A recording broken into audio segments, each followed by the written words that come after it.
Chapter 923. Battle of Nagaland 3. The sky was alive with chaos and bloodshed as vampires and cultivators clashed in a large-scale battle. From the sky, they brought the war down to the ground, bringing destruction with them. Spells were fired left and right, reducing buildings to rubble and turning the once thriving streets into a war zone. The undead, with their rotting flesh and cold eyes, fought alongside the Nagaland soldiers on the ground, their flesh tearing with every blow they took. Undead to the barrier, as Azazel fought ferociously against the immortals, the Dark Queen barked an order at her partner in crime. Azazel, with his twisted grin, understood her perfectly, commanding the Alpha Undead to send a battalion of undead to the energy dome surrounding the castle. The undead, with their decayed bodies and rusted weapons, rushed toward the energy dome, their eyes gleaming with bloodlust. The energy dome sparked and burned as the undead threw themselves at it, trying to break through. Their skin sizzled, and their limbs charred as they pushed their way through, their screams of agony ringing out like a twisted melody. But their overwhelming numbers proved to be too much, causing the energy dome to ripple and flicker under their relentless assault. The battle was a gruesome affair, with bodies littering the ground and blood staining the streets. Severed limbs and entrails were scattered among the rubble, a macabre display of the brutality of war. The vampires and cultivators fought with ruthless determination, their eyes glowing with an insatiable hunger for victory. But the undead were just as fierce, fighting with a single-minded focus that was both terrifying and awe-inspiring. They clawed and bit at their enemies, their rotting teeth sinking into flesh and their decaying hands tearing at clothing and armor. The stench of death and decay hung heavy in the air, mingling with the metallic tang of blood and the acrid scent of magic. Amidst the chaos, Gaia and Azazel fought on, their power crackling and sparking with every spell they cast. The sky was awash with colors, with red and blue magic clashing in a deadly dance. They fought with a ferocity that was unmatched, their eyes glowing with a fierce determination to emerge victorious from this bloody conflict. The battle raged on, and as the sun began to set, it was clear that neither side was willing to back down. The undead continued their assault on the energy dome, their numbers dwindling with every passing minute.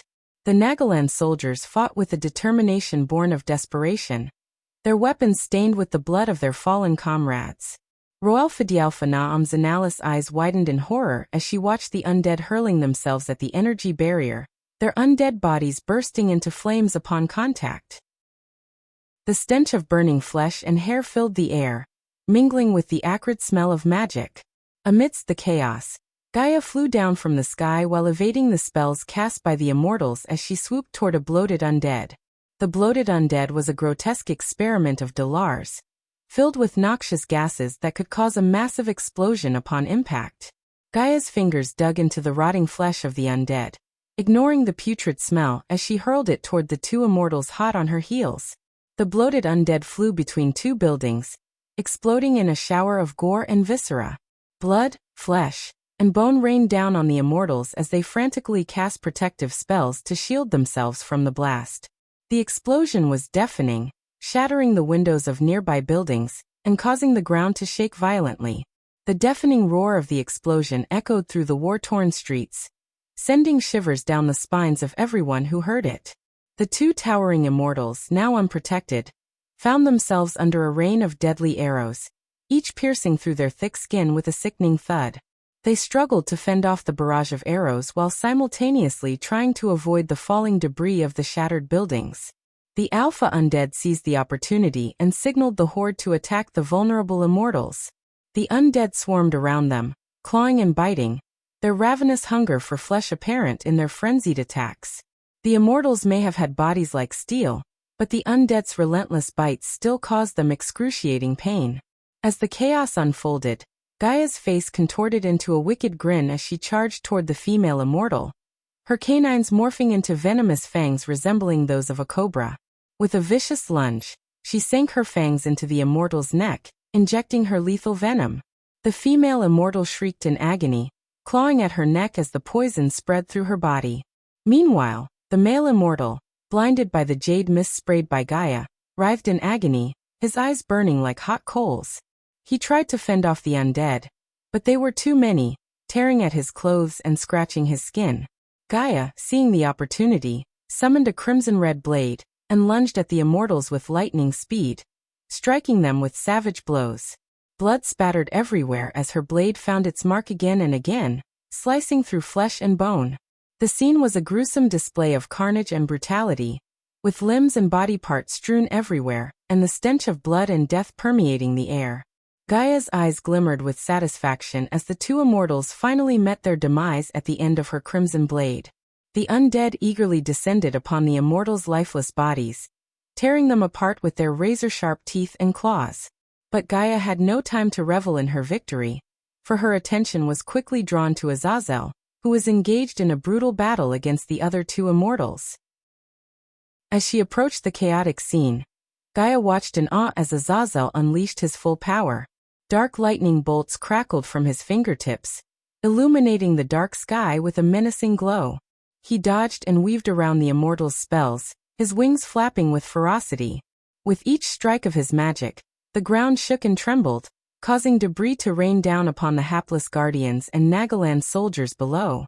In the midst of the chaotic battle, Azazel was a force to be reckoned with. With his wings flapping furiously, he unleashed bolts of dark lightning at the two immortals who were struggling to keep up with his speed and power. His eyes were filled with a wild glint, and his lips curled into a devilish grin as he relished in the mayhem and destruction he was causing. As Azazel flew around the sky, his spells caused buildings to crumble and explode, raining down debris on the Nagaland soldiers and guardians below. He swooped down to attack the soldiers with his bare hands, tearing them apart with savage strength and merciless precision. Blood spattered across his face as he ripped through their flesh and bones with ease, leaving nothing but mangled corpses in his wake. The guardians, horrified by Azazel's brutality, tried to defend themselves with their weapons and spells. But their efforts were in vain, as Azazel's power and ferocity proved too much for them to handle. He lunged at them, snarling like a wild animal, and tore them apart one by one. Despite facing two immortals at the same time, Azazel never once faltered.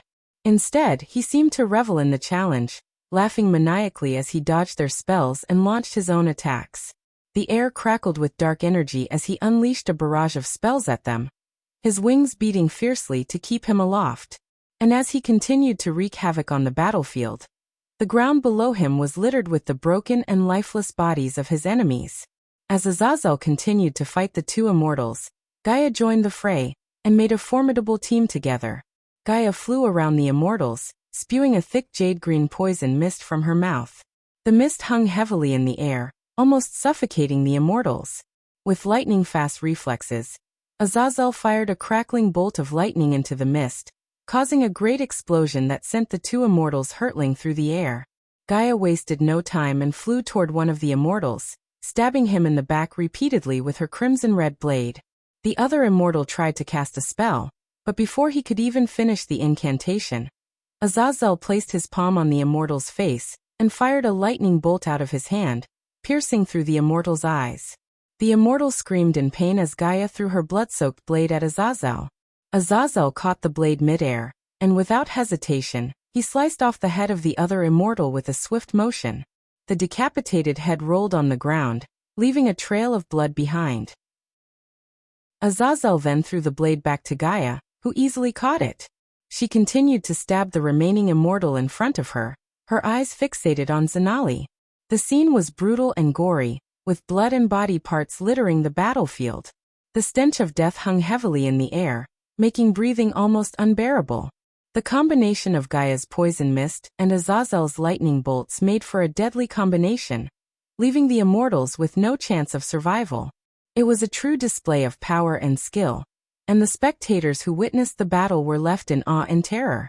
With the four immortals dead and their bodies being devoured by the undead, Azazel and Gaia turned their bloodied gazes towards the rest of the Guardians and Nagaland army.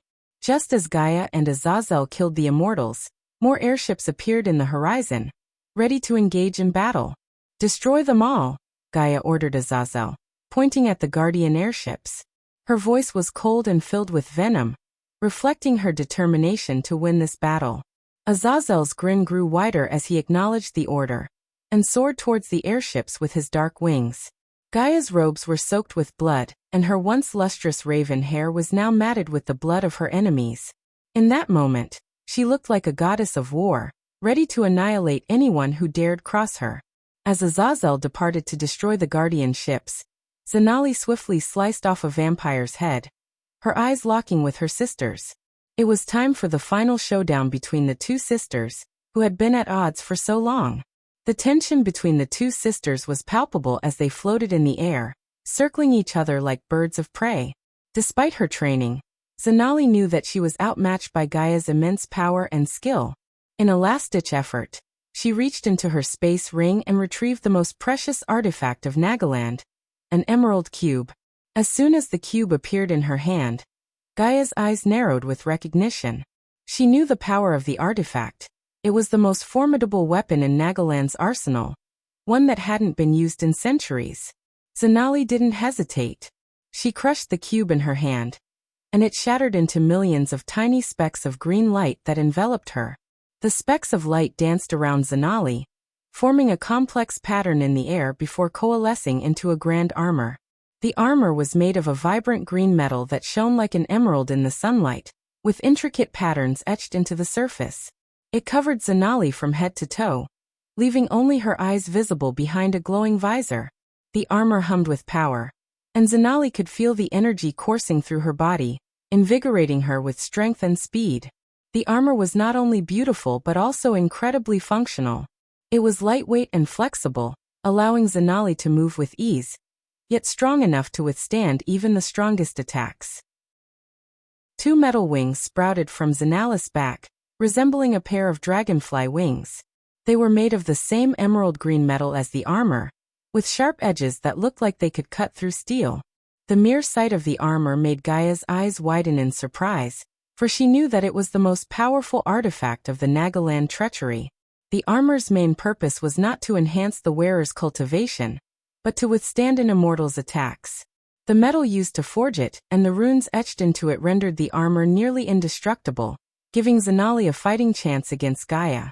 As Zanali hovered in midair, the armor hummed with energy, and her cultivation stage surged, reaching the half-immortal level. She clenched her fists, ready to face her sister in battle, while the metal wings on her back unfurled with a deafening metallic roar. Chapter 924. Battle between the sisters. As Zanali felt the power of the Nagaland artifact surging through her veins, she focused her will and channeled it into the runes etched onto her armor. A blinding flash of emerald light erupted from the armor, and a long sword materialized in Zanali's hand. The sword was crafted from a rare, deep green metal that seemed to radiate an otherworldly power. The hilt was decorated with snake patterns that seemed to writhe and move in the light, while the blade glimmered with an eerie emerald sheen. Gaia knew exactly what it was. The Sword of Nagaland, a weapon meant for only the reigning queen of Nagaland. Her fury grew as she realized that Zanali, a mere princess, had been granted such a powerful artifact by her father's foolishness. Gaia's eyes narrowed as she prepared to face Zanali and the Sword of Nagaland. Zanali's eyes blazed with determination as she dashed towards Gaia, her metal wings propelling her forward with incredible speed. The sound of her sword cutting through the air was like a siren, warning Gaia of the imminent danger. Gaia raised her crimson-red sword in anticipation, ready to meet Zanali's attack head-on. The two swords clashed with a deafening sound, sending shockwaves through the air and causing cracks to form in nearby buildings. The force of the impact was so great that it made the ground shake beneath their feet. The sparks flew as the two swords continued to collide with each other, each woman determined to prove her superiority over the other. The clash between Gaia and Zanali intensified as sparks flew from their swords, illuminating the night sky. Gaia's crimson-red sword glinted menacingly as she twirled it effortlessly in her hand while her other hand gripped the bow with expert precision. The onlookers gasped in awe as they watched Gaia wield both weapons with deadly accuracy. Gaia's movements were swift and fluid as she blocked Zanali's attacks with her sword and simultaneously launched a barrage of arrows at her opponent. The arrows moved with a life of their own, guided by Gaia's energy as they homed in on Zanali. Zanali, however, was not easily defeated. She expertly deflected Gaia's arrows with her sword and closed in on Gaia with lightning-fast movements. The two clashed once again, their swords ringing out as they struck against each other. Gaia's swordplay was as fluid and graceful as a dancer's movements. She expertly deflected Zanala's sword strikes with her own crimson-red sword, which glinted dangerously in the sky. Even with the added weight of the bow in her other hand, Gaia showed no signs of slowing down or faltering. In a split second, Gaia switched from deflecting Zanala's sword to raising her bow and firing off arrows through the use of her energy. Her movements were so smooth and swift that it seemed like the sword and bow were natural extensions of her body. With each arrow she fired, Gaia used her energy to guide its trajectory, making sure it hit its intended target with deadly precision. The arrows flew through the air like streaks of light, whistling past Zanali, and forcing her to dodge and weave. But despite the relentless barrage of arrows, Zanali remained determined and focused, her eyes locked on Gaia as she continued to press the attack. The sound of metal clashing and arrows whizzing through the air echoed through the battlefield as the two women engaged in a fierce and deadly dance of blades and arrows. As the battle between Gaia and Zanali raged on, the sky above them grew even more ominous as if reflecting the violent conflict unfolding below.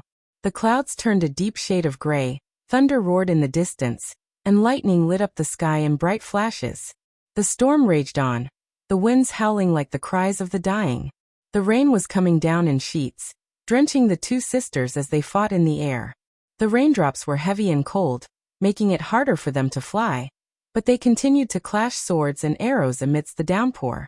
The storm was a fitting backdrop for the fierce battle that was tearing apart the castle, the flashes of lightning illuminating the destruction and adding to the drama of the fight. The sky above was covered with dark and ominous clouds as flashes of lightning lit up the battlefield below. Zanali and Gaia were suspended in the air, locked in a deadly dance with their swords.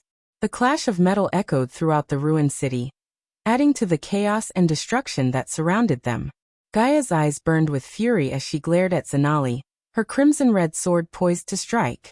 Zanala's emerald sword glowed with an otherworldly light, and her metal wings shimmered in the stormy sky. "Look around you," Gaia spat, her voice barely audible over the howling winds. "All this death and destruction is because you didn't let me through the barrier. You could have saved them, Zanali. But you chose to protect that coward instead."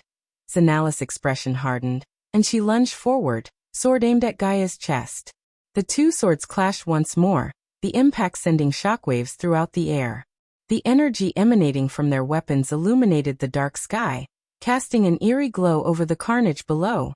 Gaia attacked Zanali with her sword and a barrage of arrows at the same time, the sound of metal clashing with metal, and the whistling of arrows filling the air. But Zanala's armor was able to withstand Gaia's attacks, protecting her from any fatal wounds. Without the armor, Zanali would have been struck down by Gaia's relentless assault. Despite the power of the armor, it was clear that Gaia had the upper hand in the battle. Her attacks were swift and precise, and her control over the arrows was impressive. Zanali was barely holding her own, parrying Gaia's sword strikes and dodging the arrows with all her might. The stormy sky grew darker as they continued to fight, and thunder rumbled in the distance. The wind picked up, making it difficult for the two sisters to maintain their balance in the air. But they pushed on, their determination to defeat the other never wavering. Gaia's eyes blazed with fury as she spoke, her sword locked in a fierce clash with Zanala's. "You are making a grave mistake by standing in my way, Zanali," she spat out through gritted teeth. "If he comes here, you won't have anything left to rule." Her words hung heavy in the air as Zanali braced herself for the next wave of attacks. The dark storm raged on, lightning illuminating the sky with flashes of blinding light. With a sudden surge of energy, Gaia broke away from the clash and leaped backward, drawing her bow with a swift motion. Zanala's eyes widened as she saw the barrage of arrows hurtling toward her at breakneck speed. She brought up her sword to deflect them, but Gaia was not done yet. With a flick of her wrist, Gaia unleashed a series of powerful energy blasts that streaked toward Zanali, leaving a trail of destruction in their wake. But Zanali was not defenseless. The armor Castian had gifted her glowed with a bright green light as it absorbed the brunt of the attacks. Zanali felt the shockwaves reverberate through her body, but she stood firm. Without the armor, she would have been no match for Gaia's onslaught. Zanali gritted her teeth as she clashed swords with Gaia in the midst of a fierce storm. "We will stop you and the Dark Lord," she declared, determination etched on her face. Suddenly, Zanali surged forward, delivering a powerful punch with the hilt of her sword that landed squarely on Gaia's face. Blood sprayed from Gaia's mouth, but instead of faltering, she cackled maniacally, revealing blood-stained teeth. In response, Gaia conjured a giant arrow with a wave of her hand and let it fly at Zanali, causing a deafening explosion that sent Zanali hurtling into the air. Despite their injuries and the bloodshed, the two sisters fought on with unyielding ferocity, refusing to back down. As the battle intensified, Gaia and Zanali began to cast spells at each other. Gaia chanted a spell and summoned a giant serpent made of black poisonous mist. The serpent lunged at Zanali, who responded by casting a spell of her own.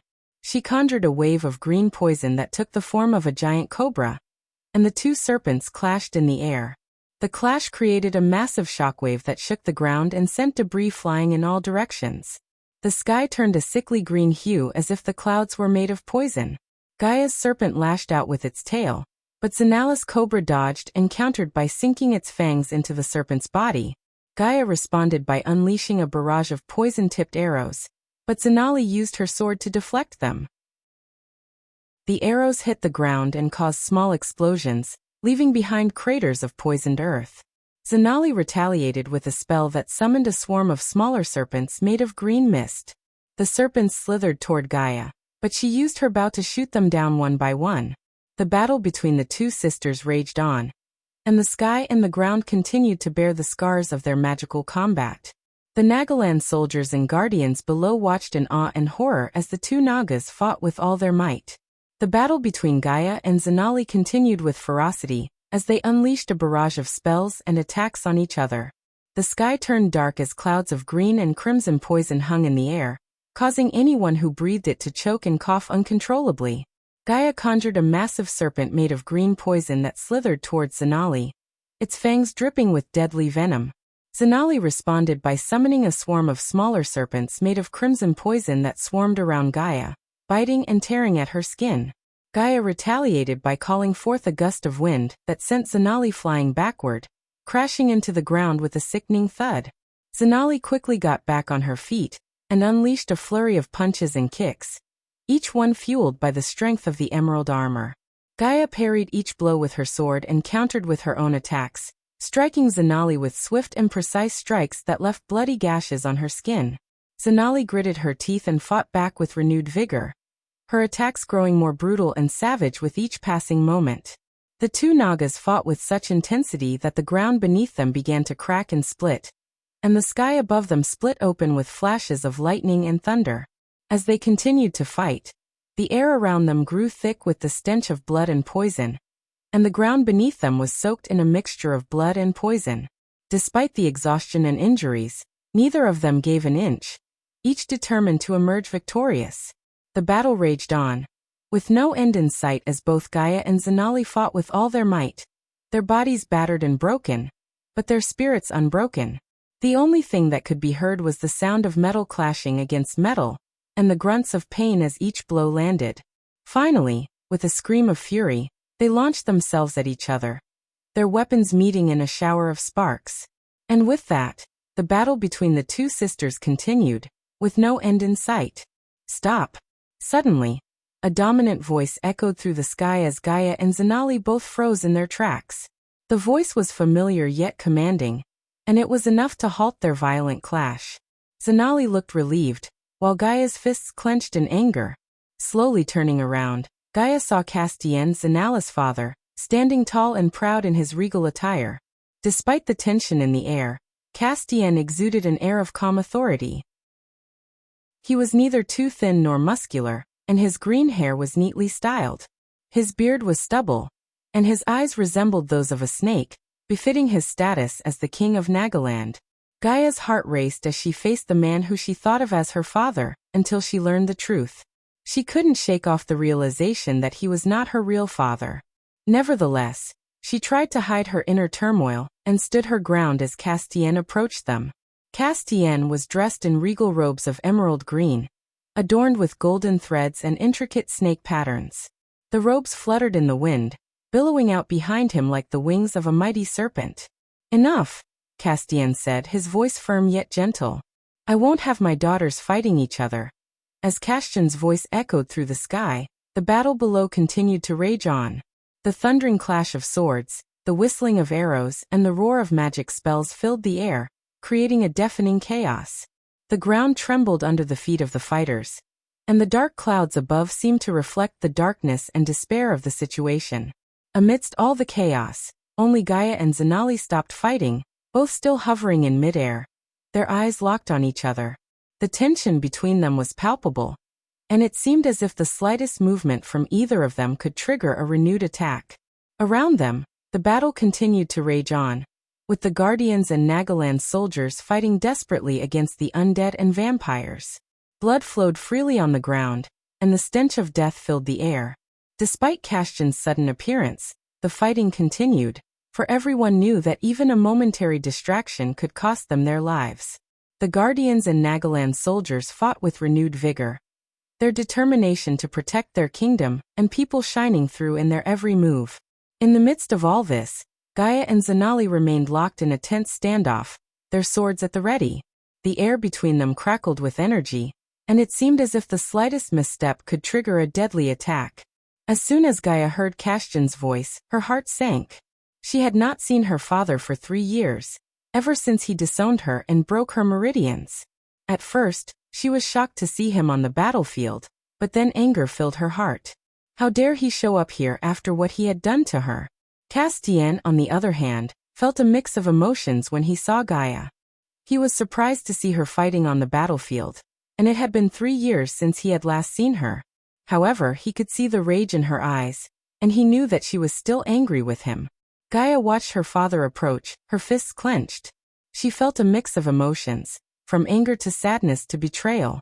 She wanted to scream at him, to demand an explanation for what he had done to her. But she held herself back, not wanting to show any weakness in front of him. Castian stopped in front of Gaia, looking down at her with a mix of regret and sorrow. "Gaia, my daughter," he said softly. "I never meant to hurt you." Gaia snorted, her eyes flashing with anger. "You disowned me, Castian," she spat. "You broke my meridians and threw me out of my own castle. How could you say that you never meant to hurt me?" Gaia felt a pang of sadness in her heart. She had always longed for her father's love, but now that he was standing in front of her, she didn't know what to do. Looking at Gaia, Castian's emotions were a mixture of surprise, shock, and concern. "Gaia, stop this madness. You have fallen to the dark side. Listen to your father." Gaia glared at him with anger and said, "Father?" She snickered. "You betrayed me and threw me out of my own castle. You chose Zanali over me for Salisi and her offspring."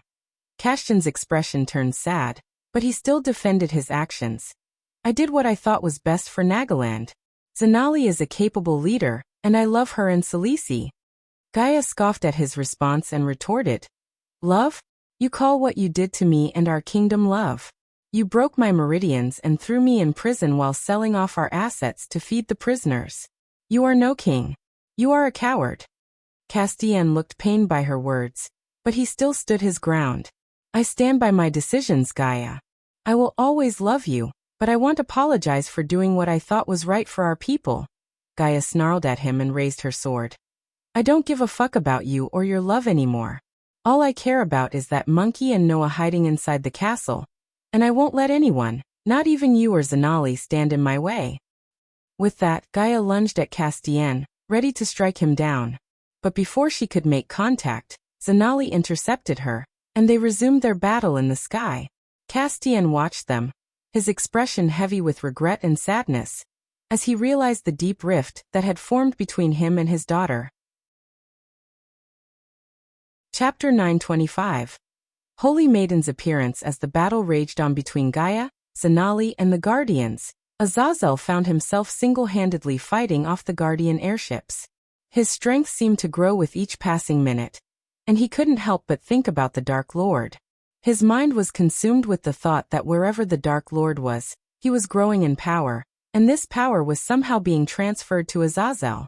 The air was thick with the acrid scent of smoke, and the clash of metal as Azazel single-handedly took on the Guardian airships. His muscles bulged and rippled under his skin as his strength grew by the minute, fueled by his connection to the Dark Lord. He couldn't help but revel in the feeling of power coursing through his veins, knowing that the Dark Lord was behind it all. The Guardians, flying out of their airships, attempted to stop Azazel with all their might, but they were no match for his raw strength and formidable spellcasting abilities. Their best fighters were only at the fusion stage, while Azazel had already reached level 8 of the immortal stage, making him an unstoppable force.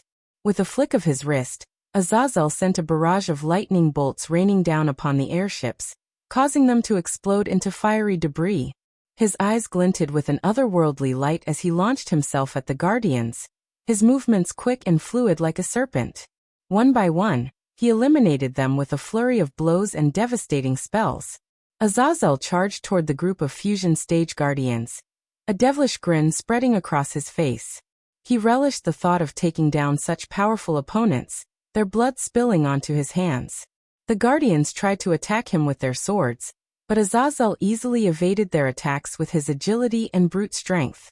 His demonic powers surged within him, causing the air around him to crackle with dark energy. Azazel raised his hand and fired a powerful gust of wind, sending the Guardians flying back. He then charged towards them, swinging his fists and delivering crushing blows that shattered bones and ripped apart flesh. The Guardians screamed in agony as Azazel's attacks grew more and more brutal. Blood spurted out from their wounds, painting the air red. As the last of the Guardians fell to the ground, Azazel turned his attention toward the airship. He leaped into the air and landed on the ship's deck with a loud thud. The ship's crew tried to attack him with their weapons, but Azazel easily swatted them aside with his massive strength. With a wicked grin, Azazel summoned a massive ball of lightning and hurled it toward the ship's engines. The energy exploded upon impact, causing the ship to shake violently before exploding into a massive ball of fire. The sky turned into a fiery inferno, with debris raining down upon the ground below. The debris from the explosion rained down upon the battlefield, causing chaos and destruction. The debris hit both the undead and the Nagaland soldiers, causing them to fall to the ground in pain. The battle continued despite the debris raining down upon them, with both sides fighting tooth and nail for victory. Azazel looked down upon the chaos with a sense of satisfaction. He had struck a mighty blow against the Guardians, and he relished the thought of causing even more destruction. He raised his fists to the sky, letting out a howl of triumph as the battle raged on around him. The Guardians in the next airship witnessed Azazel's brutal attack on their comrades, and the destruction of their airship as they were filled with fear and desperation. One of the Guardians shouted, "We need to take him down. He's too dangerous to be left alive." Another Guardian replied, "But how? He's too strong for us to handle." "By the gods, what kind of monster is he?" Another Guardian, his voice trembling, replied, "I don't know, but we need to stop him before he destroys us too." While they continued to panic and discuss their options, Azazel noticed their airship and made his way toward it, ready to take on his next opponent. "We have to stop it," a third Guardian said, determination in his voice. "We can't let it destroy any more of our ships." But despite their bravado, the Guardians couldn't help feeling a sense of dread as they saw Azazel effortlessly take down the airship before them. The sheer power and ferocity he displayed were unlike anything they had ever seen before. "We have to use all our strength," the third Guardian said, his voice strained as he channeled his energy. "We can't let this monster defeat us." As the airship drew closer, the Guardians prepared to face off against Azazel, knowing that their lives were on the line. They couldn't afford to make any mistakes, but even with all their training and preparation, they knew that they might not be able to defeat this powerful foe. Explosive flashes of light lit up the sky as the Guardians fired their cannons at Azazel. Despite the incoming attack, Azazel charged forward, fearless, and sliced through the cannons with ease, his demonic aura growing hotter by the moment. Spells from the Guardians flew toward him, but Azazel blocked them with brute strength, sending them back toward the ship. With a loud roar, he leaped into the air and landed on the ship's deck. The Guardians tried to defend themselves with weapons, but it was too late. Moving like a blur, fueled by his demonic energy, Azazel tore through the Guardian's flesh with claws and fangs, ripping them apart in a shower of blood and gore. The deck of the ship was soon covered in a thick layer of crimson, and the screams of the dying Guardians echoed through the air. Azazel showed no mercy, ripping apart each Guardian with a ferocity that was both terrifying and awe-inspiring. The sound of metal scraping against metal, mixed with the cries of the dying Guardians, filled the air. One of the Guardians, who had managed to stay hidden, attempted to cast a spell. Azazel sensed him quickly and turned around, his eyes burning with demonic fire. He grabbed the Guardian by the neck and lifted him off the ground. Eggless novel C. Puny scum, Azazel growled, tightening his grip around the Guardian's neck. The Guardian choked, unable to speak or move. Azazel's eyes glowed with demonic power, and the Guardian's body started to burn from the inside out. Screaming in agony, the Guardian was thrown into the air, and with a swift movement of Azazel's hand, he fired a bolt of lightning that incinerated the Guardian into ashes. The airship erupted in a massive explosion, and debris rained down on the battlefield below. The explosion sent shockwaves through the battlefield, causing many of the soldiers and undead to lose their footing. Unfazed by the blast, Azazel's demonic aura grew even stronger. He looked up at the sky, a fierce grin on his face, daring anyone to come at him. Azazel moved with supernatural speed and agility, leaping from one Guardian airship to another, leaving a trail of destruction in his wake. The sound of the Guardian's cannons echoed through the sky as they fired relentlessly at him, but Azazel dodged them effortlessly. With each ship he destroyed, the sky was lit up with fiery explosions and the sound of metal being ripped apart. The debris from the airships rained down on the battlefield, causing chaos among the soldiers and undead on the ground. The Guardians on board the airships tried to defend themselves, but their efforts were in vain. As Azazel descended upon them, they spoke in panicked tones, their words cut short by the sound of his brutal attacks. "Stop him. He's too powerful. We can't." The Guardians' screams were drowned out by the sound of their bodies being torn apart by Azazel's claws and fangs. His demonic aura burned brighter with each kill, and he reveled in the fear and chaos he caused. While Azazel was wreaking havoc in the air, he suddenly felt the temperature plummet. The sudden drop in temperature caught Azazel off guard. Snowflakes, growing larger by the second, began to fall from the sky, obstructing his vision. Azazel paused in midair, his demonic aura blazing hot against the chilling coldness that enveloped him. Through the snow, Azazel's eyes widened in shock at the sight of a massive floating palace descending from the dark clouds above. The palace, carved entirely from ice, glinted in the strange light of the snowfall. The frigid aura emanating from the palace penetrated deep into his bones, sending shivers down his spine. A thick mist surrounded the palace, and as it floated down towards the battlefield, the mist spread out like tendrils, covering everything in a thick layer of frost. The soldiers and undead below shivered, their movements slowed by the intense cold. The palace floated down towards Azazel, and he could sense an incredible power emanating from it. It was a power he had never felt before, and it filled him with awe and fear. As the palace hovered above the battlefield, the mist dissipated, revealing its full glory. The towering palace was adorned with intricate carvings of ice and snowflakes, and the windows glowed with an otherworldly light. The frigid air around the palace seemed to drain the warmth from everything, and Azazel's breath fogged up in front of him. His fingers and toes grew numb, and he felt like he was freezing from the inside out. As the ice mist slowly cleared, a figure flew out toward Azazel. At first he couldn't make out who it was, but as she drew closer he saw that it was Rowena Winston. Azazel's eyes widened in surprise. Rowena Winston was a sight to behold. Her raven-black hair flowed behind her as she flew through the air with an air of grace and elegance. She had a slender figure with a stunningly cold beauty that could freeze anyone in their tracks.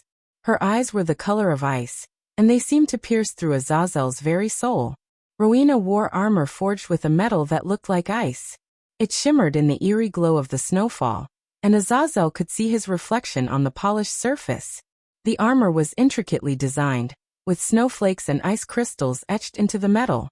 The intricate designs carved into it were reminiscent of frozen snowflakes, giving it an ethereal and otherworldly appearance.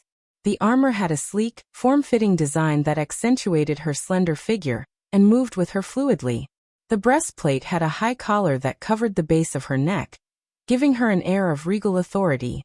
The pauldrons were elongated and curved, tapering to sharp points that looked like they could easily slice through metal. They extended down her arms, protecting her biceps and forearms, and ended in sharp spikes that pointed toward her enemies. Her gauntlets were adorned with icy blue gems that shimmered in the light, giving her attacks an added elemental power. The boots were made of a lighter material, allowing for easy movement and agility, but still protected her shins and calves. As she drew closer, Rowena's eyes locked onto Azazel's, and she stopped in midair. Her expression was unreadable, and Azazel couldn't tell if she was there to help him or to kill him. He prepared himself for the worst, his demonic aura burning hot against the coldness of her presence. In her hands, Rowena wielded 2 long chains with blades attached to them. The blades were imbued with a frigid chill that caused everything they touched to freeze. Chapter 9:26. Returning the favor. The holy maiden's eyes blazed with righteous fury as she confronted Azazel, the demon who threatened the very fabric of their realm. Your bloodlust will consume whatever humanity you have left inside. You threaten this very realm by existing. I will stop you before you destroy us all, she declared, her voice ringing out like a battle cry. But Azazel only laughed, his demonic grin sending chills down her spine. You fools are only making things worse for yourselves, he sneered. If the Dark Queen breaks through the barrier and reaches that monkey, lives will be spared. But by delaying her, you are making way for the Dark Lord. And when he arrives, the sea around us will turn crimson with the blood of your people. The tension in the air was palpable as the 2 adversaries stood facing each other. The holy maiden's slender form was clad in icy armor that seemed to shimmer with an otherworldly power, while Azazel's dark wings spread wide as he towered over her. The wind howled around them, carrying the faint scent of blood and burning ash from the ongoing war. The sky above was a deep crimson, stained by the blood of fallen warriors. As the energy barrier flickered and lost its glow, the tension between Rowena and Azazel intensified. The cracks in the barrier grew wider, and the undead outside clawed with renewed vigor. The vampires cheered and roared, emboldened by the sight of the weakened barrier. The Nagaland soldiers and guardians scrambled, unsure of what to do next. But Rowena had only one thing on her mind, her little brother Noah, who was inside the castle. With a determined look on her face, she tightened her grip on her blades and dashed toward Azazel. The sound of her armor clanking and blades slicing through the air echoed in the chaos around them.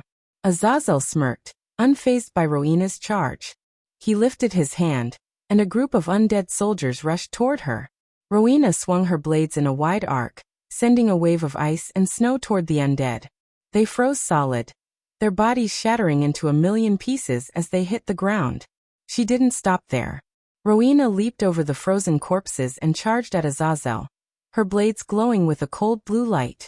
Azazel summoned a bolt of dark energy and fired it at her, but she deftly dodged it and sliced through it with her blades. Their blades clashed, sparks flying as they exchanged blows. Rowena's icy blades glinted in the dim light while Azazel wielded a scimitar in his hand, snatched from a fallen guardian, but it was far from his weapon of choice. Their weapons clashed again and again, each strike echoing like thunder in the chaos around them.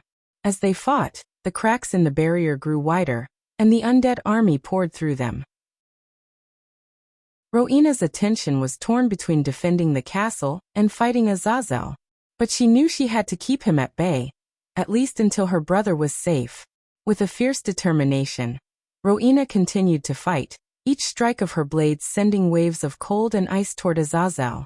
The battlefield was chaotic and bloody, but Rowena remained focused, her eyes fixed on Azazel, the man who threatened her brother and her world.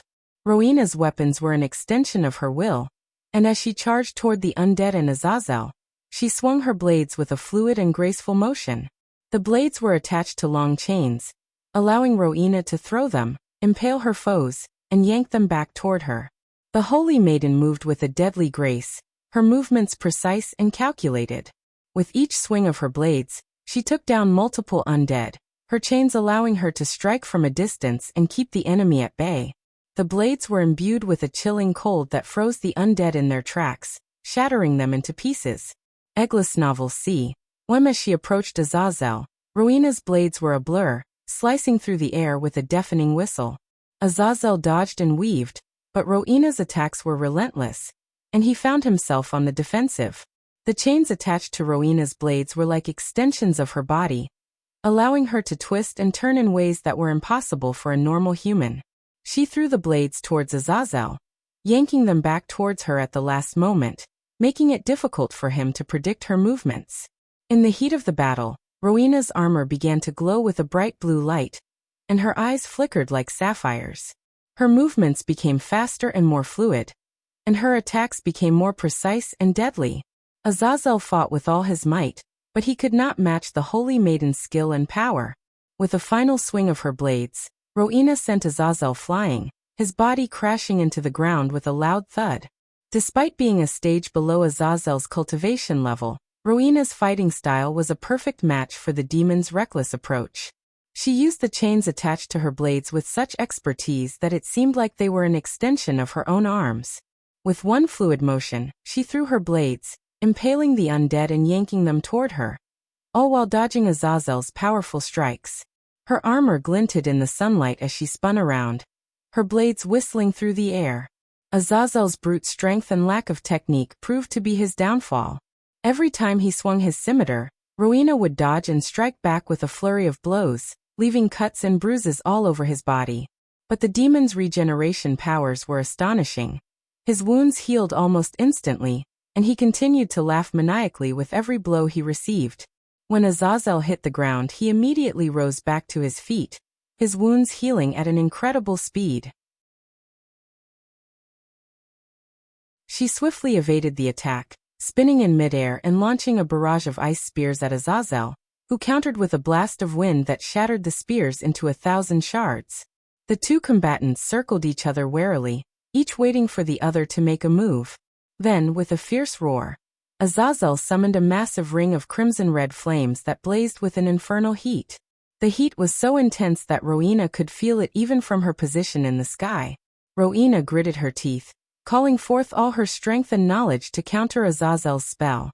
She conjured a blizzard that raged across the sky, driving back the flames and engulfing Azazel in a tempest of ice and snow. The two opposing elements clashed violently, each trying to gain the upper hand. The battle raged on, with both combatants unleashing spell after spell in a furious display of power. The sky above them was a chaotic dance of ice and fire, with the two opposing forces battling for dominance. As the battle reached its climax, the sky above them exploded in a dazzling display of light and sound, sending shockwaves through the air and shaking the very ground beneath them. Suddenly, Azazel's muscles bulged as he summoned all his strength, ready to overpower Rowena. With a guttural growl, he charged at her and swung his scimitar with all his might. Rowena barely managed to block the attack with her chain blades, but the force of the blow sent her flying backward. As Rowena staggered to regain her balance, Azazel took advantage of the opportunity and lunged forward, delivering a powerful punch straight to her chest. The impact was so strong that it dented her icy armor and sent her crashing down to the ground. Rowena grunted in pain as she spat out a small amount of blood from her mouth. She struggled to get back up, but Azazel was relentless. He continued to attack her with a flurry of punches and kicks, each one stronger than the last. Azazel grinned, bloodlust in his eyes as he looked at Rowena. "You may have some tricks up your sleeve, but in the end, brute strength will always triumph," he said, before unleashing a powerful blow with his scimitar that dented Rowena's armor and made her stagger back. "You may be strong, demon, but you lack finesse and technique. It will be your downfall," Rowena replied coldly, her lips curling in a sneer.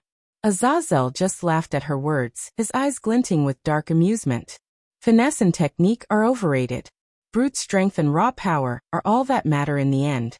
Just look at the undead crawling through the barrier. It's only a matter of time before they reach that precious castle," he taunted, snickering as he watched Rowena's face contort with anger. "Your arrogance will be your downfall, Azazel," Rowena hissed before launching into another round of spells and attacks. Gaia and Zenalis' battle was just as intense as Rowena and Azazel's. The two Nagas clashed their weapons, causing shockwaves that shook the earth and created fissures in the ground. Meanwhile, the Nagaland soldiers were locked in combat with the Dark Lord's army. Despite being outnumbered, the Nagaland soldiers were able to hold their ground thanks to their king Castian joining the battle.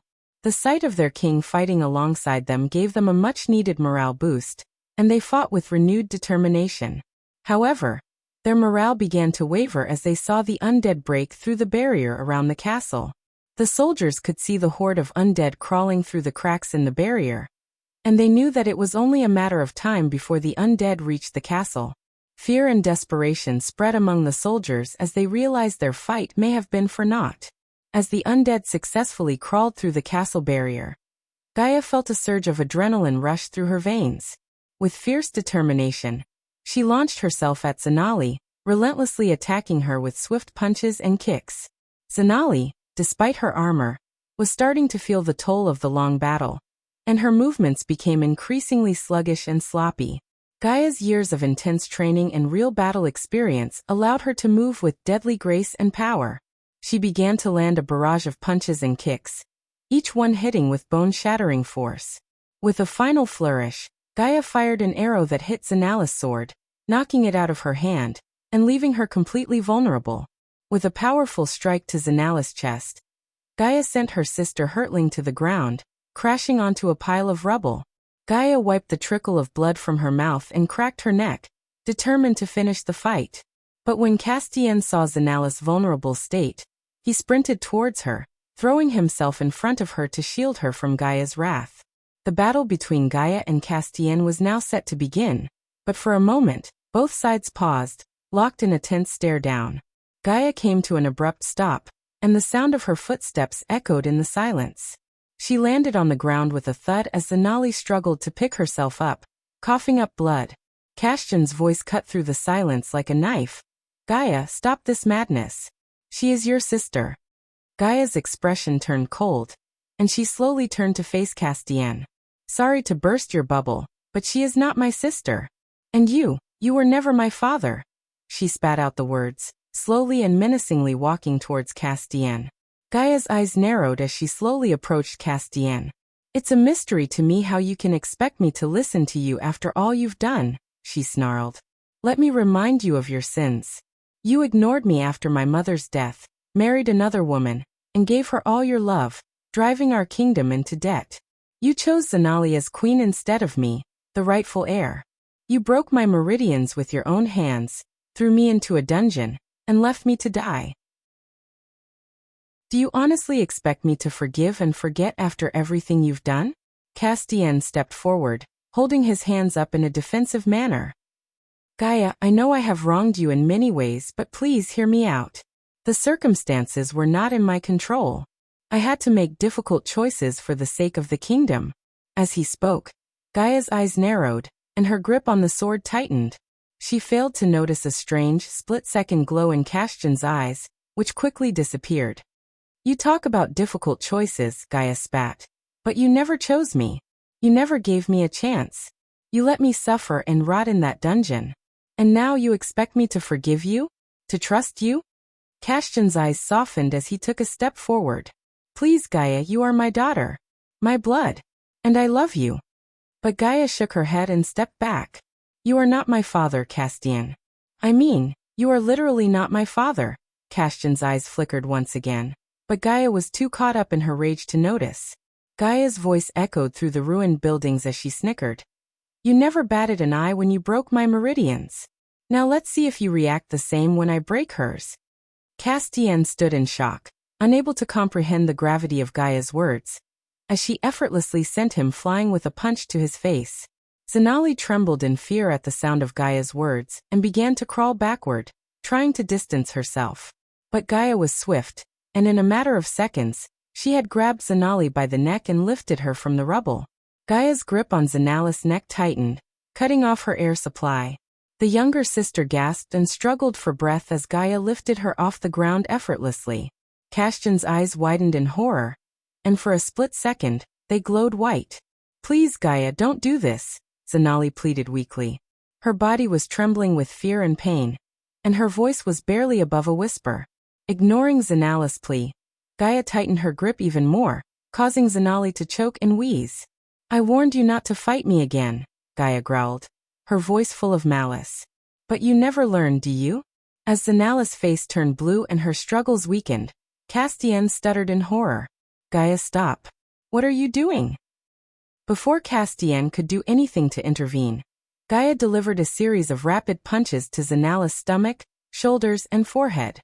The sickening sound of bones breaking echoed through the air, and blood sprayed from Zanala's mouth and eyes. Zanala's screams of agony filled the air as her cultivation level plummeted rapidly.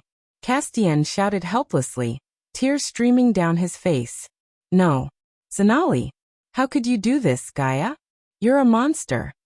The forbidden move taught to Nagas was one of the most gruesome ways to break someone's meridians. It was a vicious attack that could cause irreversible damage to the victim's cultivation level, and it was considered an act of cruelty even in the world of cultivation.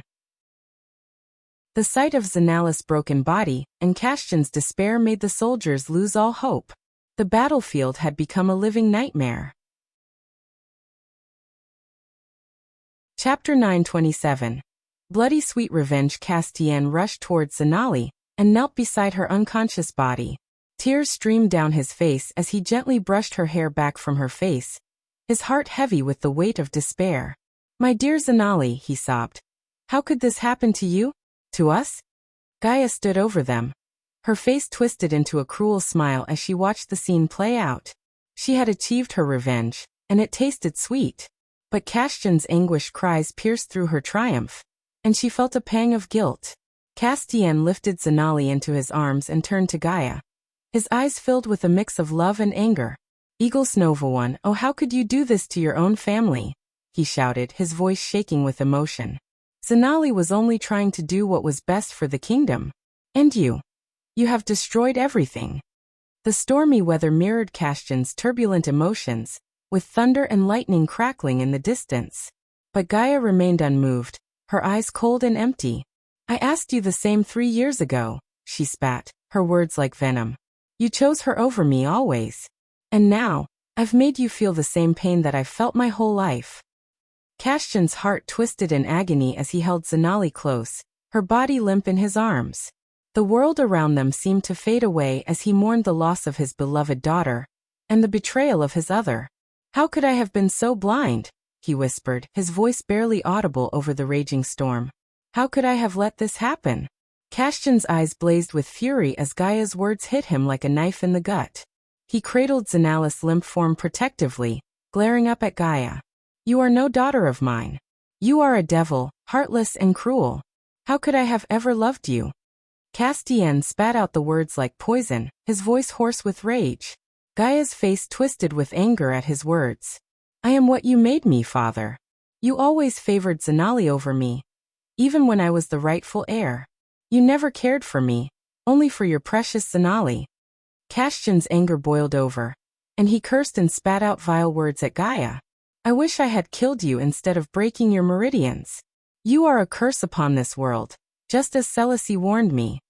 The stormy weather matched Castiel's tumultuous emotions, lightning illuminating the sky and thunder shaking the earth.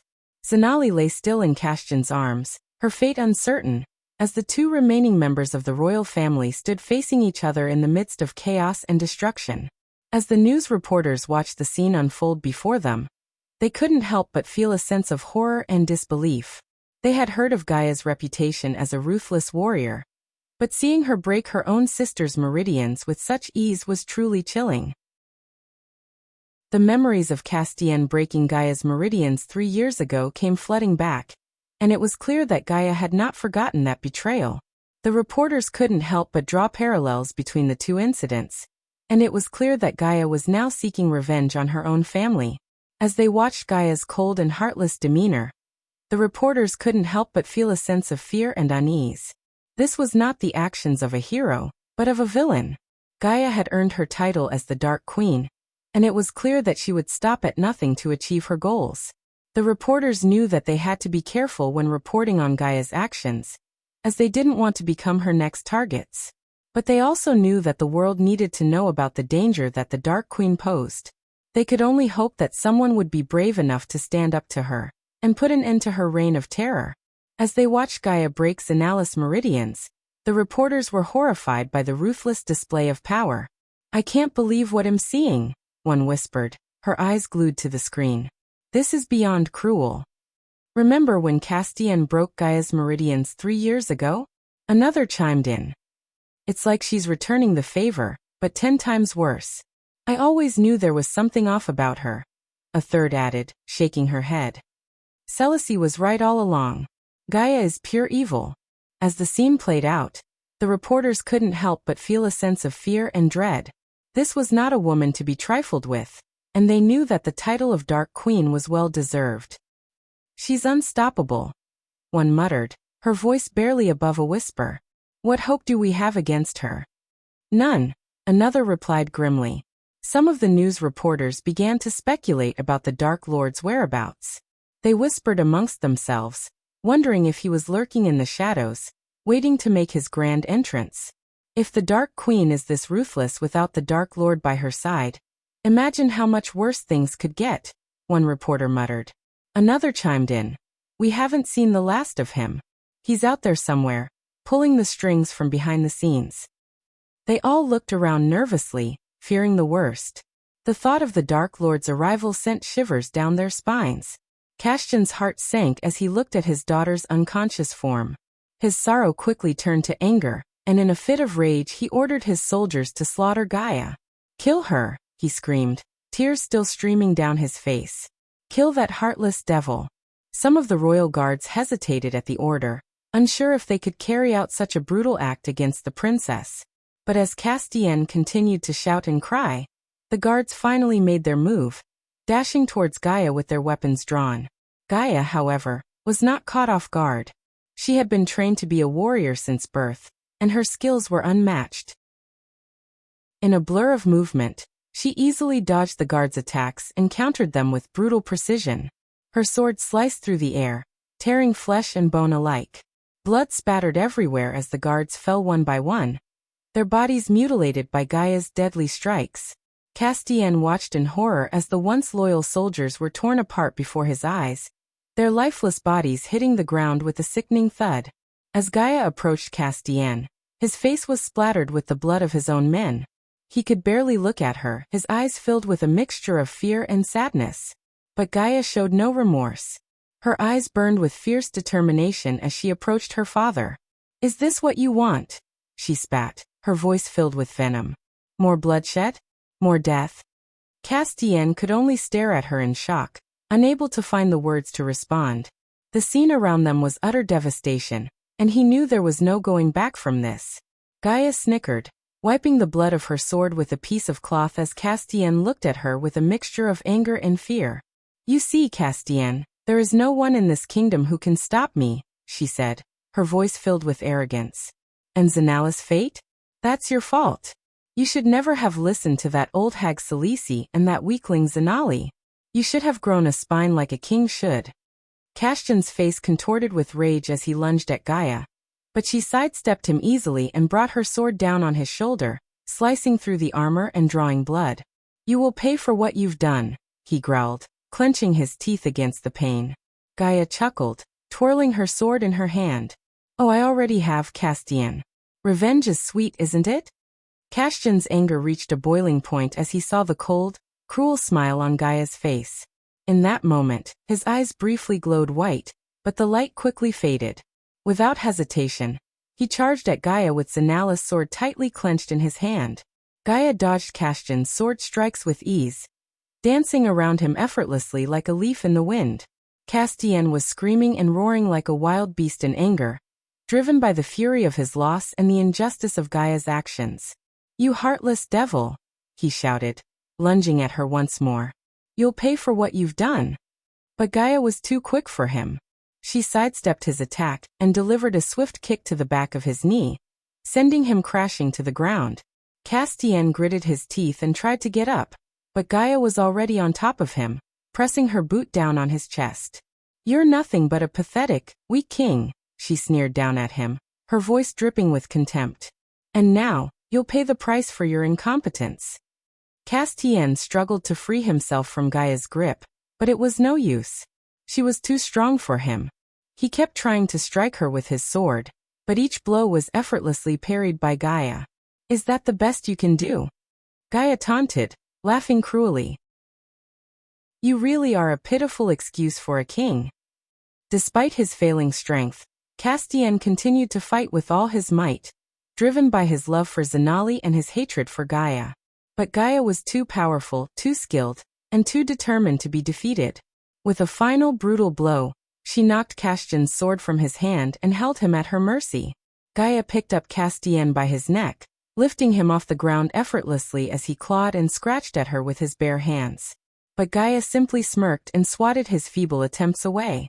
"You're nothing but a weak, pathetic excuse for a king," she sneered. "And now you're mine to play with." The soldiers of Nagaland looked on in shock and horror as they watched Gaia, the once beloved princess of their kingdom, holding their king by the neck and beating him mercilessly. They hesitated for a moment, unsure of what to do, but then one by one, they began to step forward, drawing their weapons. But Gaia simply laughed and tossed Castian aside like a rag doll, her eyes flashing with a cold, ruthless determination. "Come and get me if you dare," she taunted, her voice echoing across the battlefield. With a sudden, swift movement, Gaia drew the sword from her hip and held it in her free hand. She raised the blade high, ready to strike down upon Castian. But before she could, the soldiers found their courage and rushed forward, intent on stopping Gaia. Gaia was too quick for them, her movements fluid and precise.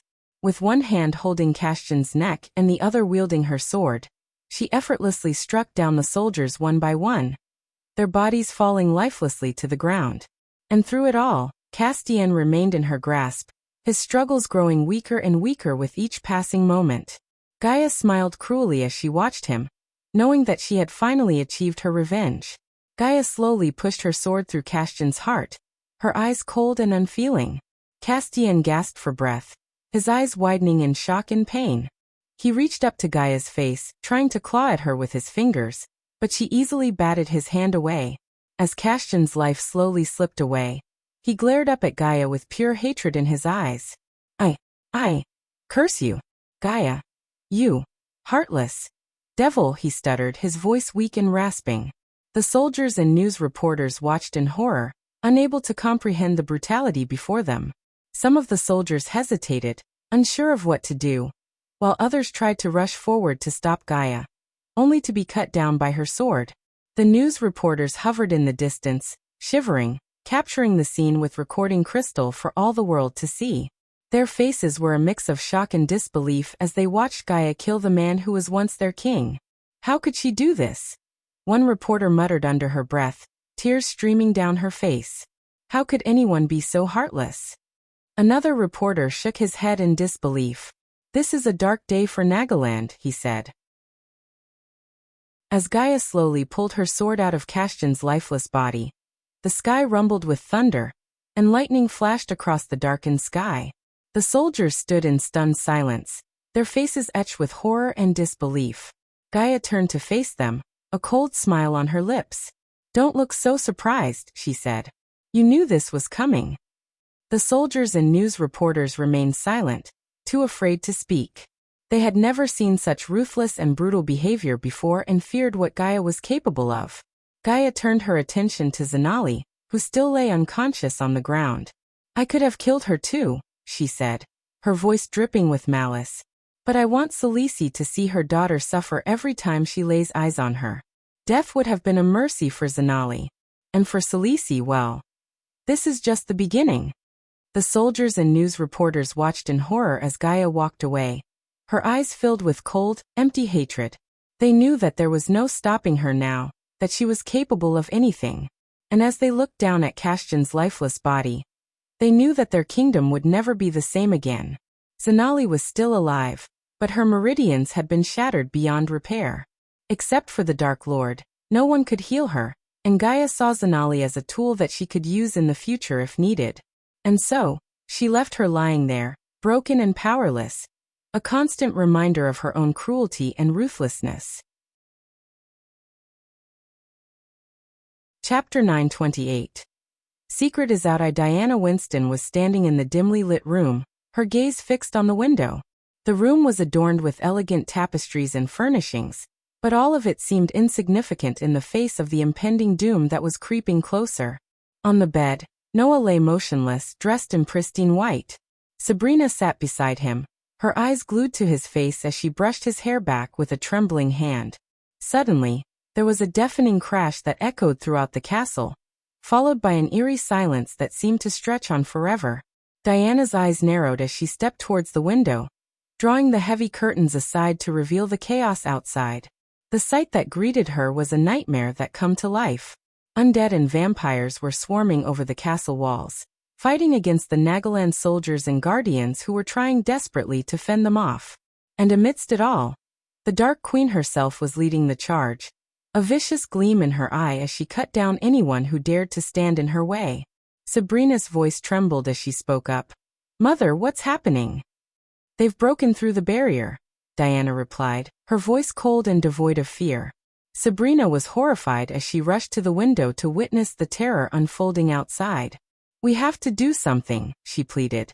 Diana turned to face her daughter, her eyes flashing with anger. "What do you propose we do? Apologize for Norvin killing her beloved dragon?" Sabrina winced at the bitterness in her mother's tone. "Maybe if I talk to her, I can dash." Diana cut her off with a sharp shake of her head. "You think she'll listen to reason? All they ever did was save us, time and time again. And what did we do in return? We killed one of them." Her words hung heavily in the air, and Sabrina could sense the fear and regret that lay beneath the icy exterior her mother presented. Despite her tough demeanor, Diana was worried about what would happen if the Dark Lord arrived. As if on cue, a flash of lightning illuminated the sky, and the ground shook beneath their feet. The undead were getting closer by the second, and there was nothing they could do to stop them. Sabrina felt helpless, and she knew that her mother felt the same. Diana was fed up with the constant manipulation of Noah by the Sky Hall, Andreas, and the Guardians. Even though Norvin had sworn that he killed Nightmare, Diana had a nagging feeling that there was more to the story than he let on. Despite her outwardly cold and angry demeanor towards Sabrina, Diana was secretly terrified. She couldn't shake off the fear of what would happen when the Dark Lord, the son that no one knew she had, finally arrived. Diana's eyes flickered with determination as she surveyed the chaos unfolding outside. "We can't stay here for long," she said firmly, her voice laced with urgency. Sabrina's face lit up with hope. "If we could get to the rooftop, we can reach Rowena's floating palace and teleport to the Sky Hall," she suggested. At the mention of the Sky Hall, Diana's eyes blazed with anger. The Sky Hall had been the root of all their troubles, causing endless strife and conflict within their family. Noah and Ghost had been at each other's throats, unaware that they were brothers, all because of the machinations of the Sky Hall. Diana's fists clenched at the thought, and a fierce determination burned within her. She wouldn't let the Sky Hall control their lives any longer. Diana's heart sank as she looked out at the horde of undead and vampires surging toward the castle. She knew that their only hope of escape was to reach the rooftop and teleport to the safety of Rowena's floating palace. But the thought of bringing Noah to the steps of the Sky Hall, the place where so much pain and manipulation had originated, filled her with a sense of dread. Eggless novel c. When she glanced out the window once more, her eyes narrowing as she surveyed the approaching army. She knew that she had one more card to play, but she was hesitant to reveal her true identity as Harriet Hunt. As much as she wanted to protect her family from the Sky Hall, she also knew that they needed all the help they could get. But if she revealed herself, everything would change. The world as they knew it would be turned upside down. Diana clenched her fists, feeling torn between her duty to protect her family and her desire to keep her true identity a secret. But she knew that time was running out, and they had to act fast if they wanted to survive the coming battle. As much as Diana hated bringing Noah to the steps of Sky Hall, she knew she had no other choice. Deep inside, Diana felt that all the effort she had put into protecting her family and keeping them away from the Sky Hall were starting to crumble. The thought of her sons fighting against each other filled her with dread, and she would rather die than watch them kill each other. But right now, her priority was to save her beloved son Noah. However, As she looked at the overwhelming number of undead and vampires swarming towards the castle, she knew that reaching the rooftop without a fight was impossible. Sabrina was a skilled fighter, but the sheer number of enemies would be too much for her to handle. With no other options left, Diana knew she had to reveal her true identity as Harriet Hunt. Despite her desire to keep her past hidden from her family, she realized that her son's safety was the top priority. Sabrina, who had always been fascinated with Harriet Hunt's story, would surely recognize her mother. After all, Sabrina had read every book and note on Harriet Hunt that she could find. But Diana feared that Sabrina would be devastated to learn that her mother had lived a lie for decades, pretending to be someone else. It was a risk she had to take, but Diana couldn't help feeling apprehensive about the consequences of her revelation. Sabrina's heart was racing with fear as she watched the undead horde rushing towards the castle. She knew she had to protect her brother and mother at all costs.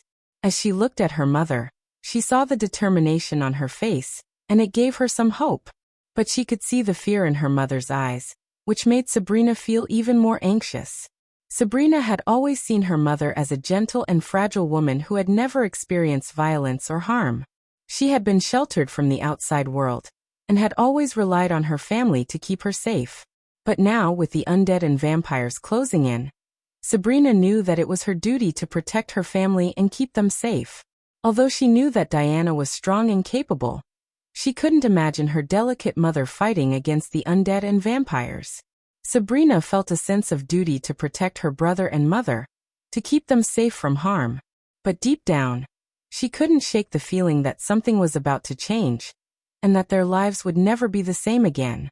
With a determined look in her eyes, Sabrina stepped forward and flicked her wrist, summoning a long, silver sword into her hand. The blade gleamed in the dim light of the room, and Sabrina's grip on the hilt was firm and steady. "Mother, take Noah with you and stay close," she instructed, her voice strong and resolute. Sabrina's words had barely left her lips when a loud banging on the door interrupted them. Diana's heart skipped a beat as she realized that the undead had breached the castle walls, and was now at their door. Ethan was away from the castle, which calmed Diana a bit, knowing that he was with the other Winstons and could protect her children if needed.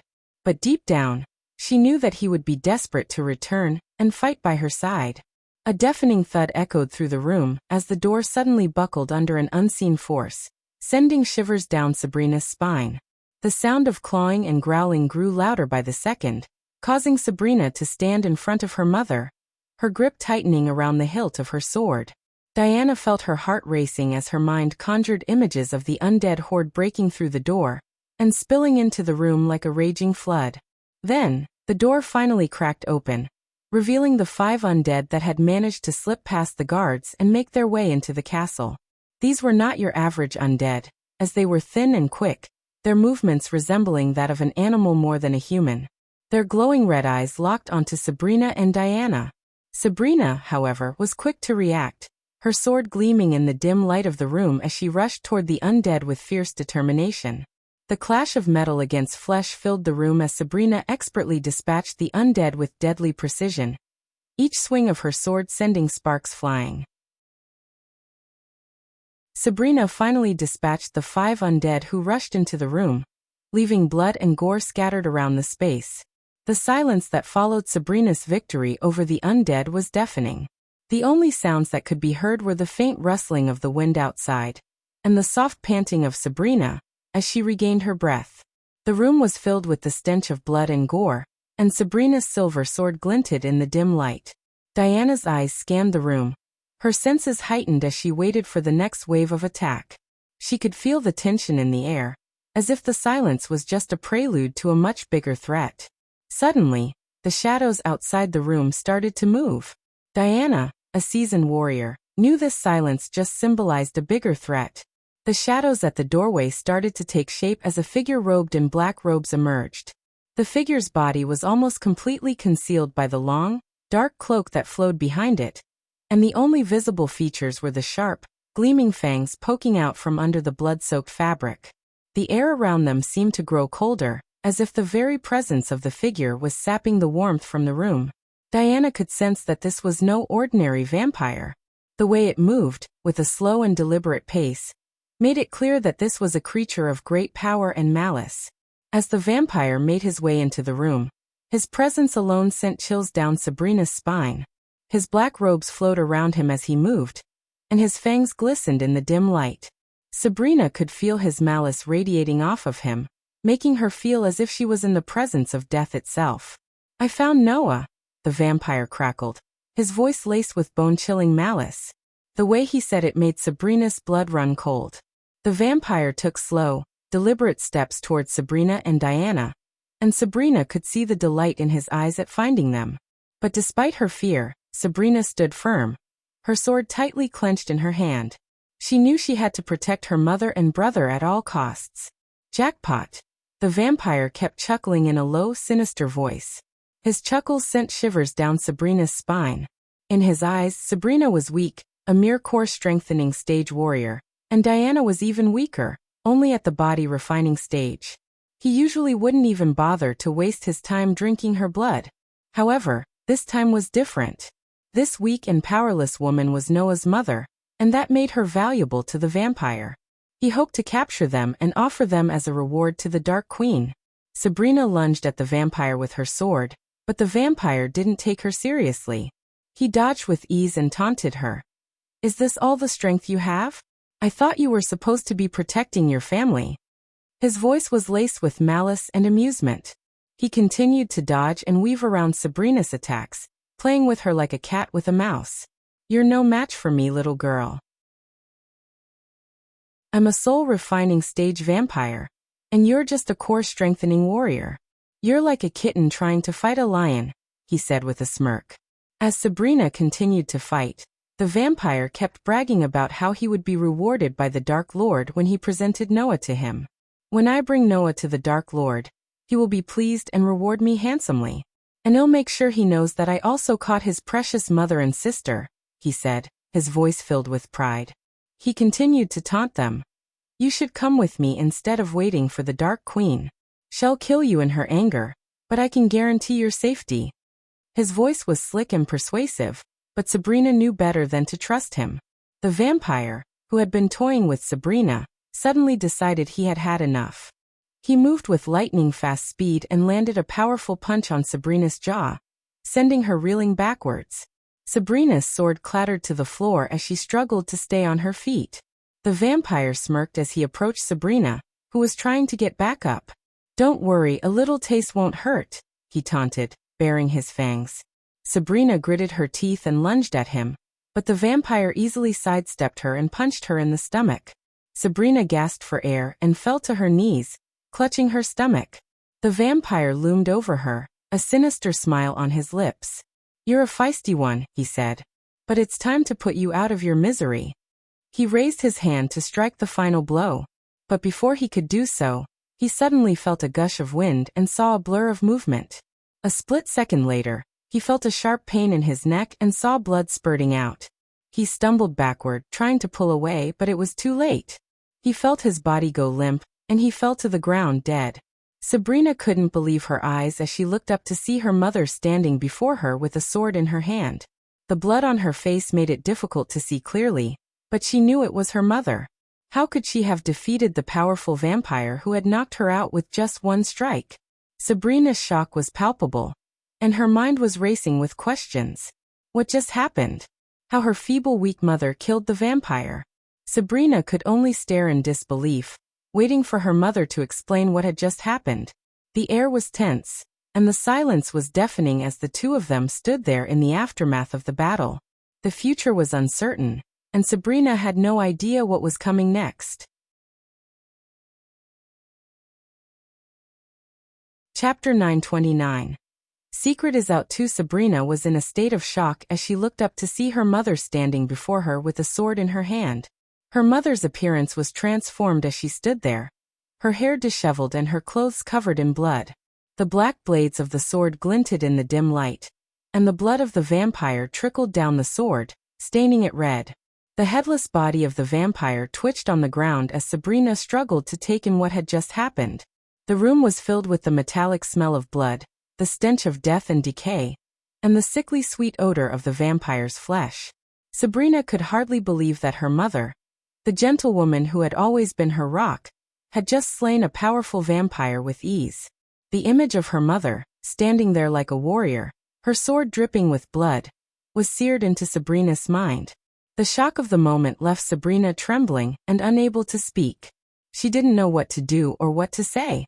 All she could do was stare at her mother, trying to reconcile the woman she knew with the fearless warrior who stood before her. As Sabrina looked at her mother holding the blood-stained sword, she couldn't help but feel a sense of shock and disbelief. Her mother, who she always thought of as gentle and sweet, seemed like a completely different person at that moment. It was almost as if she had been transformed into a fierce warrior, ready to do whatever it took to protect her family. But Sabrina couldn't forget the memories of her mother's gentleness, the moments when she tucked her into bed at night and read her bedtime stories, or the times when they baked cookies together and laughed as they made a mess in the kitchen. She remembered the time when she was 7 and had a nightmare. Her mother stayed up with her all night, holding her until she fell asleep. And the time when she tried to fly on top of a sword and fell down. Her mother stayed with her and cleaned her wounds while singing her favorite song.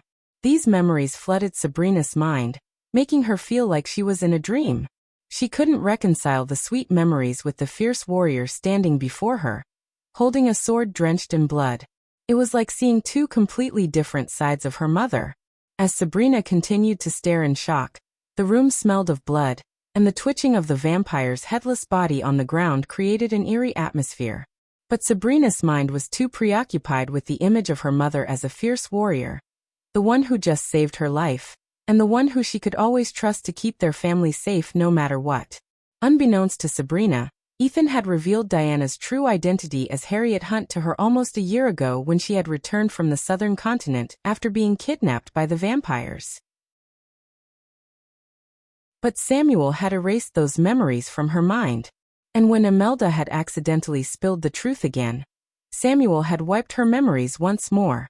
However, this time, Sabrina was left without Samuel to erase her memories again. When the room fell silent, Sabrina stared at her mother in shock. She had never seen this side of her before. The black sword in her hand seemed like an extension of her arm, dripping with the blood of the fallen vampire.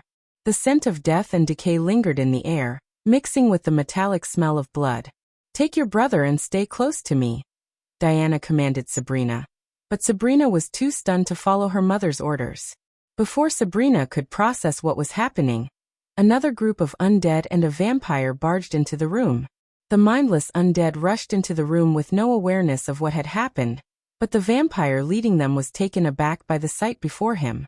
The vampire's eyes widened in shock at the sight of his comrade's decapitated head. Sabrina tried to gather herself and reach for her sword, but was too slow. In a split second, Diana lunged at the group, the black sword gleaming in the dim light of the room. The vampire and undead were caught off guard by Diana's sudden attack, but they quickly recovered and started to fight back. Sabrina watched in awe as her mother fought with the agility and strength of a seasoned warrior. But the odds were against her, and she was outnumbered. Sabrina tried to gather her wits and reach for her sword, but the shock in the sight of her mother in battle made her movements slow and clumsy. She saw her mother surrounded by the undead and the vampire, her black sword moving with blinding speed. Sabrina could hear the clash of swords and the growls of the undead, but it all seemed distant, like a dream. As Diana lunged forward with her black sword, she moved with such grace and precision that it seemed almost supernatural. Her movements were swift and deadly as she sliced through the undead with ease. Her blade glinted in the flickering light of the torches as she moved, leaving a trail of blood and gore in her wake. Eggless Novel C. Wem the vampire was caught off guard by Diana's sudden attack, and for a moment he hesitated. But Diana showed no mercy, and she charged forward with a fierce determination. The vampire tried to dodge her attacks, but Diana was too quick for him. With a deft swing of her sword, she sliced through the vampire's neck, decapitating him in one swift motion. The vampire's headless body collapsed to the ground with a sickening thud, and blood gushed from the wound in a grotesque fountain. The undead, confused and disoriented by the sudden attack, stumbled about blindly, but Diana was relentless. She sliced through them with ease, each swing of her sword sending limbs and torsos flying through the air. As the last of the undead fell to the ground, Diana stood in the middle of the carnage, her black sword dripping with blood. Sabrina watched in shock, her eyes wide with disbelief. She had never seen her mother like this, and the sight was both terrifying and exhilarating. In that moment, Diana seemed like a different person altogether. Her eyes burned with a fierce intensity, and her face was twisted into a grimace of determination. She was like a force of nature, unstoppable and unyielding.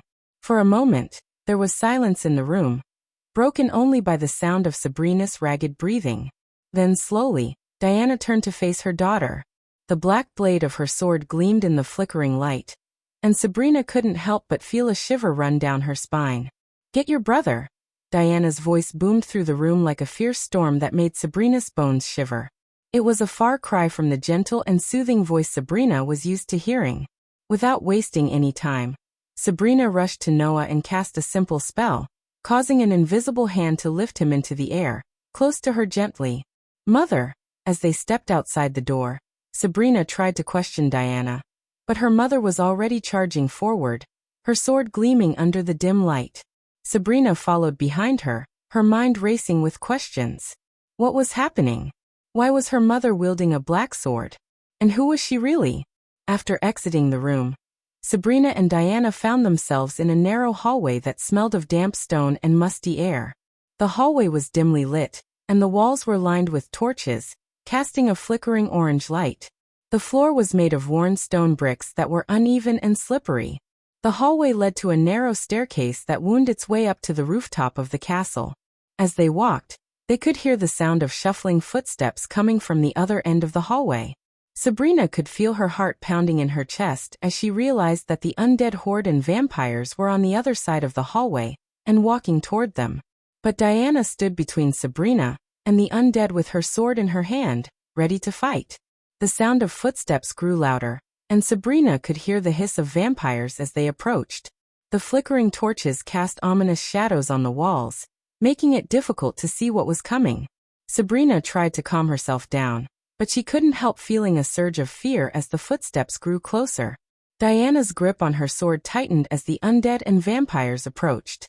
Sabrina could see the determination in her mother's eyes as she stood her ground. Despite the overwhelming odds, Diana remained calm and composed. The undead and vampires were almost upon them now, their moans and hisses growing louder with each passing moment. Sabrina's heart was pounding in her chest as she trailed behind her mother, her mind racing with questions about Diana's true identity. But before she could even voice them, Diana turned to her with a steely gaze and issued a chilling command. "Stay behind me, and don't try to be a hero," she said in a cold, commanding tone. The horde of undead and vampires rushed toward them, their growls echoing through the narrow hallway. Sabrina could feel the ground shaking beneath her feet as they drew closer.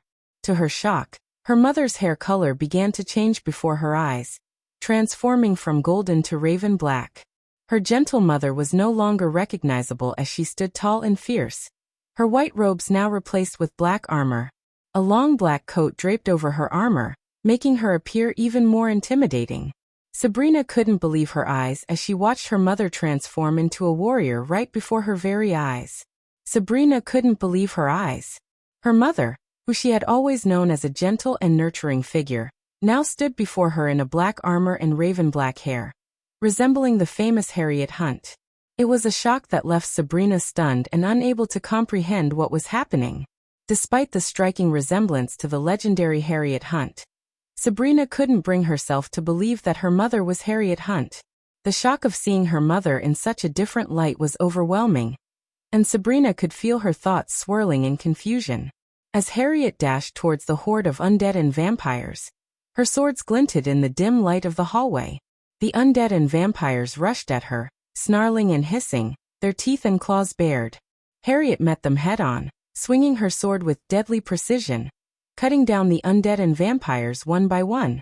The smell of blood filled the air as she waded through the horde, her black armor and long black coat swishing behind her. The fight continued as Sabrina watched in awe as her mother fought with unmatched skill and agility. Suddenly, another black sword appeared in Harriet's hand, and Sabrina realized her mother was dual-wielding her swords.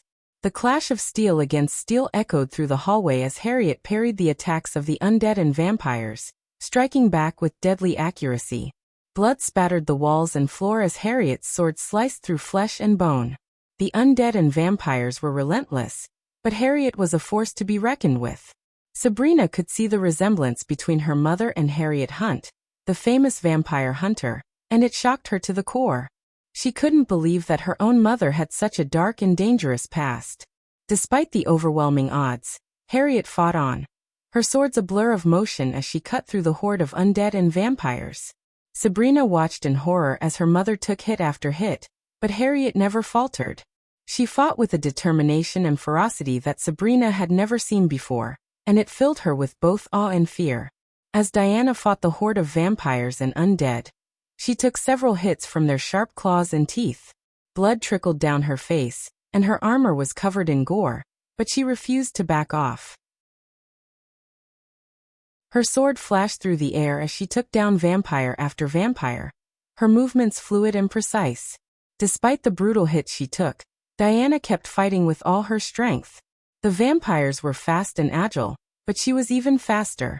She dodged their attacks with ease and countered with deadly precision, slashing through their flesh and severing limbs. The undead were slower, but their sheer numbers were overwhelming. Diana fought them off with her swords, striking them down one by one. But as the fight continued, Diana began to tire. Her movements slowed, and she started to take more hits. Despite the pain, she refused to give up. She fought on, her swords dancing in the air as she battled the horde with everything she had. Diana felt the pain of every hit from the vampires and the undead. But instead of retreating, she roared like a lioness and fought back even harder. Her black swords glimmered in the dimly lit hallway as she struck the undead and vampires with deadly precision.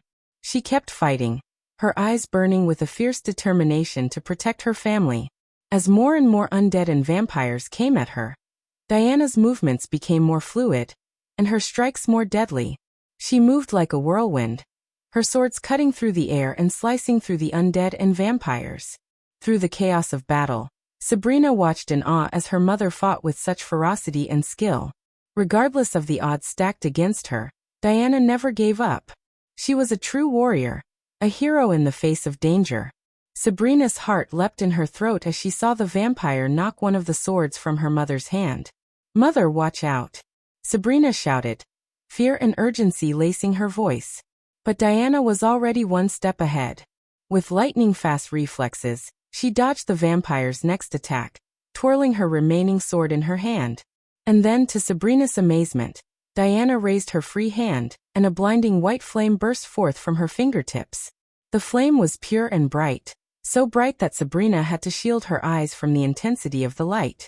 The flame shot forth like a laser beam, burning a hole through multiple undead and vampires in its path. Sabrina watched in awe as her mother wielded this incredible power, her raven-black hair whipping around her face as she fought on with renewed vigor.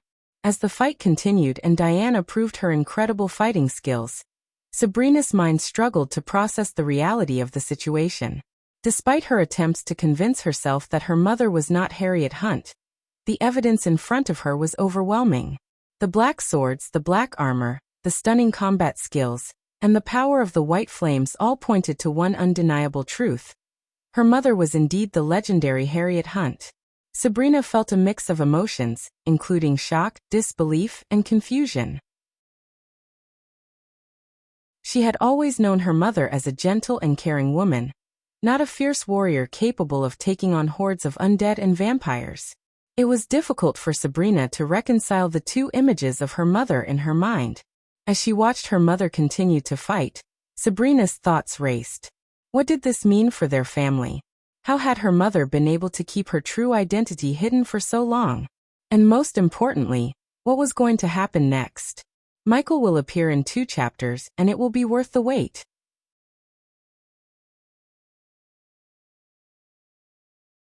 Chapter 930 The Dark Lord's Wrath. Harriet was a force to be reckoned with.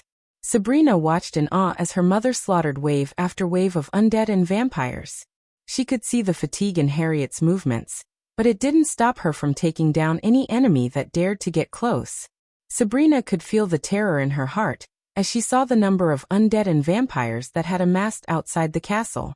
She knew that they were outnumbered and outmatched, but her mother's strength gave her hope. As the battle continued, Sabrina saw Harriet take hit after hit, but she kept fighting. Blood dripped from cuts and bruises on her body, but she refused to back down. Sabrina watched as her mother fought with fierce determination, her eyes blazing with a fire that seemed to come from deep within her soul.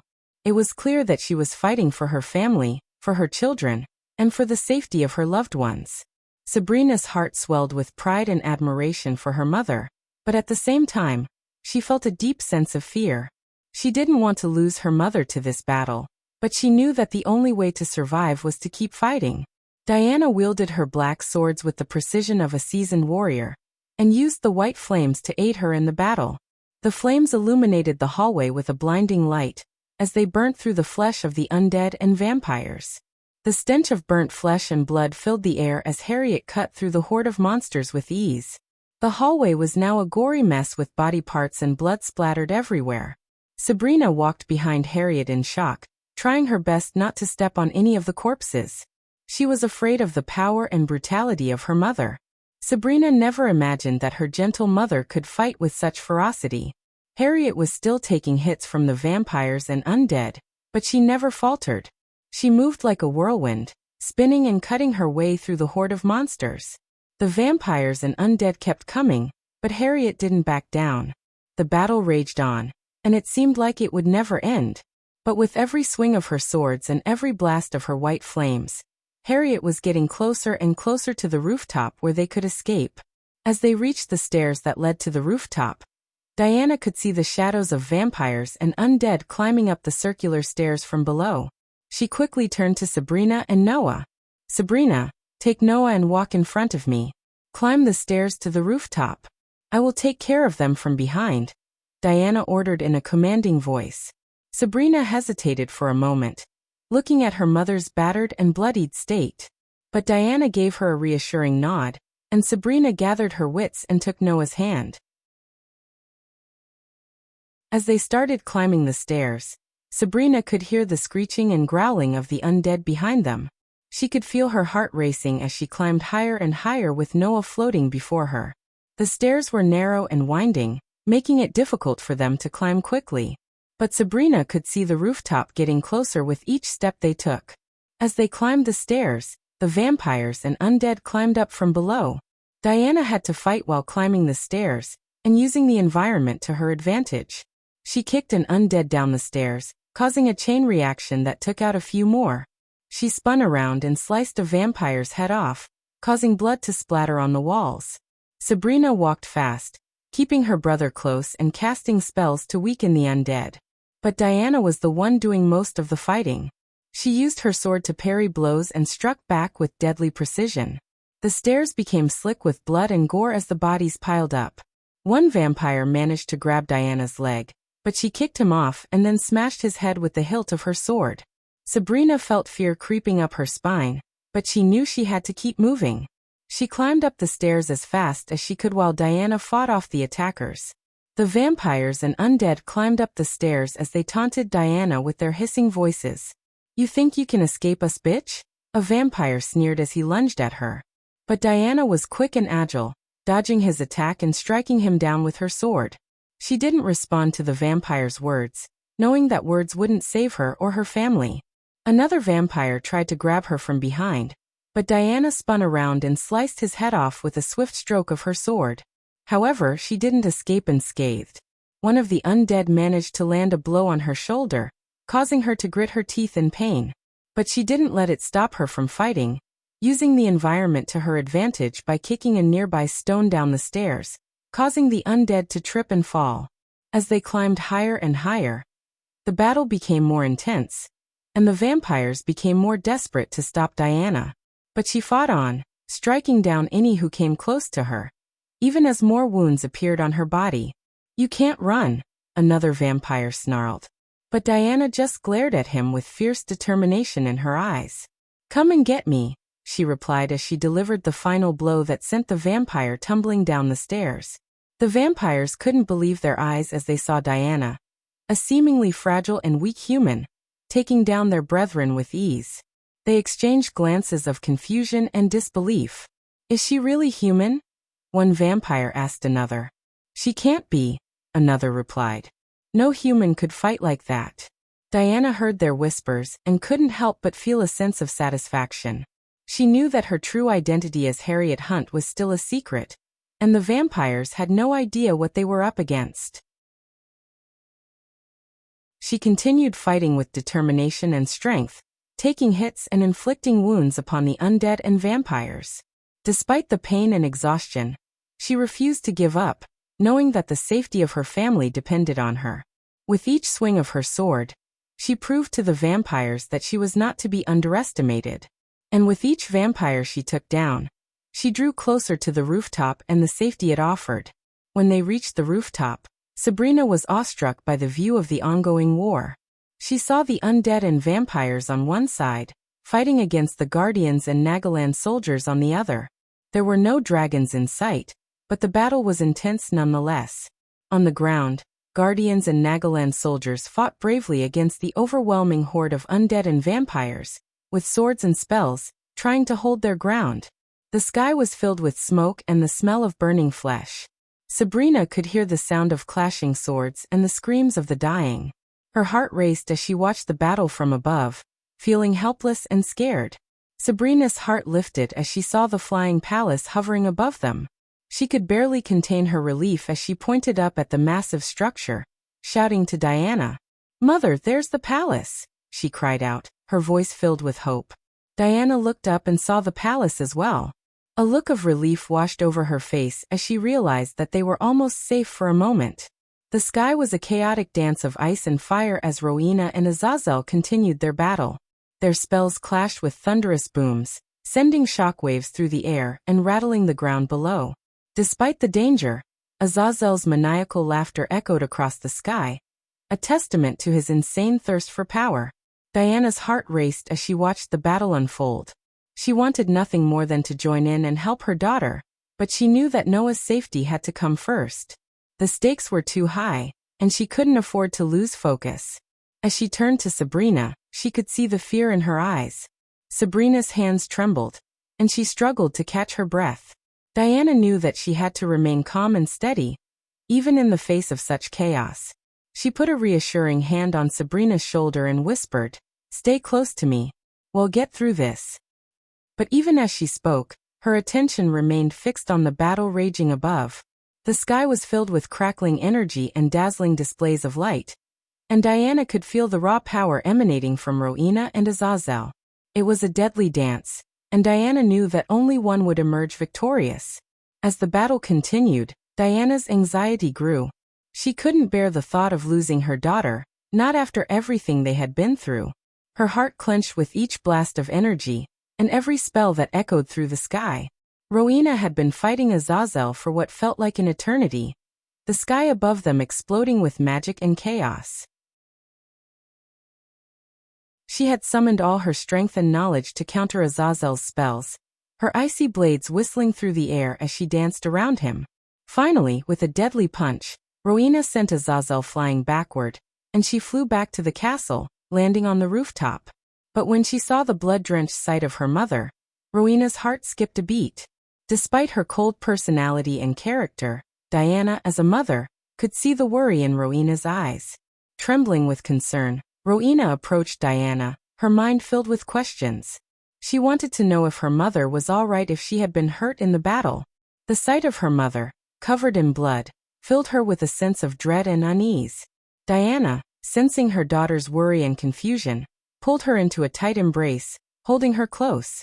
For a moment, they just stood there, locked in a silent embrace, the chaos of the battle still raging around them. Finally, Diana pulled back, looking at Rowena with a solemn expression.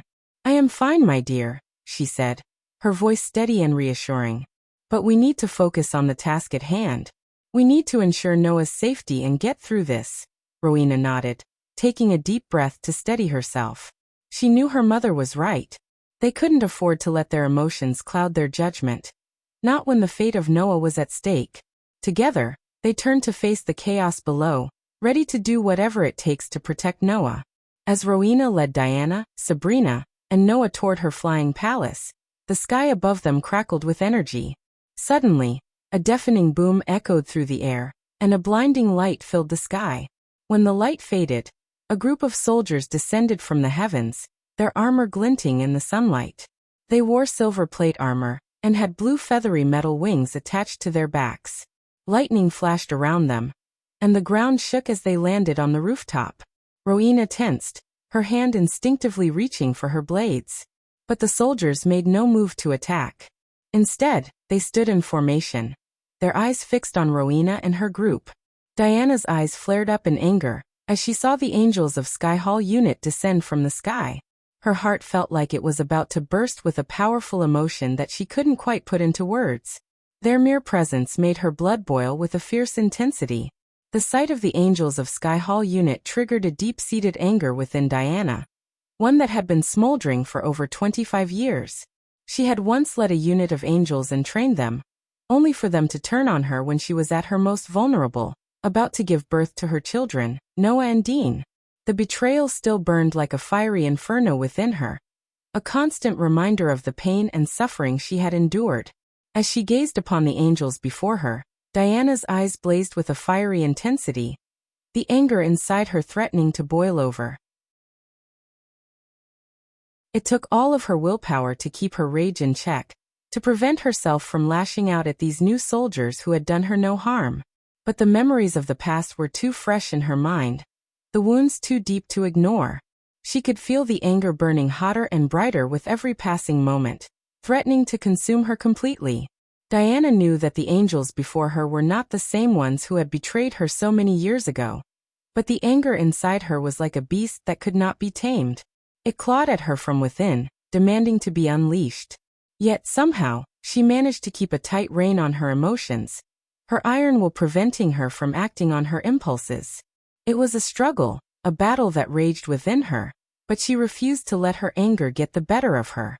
Finally, after what seemed like an eternity, Diana took a deep breath and managed to regain her composure. The anger inside her still burned, but it was a controlled burn now, one that she could manage. She knew that she had to keep her emotions in check if she wanted to protect her family. Rowena's heart raced as she watched the exchange between the angels and her mother. "Escort them to my palace," she ordered, trying to maintain a calm exterior despite her growing fear. "They are coming with us, holy maiden," the man in armor replied, his voice cold and unyielding. Rowena's frown deepened. "They are going to my palace." "It's an order," she repeated, her tone now icy. "We have our own orders, holy maiden. Your mother and brother are coming with us to the Sky Hall," the angel said, his voice devoid of any emotion. Diana's eyes narrowed as she realized the implications of the angel's words. She had taken an oath never to use her light flames or wield a sword again. And now it seemed the Sky Hall had discovered her secret. Sabrina's heart pounded in her chest as the tension in the air thickened. "Rowena, please, we have to go," she pleaded. But Rowena's attention was fixed on the angels, her grip on her blade tightening. "What is the meaning of this?" she demanded, her voice cutting through the silence. The lead angel remained stoic, his armor gleaming in the moonlight. "We have our orders, holy maiden," he repeated. Diana stepped forward, her eyes narrowed with anger. "What orders? Who sent you?" The angel's gaze flickered to her for a moment before returning to Rowena. "We are to bring you and your family to the Sky Hall," he stated plainly. Rowena's eyes blazed with icy fury. "And if I refuse?" she challenged, her blade now pointed at the lead angel. "Roalpha Dialpha, and Nui." The air crackled with tension as the angel remained unmoved. "We have been given authority to use force if necessary," he warned. Sabrina's hand trembled as she clung to Noah's arm. She could feel the weight of the situation bearing down on them all. Diana's mind raced with thoughts and emotions as she stared at the impassive angels before her. The weight of the decision she had to make felt like a crushing burden on her heart. She hated the idea of being under the control of the Sky Hall again, but the safety of her family was at stake. Her hands trembled as she clasped them tightly, trying to hide her fear and anger.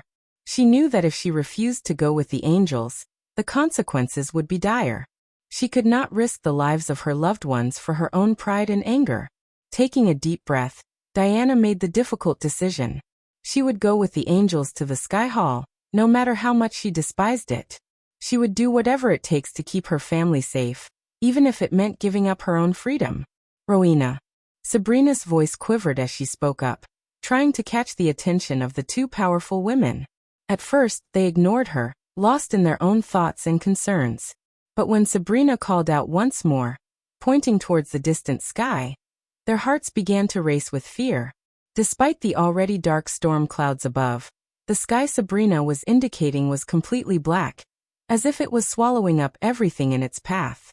The darkness was slowly but surely moving towards them, causing a chill to run down their spines.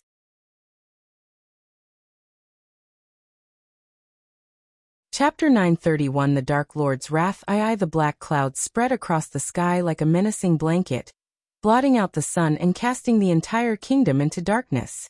The air grew thick and heavy, and the winds picked up, howling like a pack of wolves. The storm grew increasingly violent, lightning bolts streaking across the sky like jagged scars, and thunder shaking the very foundations of the castle. But the sudden darkness that enveloped the kingdom was different. It was not just the absence of light, but a palpable, suffocating darkness that seemed to smother everything in its path. Even the brightest lights flickered and dimmed, unable to penetrate the darkness. It felt like the end of the world had come, and the kingdom was about to be swallowed by the void. As the darkness descended upon the kingdom, the vampires could feel the energy of the Dark Lord within it. They became excited and elated, seeing it as a sign of his arrival. The darkness was a manifestation of his power, and it made them feel stronger, more alive. They could sense the fear and panic in the humans, but to them, it was a source of amusement. They laughed and cheered, eagerly awaiting the arrival of their master. The vampires were confident that with the Dark Lord by their side, they would be unstoppable. As the darkness enveloped the kingdom, a sudden shift in the air could be felt. It was as if the very atmosphere was charged with an eerie energy. The temperature dropped drastically, and the wind picked up, whistling through the trees and buildings. The sky was no longer just dark, it was now a deep, almost malevolent black. As the seconds ticked by, the feeling of unease grew stronger. The hair on the back of the neck stood up, and the silence was deafening. It was then that the ground began to tremble, and a distant rumble could be heard. The tremors increased in intensity, and the very foundations of the buildings shook. Suddenly, there was a flash of blinding light, and a deafening boom echoed across the land. The source of the light and sound was unclear, but it was as if the heavens themselves were being torn asunder. The air crackled with energy, and the darkness seemed to swirl and pulse, as if alive. The vampires felt a renewed sense of excitement and anticipation at the dramatic change in the atmosphere. They knew that something significant was happening, and the thought of the Dark Lord's arrival only made them feel stronger and more powerful.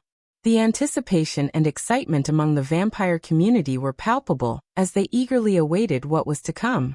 The Dark Queen and Azazel floated up into the sky, their forms silhouetted against the darkness that had enveloped the kingdom. They hovered there, suspended in the air, their eyes fixed on the distant horizon where the darkness seemed to be coming from. As they waited, the wind picked up, blowing their hair and clothes wildly around them. The clouds churned above them, lightning flashing and thunder rumbling ominously. The air was thick with the scent of magic, dark and powerful. Gaia and Michael shared a deep affection for their loyal dragon, Nightmare. Gaia was in Nagaland on a mission to avenge Nightmare's death by killing Norvin, who she believed was responsible. However, despite her fearsome reputation, the thought of facing Michael's wrath over Nightmare's death stirred unfamiliar emotions in her heart. Gaia knew that Michael's love for Nightmare was as deep as hers, if not deeper. She tried to push aside her worries and focus on the task at hand, but the uncertainty gnawed at her, making her feel vulnerable and exposed. Diana felt like her heart was being torn apart as she watched the impending doom that was about to befall her family. She knew that the Dark Lord was her son, and the fact that he was coming to kill his own twin brother, Noah, was unbearable. She felt a mix of fear, guilt, and sorrow all at once. As a mother, Diana had always wanted the best for her children, but she never imagined that they would end up as enemies, fighting against each other in a battle of good versus evil. She wanted to reach out to her son and tell him the truth, But she knew that it was too late. The Dark Lord was already on his way, and there was nothing she could do to stop him. Diana felt helpless and torn between her loyalty to her family and her obligation to keep the truth from her children. She knew that she had to face the Dark Lord and stop him from killing his family. But at the same time, she couldn't bear the thought of fighting against her own flesh and blood. It was a heart-wrenching situation that left her feeling conflicted and emotionally drained. The reporters and cultivators who were watching the darkness from a distance huddled together, shivering with fear. "Did you feel that?" one of the reporters asked as a gust of wind blew through the area, making them all shiver even more. "It's the Dark Lord. He's coming," another replied, his voice trembling. "We have to get out of here," another cultivator said, "before he arrives and kills us all." The cultivators were equally afraid. "We need to leave this place. The Dark Lord's power is too great," one of them said. "Remember what happened to the Wuxian army? The Dark Lord slaughtered them all," another added. "We have to get out of here," another cultivator said, "before he arrives and kills us all." The group quickly dispersed, running in different directions, hoping to find a safe place to hide until the Dark Lord's arrival was over. The Guardians and Nagaland soldiers stood at the ready, their weapons gripped tightly in their hands as they waited for the arrival of the Dark Lord. The Guardians' faces were etched with fear and despair as they remembered the last time they faced him. They knew the power that he possessed and the destruction he could cause. "I wish Noah was here with us," one Guardian said, his voice trembling. "He is the only one who can defeat the Dark Lord." "But he is still in a coma," another replied. "We have to do what we can with what we have." The Nagaland soldiers, who had only heard of the Dark Lord's power, looked even more frightened. They huddled together, their eyes darting nervously around as they waited for the inevitable. "I never thought I'd see the day when the Dark Lord would come to Nagaland," one soldier muttered. "I heard he slaughtered an entire army of Thusians by himself." "He's like a demon," another soldier said, his voice shaking. "I don't know how we can fight him." The Guardians tried to hide their own fear, but it was clear that they were also struggling to keep their composure. They knew that their duty was to protect the kingdom, but they also knew that they were facing a nearly impossible task. As Rowena watched the storm grow darker and more violent, she knew that her family needed to be escorted to safety as soon as possible. She turned to the angels who had brought her mother and siblings and commanded them to leave and take her family to a safe location. "You need to get out of here now and take my family with you," Rowena said firmly. The lead angel, who had been so cold and unyielding before, suddenly seemed to grow more arrogant. "We do not take orders from you, holy maiden. We have been recently appointed as angels, and we answer only to the Sky Hall. Roelfidialpha, and Nui C. 0M." Rowena was taken aback by the angel's arrogance, but she remained determined. "I don't care who you answer to. My family needs to be protected, and I won't allow them to be caught in the crossfire of the Dark Lord's arrival. You will take them to safety." As the minutes ticked by, the sky above Nagaland grew even darker, as if the blackness had a life of its own, and was spreading like a plague. The clouds roiled and churned, flashing with lightning bolts so bright they seemed to split the very air in two. Thunder boomed like the sound of 1,000 cannons, shaking the ground beneath their feet. The wind howled like a pack of wolves, whipping up debris and scattering it through the streets. It was as if the elements themselves were rising up in rebellion against the impending arrival of the Dark Lord. The darkness crept closer as Rowena's floating palace suddenly came to life, unleashing a barrage of fiery energy balls that pulsed with immense power. The Guardians stood in awe as they watched the energy surge through the air, destroying buildings and sending debris flying in all directions. "What in the name of light is happening?" one Guardian exclaimed, his voice barely audible over the roar of the storm. "I don't know, but we have to do something." Another shouted, his eyes fixed on the raging battle in the sky. Each ball of fire was powerful enough to shatter the ground beneath it, and the energy pulsated from the fireballs as they flew toward the darkness. The energy balls continued to surge through the air, each one more powerful than the last. The Guardians could feel the ground beneath them shaking as the energy pulsating through the air, and they knew that they were witnessing a battle unlike any other. As the Guardians watched in awe, A glimmer of hope stirred in their hearts. The mighty palace was unleashing an onslaught of powerful fireballs against the darkness, and they couldn't help but feel a sense of relief at the display of sheer strength. "Maybe we can defeat this darkness after all," one of them muttered, his eyes never leaving the fiery projectiles. Despite the immense power and destruction of the fiery energy balls, the darkness seemed to absorb them effortlessly. As each ball of fire disappeared into the void, the Guardians' hopes began to fade away. They watched in horror as the darkness continued to creep closer and closer, undeterred by Rowena's palace. "No. It's not working," one Guardian murmured, his voice filled with disbelief and dread. "It's too powerful. We're not going to stop it," another said, his voice heavy with resignation. The Guardians felt a sense of hopelessness wash over them as they realized that there was little they could do to stop the impending doom. They watched as the darkness consumed everything in its path, leaving only destruction and chaos in its wake. The storm raged on, the thunder and lightning adding to the chaos and destruction. The Guardians knew that they were witnessing a battle for the ages, one that would determine the fate of their world. Suddenly a pulse of sound erupted from the darkness, even louder than the deafening thunder that had been raging around them. And then, as if in response, a wave of pure blackness shot forth from the heart of the darkness. It seemed to change the very air around them, turning the cold storm into an intense heat that burned their skin. As the wave of darkness approached, they could see that it was not just a wave of energy, but a mass of dark flames that moved like a crescent blade through the air. It felt as though the flames were alive, with a mind of their own. The Guardians and soldiers watched in horror as the wave of darkness consumed the fireballs fired by the floating palace, turning them to ash. And then, with a sound like the hissing of 1,000 serpents, the dark flames washed over the palace itself, melting the mighty structure of cold frost energy into nothingness before their very eyes. The shock of the sudden attack left them all reeling, stunned by the sheer power of the dark flames. For a moment, they could only stand and stare in horror at the empty space where the palace had once stood. But then slowly, the realization set in that they were in grave danger. The Dark Lord had arrived and made his statement. The sudden destruction of the floating palace left everyone in shock and disbelief. The Guardians stood frozen, unable to comprehend the power that had just been unleashed. The rogue cultivators and reporters on the ground were equally stunned, their jaws dropping in horror. What just happened?" One rogue cultivator stuttered, his eyes wide with fear. That was the Holy Maiden's palace," another exclaimed, pointing up at the now destroyed structure. "I can't believe what I'm seeing," a reporter whispered, his voice trembling. "This is unreal." The power of the dark flames had left them all speechless, unable to process the destruction before them.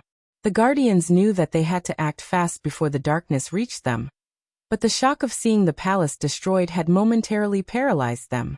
"We have to move," one Guardian shouted, breaking the silence. "The darkness is almost upon us." The group quickly gathered their senses and began to move, running towards the safety of Nagaland's walls. The sound of thunder grew louder as they ran, and the darkness crept closer with each passing second. They knew that they were in for a fight, but they were determined to protect their kingdom at any cost. As everyone's attention was on the destruction of the floating palace, the ground beneath them began to shake violently. Suddenly, one of the Nagaland soldiers let out a deafening scream as his body began to convulse uncontrollably. In the next moment, his body exploded into a mist of blood, bones and flesh. The shockwave from the explosion sent the nearby soldiers flying in all directions, their bodies torn apart by the blast. The Guardians were horrified as they watched their fellow soldiers burst into bloody mist before their eyes. They could hear the screams and cries of their comrades as they too were consumed by the mysterious force. The ground shook with every explosion, sending shockwaves through the air that knocked the Guardians off their feet. Blood and gore filled the air, as the mist of the soldiers' remains covered the ground like a thick red fog. The Guardians frantically tried to protect themselves from the explosions, but it was no use. As the darkness approached them, the soldiers and Guardians continued to burst into a completely red mist.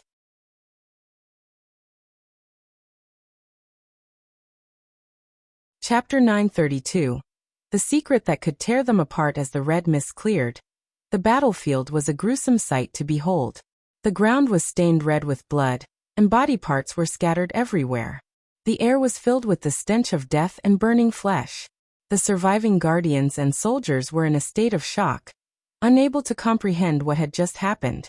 They looked around, trying to make sense of the carnage that had taken place. The storm continued to rage on, and the darkness that had enveloped the battlefield made it almost impossible to see. The only light came from the occasional flashes of lightning that illuminated the sky, revealing glimpses of the destruction and chaos that surrounded them. The wind howled through the ruins of buildings and the debris that littered the ground, making it difficult to hear anything but the roar of the storm. It was a disorienting and terrifying experience with no end in sight. The darkness seemed to press in on them from all sides, making it hard to breathe and adding to the overwhelming sense of fear and dread.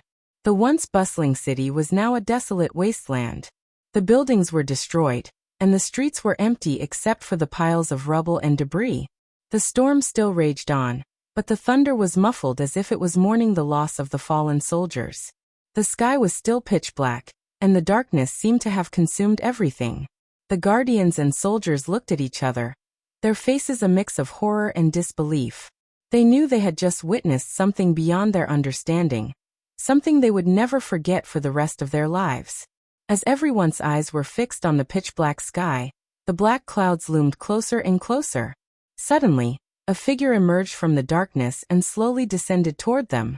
The flashes of lightning illuminated his figure, revealing the ominous presence of the Dark Lord. His form was engulfed in a shroud of darkness.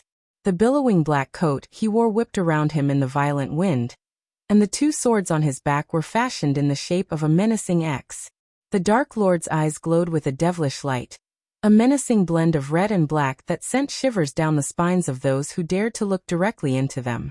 His arrival stunned everyone into silence, and as they sensed his cultivation level, their hearts began to race with fear. He was at the half-celestial level, and the power that radiated from him was suffocating. The darkness that enveloped him seemed to spread and expand, leaving the battlefield in even deeper darkness.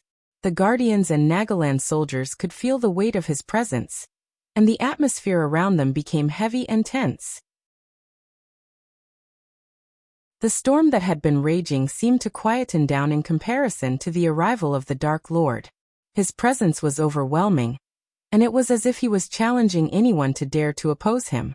As the Dark Lord descended, the very air around him seemed to change. Even the vampires and the undead fell to their knees in fear, paying their respects to his overwhelming power. His gaze was fixed solely on the castle's rooftop, and he floated towards it with menacing grace. The angels surrounding the group felt the pressure building around them, suffocating them with his dark aura. "We are not prepared for this battle," the leader of the angels muttered. His voice was devoid of any emotion. He quickly retrieved a golden scroll from his space ring, attempting to teleport away to safety. But before he could even activate the spell, an invisible force snatched the scroll from his grasp, rendering him helpless. While Rowena watched the Dark Lord approach, she felt his power radiating off him like an all-consuming force. She couldn't even bring herself to move, as though she was frozen in place by the weight of his aura. Despite her own power, she knew that she was weak before him. But even as fear and awe took hold of her, she was filled with a fierce determination to protect her family. When the angels attempted to retreat, a shroud of darkness descended upon each of them, wrapping around their bodies like a twisted embrace. They were pulled towards the Dark Lord, his eyes fixed on them without uttering a single word. Each of the angels struggled and screamed as the darkness ripped them apart, their bodies torn into pieces. Blood splattered everywhere as their cries echoed across the battlefield. Sabrina watched in horror as the Dark Lord showed no mercy, his power overwhelming even the strongest of angels. She trembled as the sound of bones snapping and flesh tearing filled the air, unable to look away from the gruesome scene before her.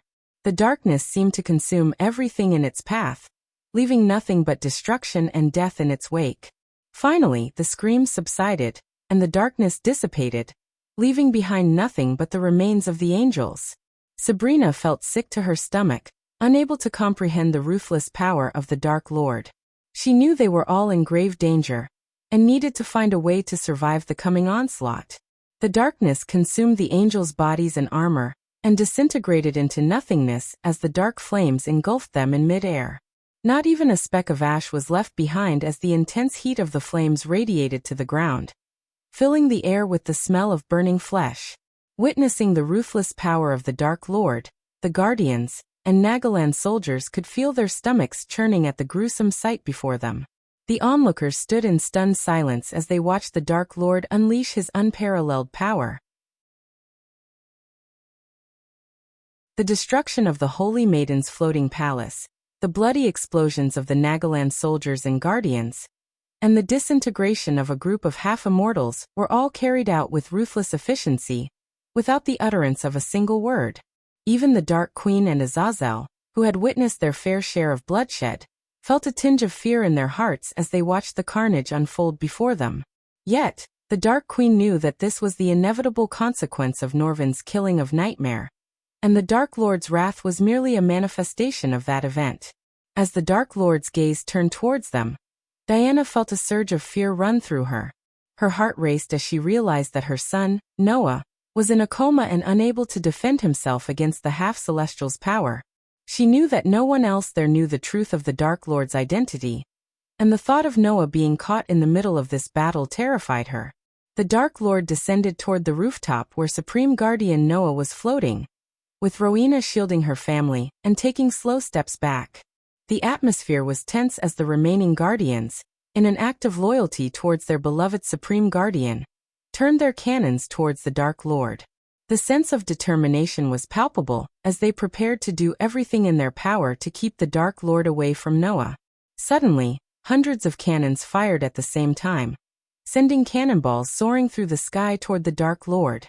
However, the Dark Lord calmly raised his finger, and with a flick of his wrist, hundreds of black lightning bolts descended from the dark clouds, striking down the cannonballs mid-air. The lightning bolts continued to strike the airships, causing them to explode in a shower of sparks and debris.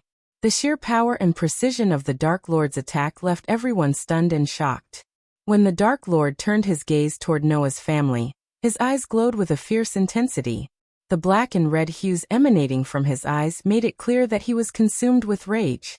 Rowena, shielding her family with her body, spoke his name softly, Ghost.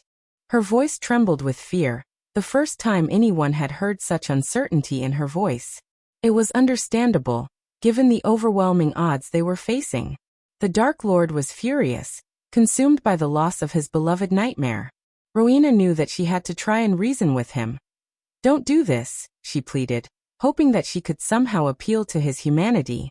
The Dark Lord remained silent, consumed by his rage and grief. Memories of the baby dragon perched on his shoulder, its tails coiled around his neck, flooded his mind. The wet licks the dragon had given him, the playful antics they had shared, and the bond they had formed came rushing back, intensifying his emotions. The death of Nightmare had triggered something inside him, a burning desire to avenge his fallen companion. As the memories consumed him, the Dark Lord's eyes flared up, glowing with a dangerous mix of black and red. He raised his hand, and the air around him crackled with dark energy. Rowena, sensing the danger, stepped forward and called out to him, using his name. But the Dark Lord was not in the mood for talking or listening to pleas.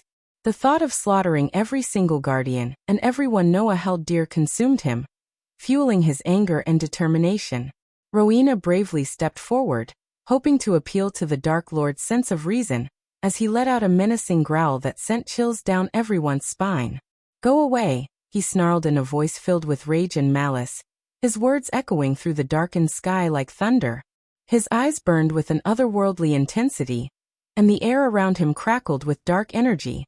It was clear that he was not in the mood for mercy or compassion. Despite the overwhelming danger, Rowena stood her ground between the Dark Lord and Noah. She was not going to back down, especially when it came to protecting her family. As the Dark Lord continued to approach, Rowena summoned the Cold Flames, a primordial flame of icy blue that was known for its extreme cold.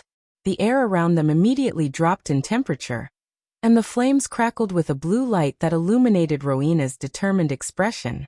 The cold flames were unlike any other flame in existence, as they were born from the very beginning of the universe. They were said to have the power to freeze anything they touched, even other flames. As Rowena summoned the flames, they erupted around her, swirling and dancing like a blizzard of ice and fire. Diana desperately tried to stop Rowena from fighting her own brother, the Dark Lord. But before she could intervene, Rowena charged at the Dark Lord, her hands ablaze with the icy blue primordial flames. With all her might, Rowena threw a punch at the Dark Lord, but he effortlessly caught her fist in his hand.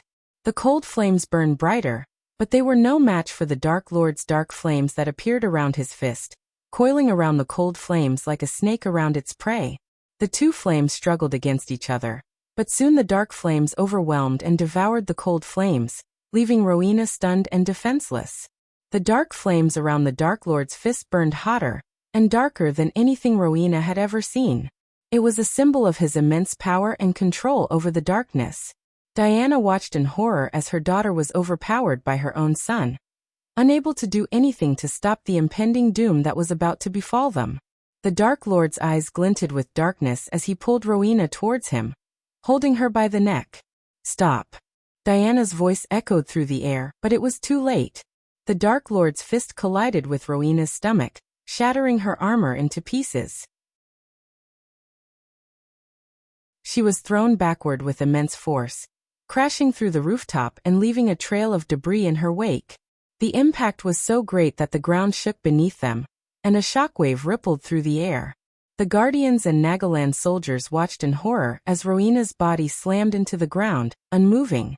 As Rowena crashed through the rooftop, Sabrina's heart sank with fear. She ran towards her sister, screaming her name as she knelt beside her. "Rowena!" Sabrina shouted, tears streaming down her face. Rowena coughed up blood as she struggled to sit up, but her body failed her. Sabrina sobbed in pain and despair as she saw her sister's condition. She knew how strong Rowena was, and seeing her like this was heartbreaking.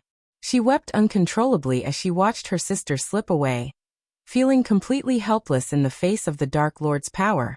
Diana felt every fiber in her body ache with the urge to rush to Rowena's side, but she knew she couldn't leave Noah alone. She was the only thing standing between the Dark Lord and Noah. She gritted her teeth and remained where she was, her eyes locked on the Dark Lord's menacing figure. The sight of Rowena being sent flying through the air filled her with a sense of helplessness and despair. She had already lost one son, and would not lose another one. Diana's heart shattered into a million pieces as she watched the Dark Lord, her own flesh and blood, stand before his twin brother with the intention to take his life. The pain of seeing her own son filled with such rage and hatred was unbearable. It was a pain that only a mother could understand. As Diana stood there, she couldn't help but feel helpless and lost. No one knew the truth that the Dark Lord and Noah were brothers, not even the brothers themselves. It was a secret that Diana had kept hidden for so long, a secret that was now tearing her apart. She was torn between her love for both of her sons, and the duty she had to protect Noah. Diana could feel the weight of the world on her shoulders as she stood between her two sons, one consumed by darkness and the other floating in a coma. She wished she could tell them the truth, wished she could tell them that they were brothers, but the timing was never right. And now, with the fate of both her sons hanging in the balance, Diana was left with nothing but the crushing pain of a mother torn apart by the love for her two sons.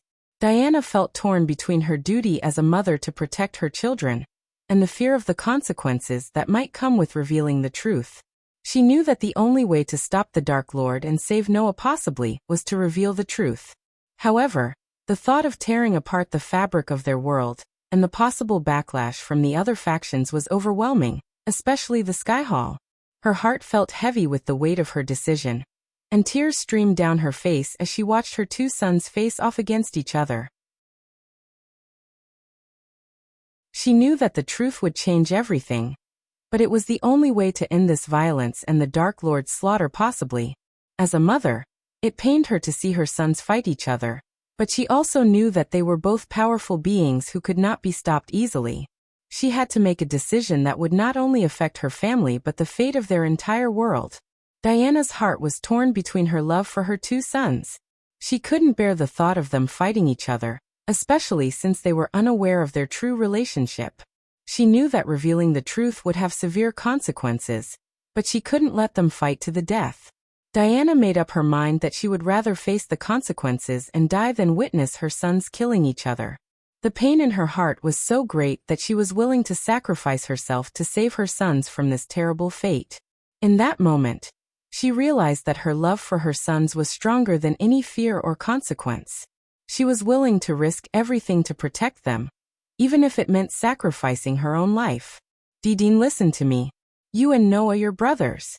You're both my sons, Diana said, her voice shaking with emotion.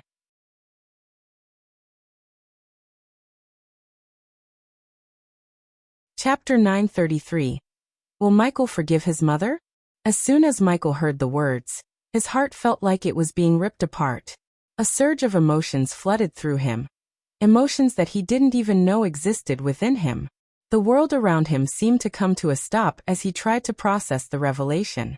The anger that had been burning within him slowly began to dissipate, replaced by a torrent of other intense feelings. He stood there, rooted to the spot, unable to move or speak as he grappled with the new information. A deep sadness overtook him as he realized the years he had spent alone, longing for a family. The anger he had felt before dissipated, and was replaced with a searing rage as he remembered the feeling of abandonment that he had harbored for so long. The knowledge that his own mother had left him only added fuel to the fire that had been burning inside him for so many years. He wanted to lash out and make her pay for what she had done, but a part of him also felt a sense of relief at finally understanding the source of the pain he had carried for so long. He stood there in silence for a moment, his eyes closed, as he tried to come to terms with the truth that had just been revealed to him. Finally, he opened his eyes and turned to face Diana, his expression a mixture of pain, anger, and longing. While Michael stood there like a statue, his mind was filled with memories of his childhood. He remembered being alone and abandoned as a child, with no one to care for him. He would spend hours sitting alone in the dark, longing for the love and affection of a mother. One particular memory stood out to him. A cold, winter night where he had nowhere to go and no one to turn to. He had been wandering the streets, shivering in the cold, when he stumbled upon a couple huddled together under a blanket. They looked at him with pity in their eyes and offered him a small piece of bread, which he gratefully accepted. But as he turned to walk away, he heard them whispering to each other about the danger of taking in a child like him. Michael felt a lump form in his throat as he remembered the hurt and rejection he felt at that moment. He had never forgotten that feeling, and it had driven him to become stronger and more powerful than anyone else. But despite his strength and his status as the world's #1 hitman, he could never shake off the longing for a mother's love and the sadness of being abandoned as a child. As Michael thought about his past and the revelation of Diana being his mother, his heart filled with anger. He couldn't help but think about all the times he felt abandoned and alone as a child. It was like a cruel joke to him that while he suffered as an orphan, Diana raised Noah with all the love and affection that he never received. He remembered a time when he was just a young orphan boy, cold and alone on the streets. He had begged for food and shelter, but no one had wanted to take him in. Meanwhile, Noah had grown up in the safety and comfort of their mother's home, never having to worry about where his next meal would come from or where he would sleep at night. The memory of that rainy night brought tears to his eyes, and he couldn't help but feel angry at Diana for abandoning him. The sadness and loneliness he felt as a child were now compounded by the realization that his own mother chose to raise his brother with all the love and care he deserved while Michael was left to fend for himself. Little did Michael know that 25 years ago, the Skyhall elders had performed a forbidden ritual to alter Diana's memory and sever her motherly bond with Michael. They had warned her that one of her twin sons would bring destruction and chaos to the world, but even with this knowledge, Diana couldn't bring herself to abandon her own child. However, the elders had gone to extreme lengths to alter her memories, making her believe that she had abandoned Michael, just as Michael had believed for all these years. A cruel twist of fate left Michael feeling angry and betrayed, knowing that his mother had unknowingly abandoned him. Tears began to roll down both Diana's and Michael's eyes as they let the truth sink in. Diana felt a mix of guilt, regret, and sorrow for the pain and suffering that her son had to go through alone. On the other hand, Michael felt a mix of anger, sadness, and betrayal at the revelation that his own mother had abandoned him. They both felt a deep sense of longing for the time that they lost and could never get back. Diana approached Michael with her hands trembling with emotion. Tears streamed down both of their faces as they faced the truth of their familial connection. The dark shroud around Michael began to fade, revealing a man who had been consumed by anger and pain for so long. From above, Gaia watched in stunned silence as she slowly descended to the rooftop. Her usual fierce expression was replaced with a look of shock as the truth of Michael's past was revealed. Gaia was in disbelief upon learning that Diana Winston was Michael's mother, making the supreme guardian and arch-nemesis, Noah, his twin brother. The revelation left her stunned, and for a moment, she set aside her desire to avenge Nightmare. The gravity of the situation weighed heavily on everyone as they grappled with the enormity of the truth that had been revealed. Michael felt an unfamiliar sensation as his mother wiped away the tear from his face. It was the first time in his life that he felt the touch of his mother. His mind was in complete disarray, unable to process the fact that Diana had been his mother all along. He had always imagined that the day he finally discovered the truth, he would be able to maintain his composure and deal with it rationally. But the reality was far different from what he had anticipated. A tidal wave of emotions overwhelmed him, and he struggled to make sense of them. The anger and bitterness that had been simmering inside him for years threatened to boil over, but at the same time, he felt a deep longing for the love and care of a mother that he had never known. Michael wanted to scream and shout at Diana, to demand answers for why she had abandoned him. But his throat felt tight, and no words came out of his mouth. He felt like a lost child, unsure how to process the overwhelming emotions coursing through his body. The thundering storm and gusting wind seemed to have stopped as soon as Diana revealed to Michael that she was his mother. Everyone around them was stunned, and their eyes were wide with disbelief. They couldn't believe what they were hearing. Sabrina broke the silence and whispered in shock, "What? Noah and Michael are brothers?" The rest of the Guardians and Nagaland soldiers were equally stunned, and looked at each other with disbelief. The idea of the Supreme Guardian and the arch-nemesis being twin brothers was beyond their comprehension. One of the Guardians whispered, "Did she just say that she is the Dark Lord's mother?" Another one responded, "And Noah's too. They are twin brothers." The realization hit them hard, and they could feel their hearts pounding in their chests. The fact that the Supreme Guardian and the Dark Lord were related by blood was something they couldn't have imagined in their wildest dreams. Diana's trembling voice rang out in the silence that enveloped them. The storm and the wind seemed to have come to a halt as she uttered the words that shook Michael to his core. Her hands shook as she gently cupped Michael's face, the tears rolling down her face as she looked into his eyes. "You are not Ghost," she said, her voice breaking with emotion. "You are Dean Winston. That was the name I gave you when you were born," she said, her voice barely above a whisper. Michael's eyes widened in shock as he heard the name. He had never heard it before, but it felt like a part of him had been awakened. Diana searched Michael's eyes for any sign of recognition or affection, but all she found was pain and anger. She longed to hear her son call her mother just once, but all she received was a barely audible response. "Say something," she pleaded, desperation seeping into her voice. She needed to know how he felt about the truth she had just revealed. Michael's eyes, usually so full of darkness, now held a mix of emotions that Diana couldn't decipher. His voice was strained and almost inaudible when he finally spoke. "I might be your son," he began, his voice shaking with emotion, "but you are not my mother." The words hit Diana like a punch to the gut. She felt as if the world had just crumbled beneath her feet. All she wanted was to embrace her son and make up for the lost time, but she knew deep down that it was impossible. Michael felt that there was no possible way he could forgive his mother for abandoning him and treating him like he was worthless. Although he understood that she may have had her reasons, the pain he went through was too great to forgive and forget simply. His entire life was filled with suffering and despair, and it was difficult to move past the hurt and betrayal he felt. Furthermore, Michael couldn't believe that he and Noah were brothers. They were completely different people in every way possible. Noah had grown up in a loving family, with everything he could ever want, while Michael had to fight for everything he had. The thought of being related to someone who had lived such an easy life was almost laughable. Despite the intense anger and betrayal he felt, a small part of Michael couldn't help but wonder what his life would have been like if things had been different. If he had grown up with his family, would things have been better? Would he have been able to live a normal life instead of one filled with pain and suffering? These questions lingered in his mind, but they didn't change the reality of his situation. He was still the Dark Lord, and he would still have to face his brother in battle. Michael's eyes shifted towards Noah, who was still unconscious in the air. Even now you are standing before me, protecting Noah. I had no one to protect me, Michael said with a sad, bitter snicker. Sabrina's heart skipped a beat when she heard the revelation that Michael was her brother. It was as if all the pieces of a puzzle had suddenly fallen into place, and the bond she had always felt with Ghost now made perfect sense. She had always felt a strong connection to Ghost, the Dark Lord, and now she knew why. It was because they were siblings, and she had never even suspected it.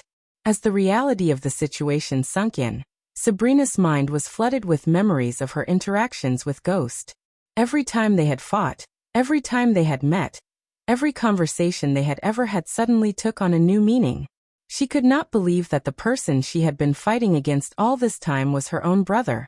Rowena, who had been punched by Michael, slowly rose back to her feet, her body trembling with shock. She could not believe what she had just heard. Her mother had another son, and he was the Dark Lord who had caused so much destruction and chaos. But as Rowena looked into Michael's eyes, she saw not the infamous Dark Lord but her little brother. Despite his terrifying reputation, she could not help but feel a strong connection to him. Michael's voice trembled with a mixture of anger and sadness as he spoke. I have my own family now, just as you have built yours. But Noah has taken someone precious from me, and he must pay for what he did. He wanted to fight the Dark Lord, didn't he? Well, he will get his chance, whether I am his brother or not, he said, his gaze fixed on Noah's unconscious body. Diana's heart sank at Michael's words. She knew she had to do something to make things right between her sons, but she didn't know where to start. Sabrina, who had been listening to their conversation, felt a knot form in her stomach. She couldn't believe that Ghost was her brother, and the infamous Dark Lord at that. Rowena, on the other hand, saw no Dark Lord in front of her, only her little brother. She wanted to embrace him and tell him everything would be okay, but she knew it wouldn't be that simple. The pain and anger in Michael's voice were palpable, and she knew he wouldn't let go of his grudge against Noah easily.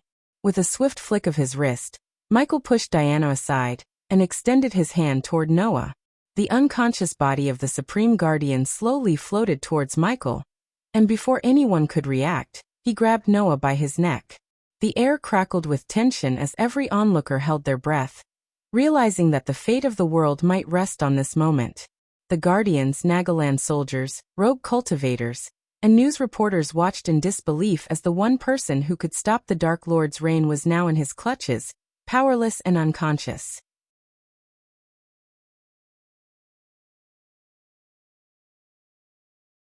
Chapter 934.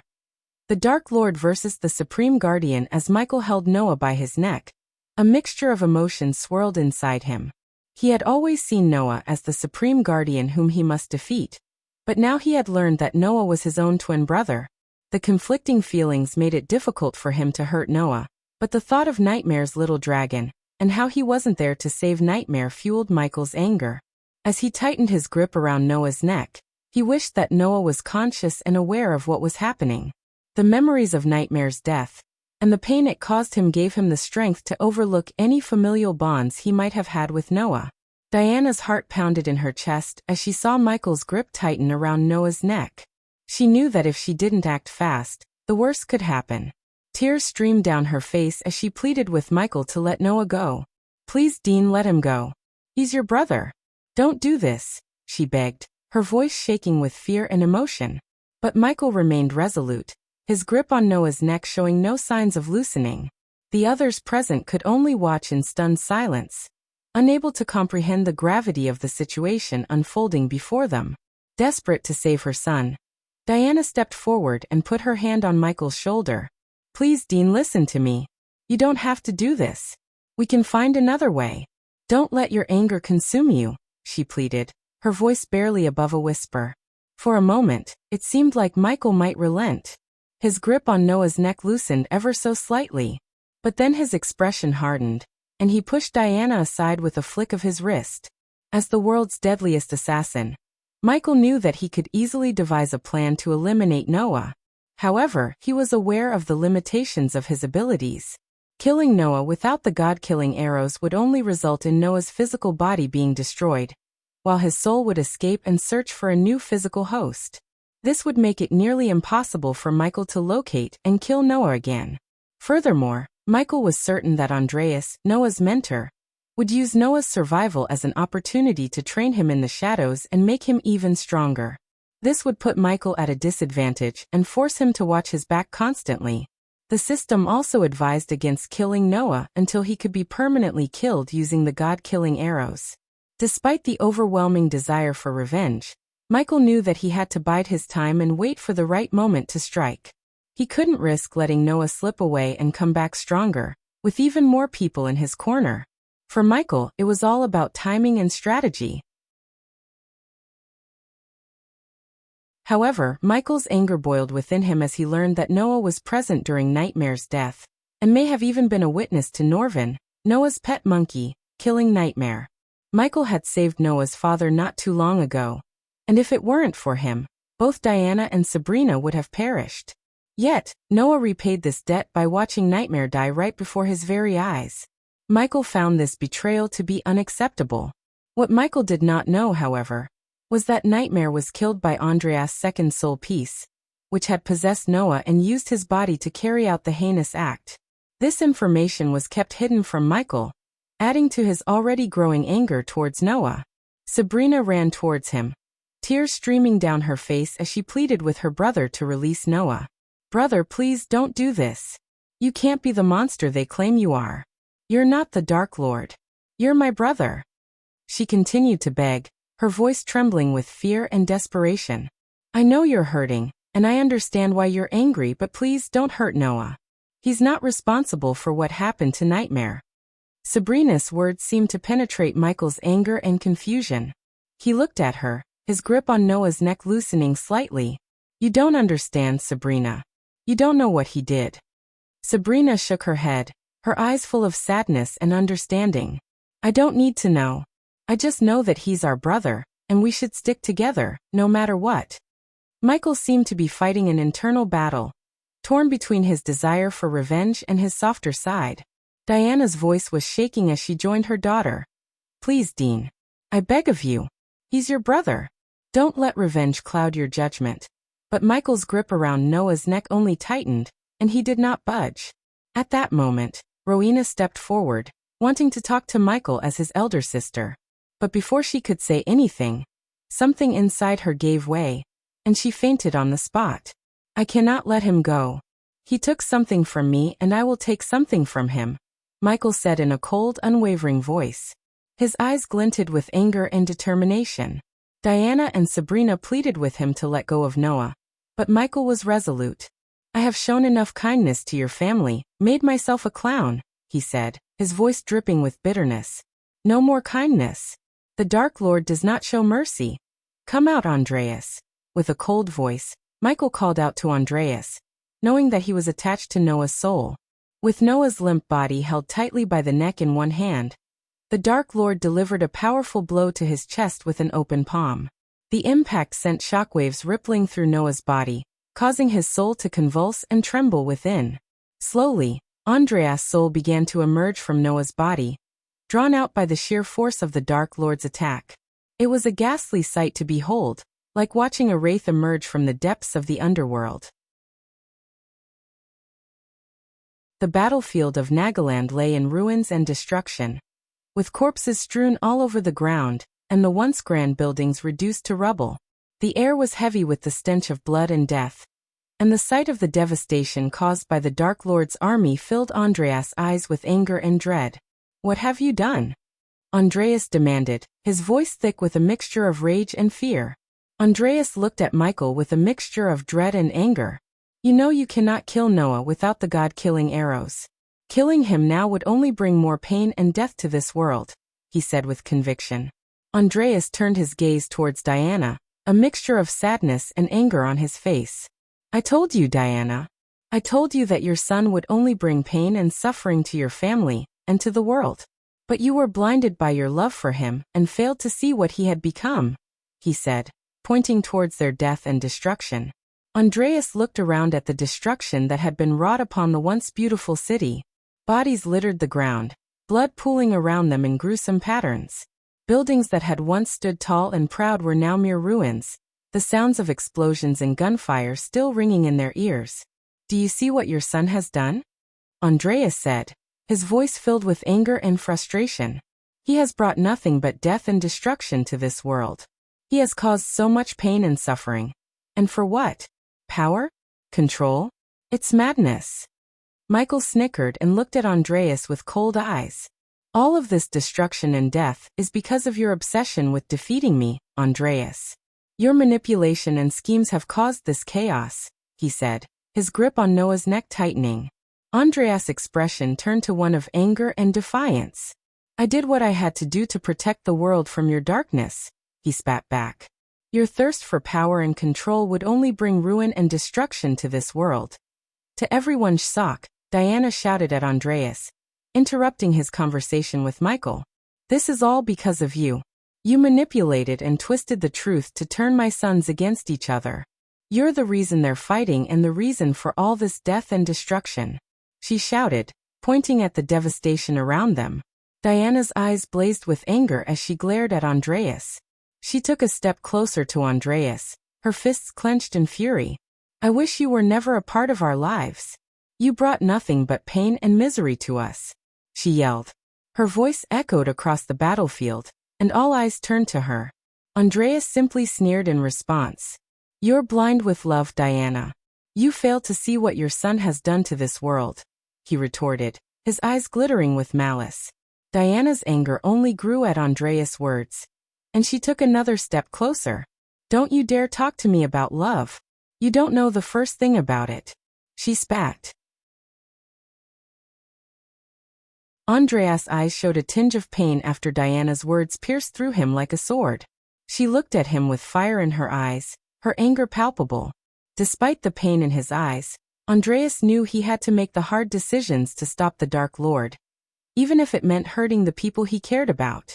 He knew that the fate of the world was at stake, and he couldn't let his emotions cloud his judgment. He knew what he had to do, and he hoped that one day, everyone would understand why he had to make this sacrifice. A fiery rage coursed through Michael as he glared at Andreas. The man's constant manipulations and schemes had pushed him to his limit, and he was now determined to put an end to it once and for all. The Dark Lord's eyes blazed with an intense fury as he spoke, his voice filled with conviction.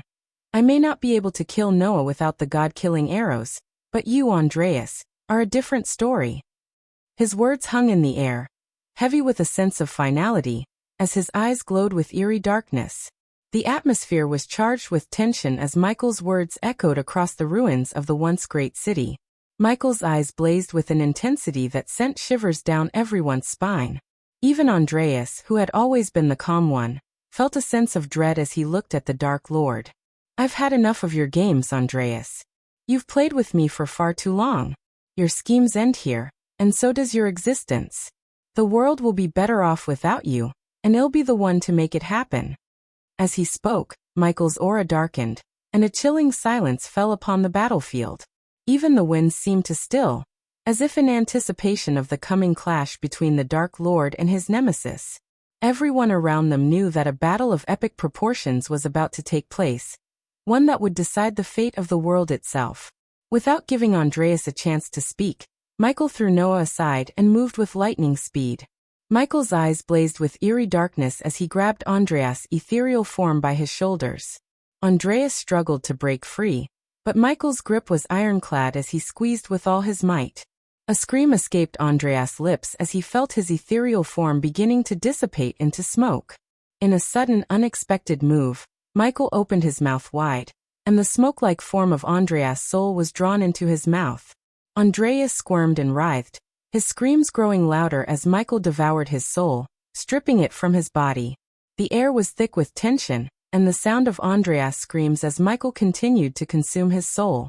It was a dark and ominous sight, and even the most powerful beings present couldn't help but feel a sense of dread and awe as they watched the scene unfold. Finally, with a final burst of energy, Michael consumed Andreas' soul entirely, and he let out a loud roar of triumph. The air around him crackled with energy as he stood, a new darkness emanating from him, powerful and undeniable. As Michael consumed Andreas' soul, a sudden gust of wind blew across the battlefield, causing everyone to stumble. The sky grew darker and the storm around them intensified, lightning crackling across the sky with a deafening roar. The air around Michael crackled with energy as he consumed the soul, causing everyone to feel a sense of dread and horror at what they were witnessing. The storm raged on as the ground beneath their feet shook violently, causing debris to fall from the surrounding buildings. Those who witnessed Michael's action stood frozen in fear and disbelief, unable to comprehend what they were seeing. The dark energy radiating from Michael's body seemed to consume everything around him, making the already chaotic battlefield even more terrifying. After he consumed Andreas' soul, Michael's eyes narrowed as he looked toward Noah, who was now lying unconscious on the ground. Turning to face Diana and Sabrina, he spoke in a cold, unwavering voice, "The truth changes nothing. If he ever dares to stand in my way again, I will not hesitate to end his life." His words hung in the air with a chilling finality, leaving no room for argument. Diana revealing the truth about Noah's identity as Michael's brother had a profound impact on her and her entire family. The revelation shook the very foundations of their beliefs, and their lives were forever changed. For Diana, the truth brought immense guilt and shame for hiding the secret for so long. She couldn't bear to look at Michael after revealing the truth, knowing the pain she had caused him by abandoning him as a child.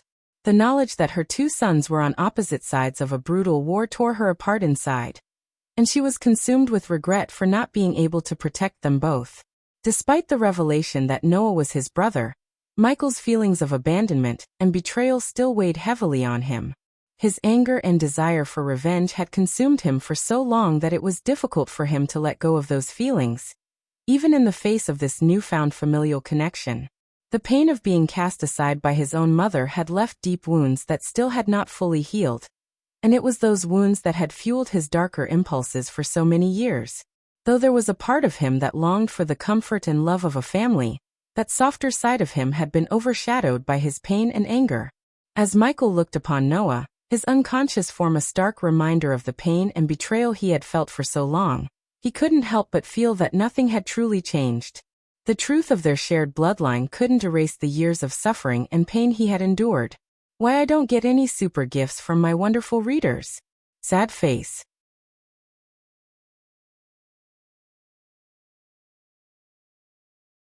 Chapter 935.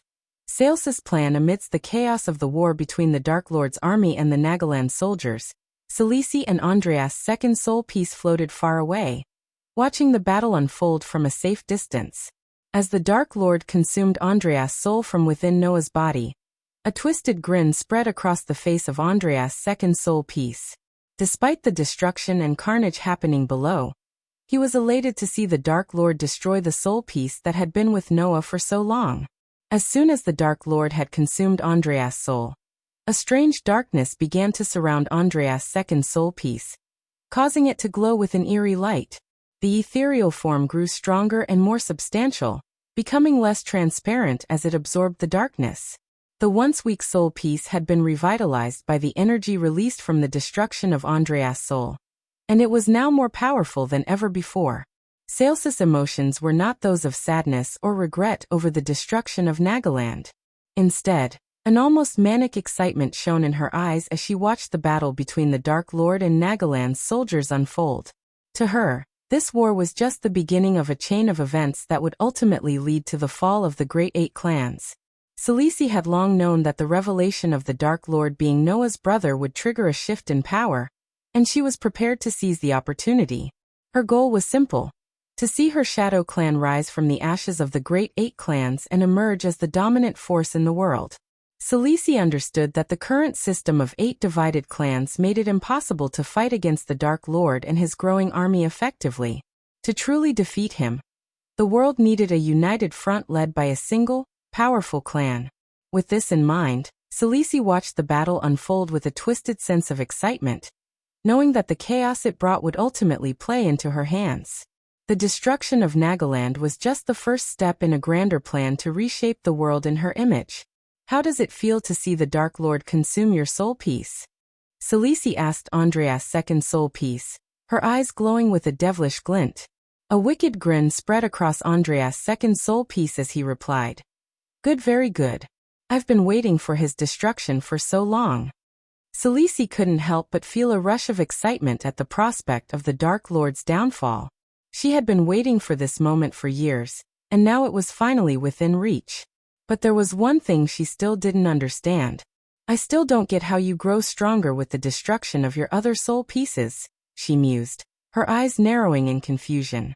Andreas' second soul piece chuckled darkly, his eyes glowing with eerie darkness. It's simple, my dear Selisi. With each destruction, the darkness within me grows stronger. And as the darkness within me grows, so does my power. Selisi felt a chill run down her spine as she listened to his words. She knew that Andreas' second soul piece was not to be underestimated, and she couldn't help but feel a sense of unease at the thought of what he was capable of. But she pushed those thoughts aside, focusing instead on the upcoming battle that would determine the fate of the world. Andreas' second soul piece grinned devilishly. The Dark Lord may be the god of darkness in this universe, but the darkness I serve is universal, he replied. It powers me and gives me strength beyond what Andreas could have ever imagined. He was a fool to ignore such power when he could have easily embraced it and finished the Dark Lord himself. Selisi listened intently, her mind racing with possibilities. She knew that with Andreas' second soul piece by her side, she could become the most powerful force in the universe. Together, they could conquer all of the 8 clans and establish the Shadow Clan as the dominant force in the world. Looking at Andreas' second soul piece, Selisi felt a sense of excitement coursing through her veins. She knew that with his power and her cunning, they could achieve anything they set their minds to. And she was determined to make it happen. As Andreas surveyed the wreckage of Nagaland, his eyes fell upon the lifeless body of Castien and the broken form of Zanali. Turning to Selisi, he asked with a mix of anger and disdain. How do you plan to avenge Castien's death and heal Zanali? Are you not moved by the loss of your own husband and daughter? Selisi's response was cold and callous, without a hint of remorse. She waved her hand dismissively, as if the lives lost were of little consequence. I don't plan to, she replied flatly. Noah will take care of it once he wakes from his coma. The death of his love Edith and the state of Zanali will fuel his anger towards the Dark Lord, overshadowing any familial bond he might form. Andreas couldn't help but feel smile at Selisi's lack of compassion. He knew the path Noah was headed down, and it was one of destruction and chaos. The world is changing, Selisi, Andreas said calmly. Don't forget that you can't just sit back and let the pieces fall where they may. The consequences will be dire for everyone, including your clan. But Selisi merely chuckled, her eyes gleaming with ambition. The world has always been changing, Andreas. The strong will always rise to the top, and I plan on being on the winning side. Noah will take care of the Dark Lord, and my clan will reap the rewards. It's as simple as that. Andreas looked at Selisi with a sense of cold detachment, realizing that they were both cut from the same cloth. They were both cunning, calculative, and merciless, willing to do whatever it takes to achieve their goals, even if it meant sacrificing others in the process. In a way, they deserved each other. They were both driven by their desire for power and control, and they would stop at nothing to achieve it. Andreas couldn't help but feel a sense of grim satisfaction at the thought of teaming up with Selisi to take down the Dark Lord, knowing that they both shared the same ruthless mindset. Selisi turned to Andreas, her eyes cold and calculating. Once the Dark Lord leaves Nagaland, I want you to take out Noah's team of elites, she instructed. We need to eliminate any potential threats to our plan, and those elites are at the top of the list. Andreas nodded, his expression just as cold and calculating as Selisi's. Understood, he replied. And what about Hammond? Bring him to our place, Selisi said, a hint of greed in her voice. We need his genius to help us dismantle the Dark Lord's army piece by piece. He'll be a valuable asset to our cause. And what about Noah? Andreas asked, knowing the answer but wanting to hear it from Selisi herself. Leave him be, Selisi said dismissively. He's of no use to us now. But make sure to make it look like the Dark Lord killed his elites. We want Noah to focus every bit of anger toward the Dark Lord. Otherwise he might become softer. Andreas nodded again, feeling no compassion or mercy for anyone in this situation. He and Selisi were both ruthless and cunning, willing to do whatever it took to achieve their goals, no matter the cost. A month ago, when the Dark Lord arrived at Noah's house to help his father, the news reporters caught wind of it and stirred up a political storm. They questioned Noah's competency as the Supreme Guardian, claiming that he should have been the one to fight the Dark Lord, not seek his help.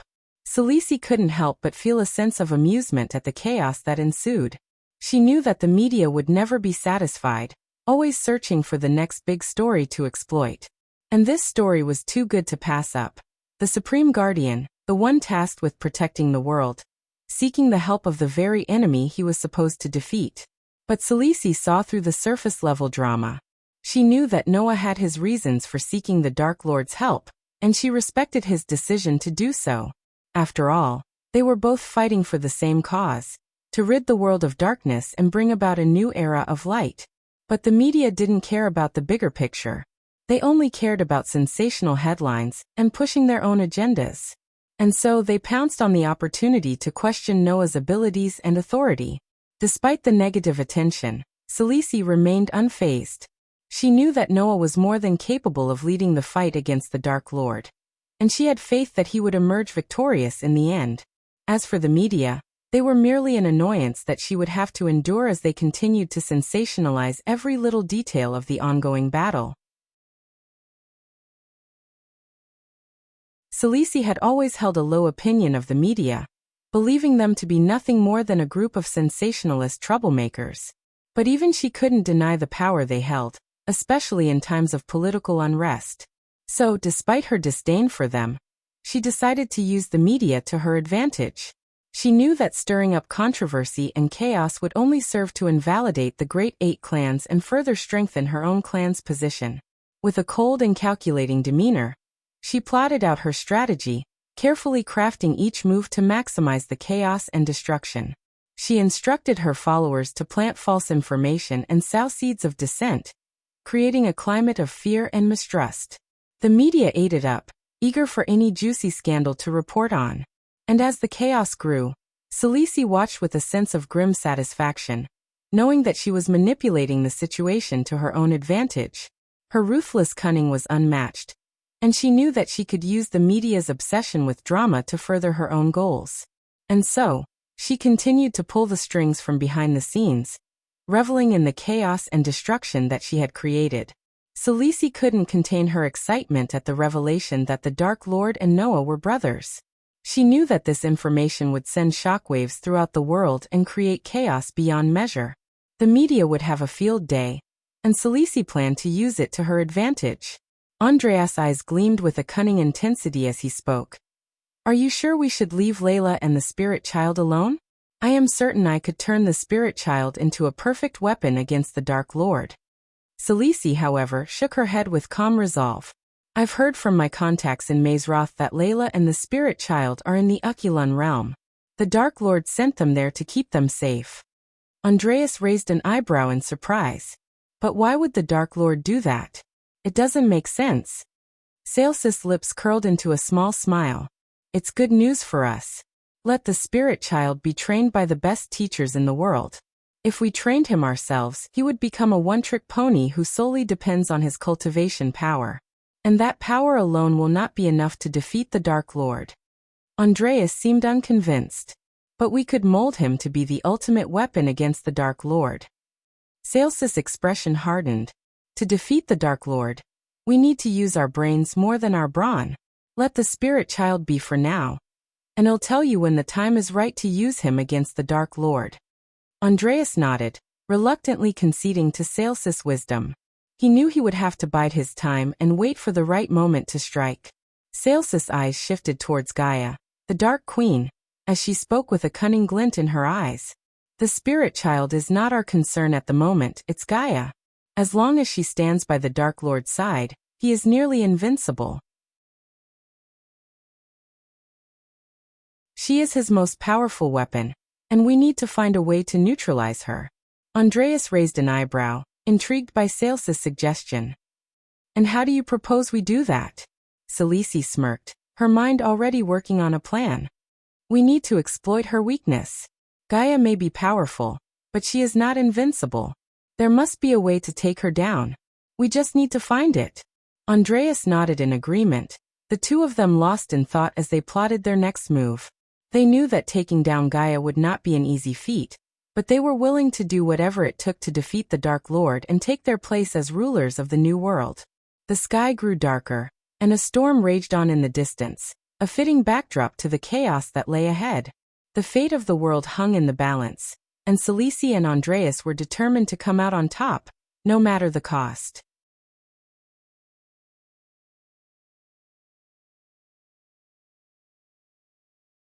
Chapter 936. Into the kingdom of beasts. As Norvin and the gray-haired old man made their way through the forest, the sound of dried leaves crunching beneath their feet filled the air. The trees around them were tall and imposing, their branches reaching up to the sky. The air was cool and crisp, and the sun shone down on them, filtering through the leaves above. Norvin's golden fur shone brilliantly in the sunlight, his massive 6 feet tall towering body over the old man beside him. The old man was dressed in a traditional butler uniform, complete with a gray vest, white shirt, and black bow tie. His gray hair was neatly combed and slicked back, giving him a regal appearance. As they continued on their journey, the old man suddenly stopped, his keen senses detecting something in the air. Despite the cloudy afternoon, he sensed an impending storm and urged Norvin to set up camp before it hit. "Young Master Norvin, we should camp here," the old man said urgently. "I sense a storm is coming, and we must take shelter before it's too late." Norvin nodded in agreement, knowing that his companion's instincts were always spot on. They quickly set up camp, securing their belongings and sheltering under a large tree. As the clouds grew darker and the wind picked up, Norvin couldn't help but feel a sense of unease. He had faced many challenges in his life, but there was something about this impending storm that made him feel on edge. Norvin and Samuel had set up camp in a small clearing of the forest, the sun filtering through the canopy of tall trees. Norvin's golden fur glistened in the light, a stark contrast to the dried leaves covering the forest floor. But despite the calm atmosphere, Norvin's mind was troubled. "Tell me, Samuel, did I make the right choice in leaving Nagaland?" Norvin asked, his gaze distant. Samuel, the gray-haired butler, sat down on the ground beside him. "Young master, I know you are hurting, but you made the right choice. You cannot be near the Dark Lord and his army." Norvin's voice was filled with regret as he spoke. "But what if my absence brings doom upon them? The Dark Lord and his army are capable of terrible destruction. You know what he did to the island of Ithalin in revenge. What if he does the same to Nagaland?" Samuel shook his head, trying to reassure Norvin. "He wouldn't do that, young master. Nagaland is the Dark Queen Gaia's homeland. He wouldn't destroy his betrothed's homeland." But Norvin couldn't shake off his feelings of guilt and responsibility. "I just hope they can hold their own against the Dark Lord's army. I wish I could be there to help."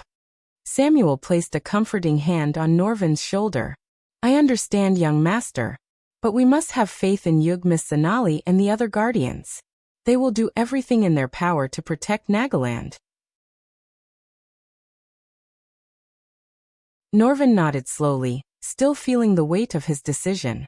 But as the sun set and the storm clouds gathered overhead, he couldn't help but feel a sense of foreboding. He had a feeling that his absence would have greater consequences than he had initially anticipated. "Rest now, young master. We'll arrive at the safe house by sunrise tomorrow." Samuel suggested that Norvin get some rest, but Norvin was in no mindset for sleeping. His thoughts were consumed by the fact that he had left his best friend and brother, Noah, behind in Nagaland while he fled for safety. Now Noah was in a coma and unconscious, vulnerable to the dangers of the Dark Lord's army. Norvin felt a deep sense of guilt and regret for not being there to protect him. To make matters worse, Alicia, Noah's wife, had left for Ar to seek an alliance with the Empress to fight against the Dark Lord. With both Norvin and Alicia absent from Noah's side, Norvin felt an overwhelming sense of helplessness. He leaned his head back against the tree and closed his eyes, but his mind was racing. The thought of Noah's life hanging in the balance made it impossible for him to rest. The only thing he could do was to keep moving forward, to reach the safe house and regroup with their allies. Samuel watched over him with a sense of concern, knowing that the weight of the situation was heavy on Norvin's shoulders. He silently prayed for their safe passage to the safe house, hoping that they could reunite with their loved ones and face the challenges ahead as a united front. While Samuel was sitting by the campfire, a sudden sharp pain ripped through Samuel's gut, causing him to let out a blood-curdling scream that echoed through the silent forest. Norvin's thoughts were jolted out of his mind by Samuel's agonizing cry, and he leapt to his side, desperation in his eyes. "What's happening to you, Samuel?" Norvin asked urgently, but the old man could only writhe in pain and let out another anguished cry. Then, as suddenly as it began, Samuel fell silent and lost consciousness. Norvin's heart skipped a beat at the sight of the old man lying motionless on the ground.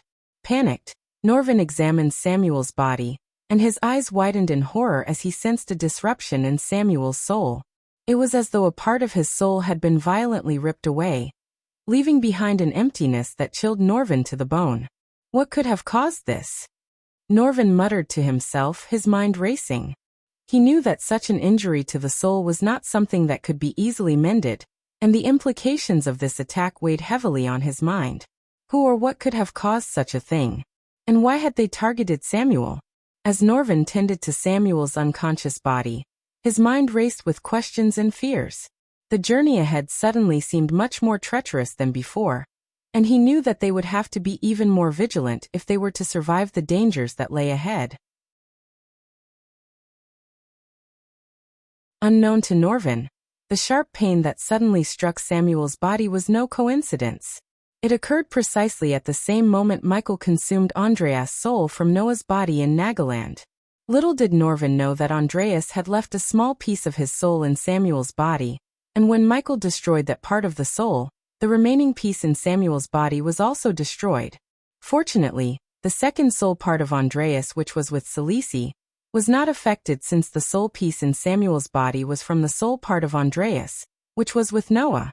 Norvin examined Samuel's condition and concluded that the old man needed rest to recover from the sudden pain he had experienced. Satisfied that Samuel would be okay, Norvin covered him with a warm blanket and climbed up a nearby tree to keep watch.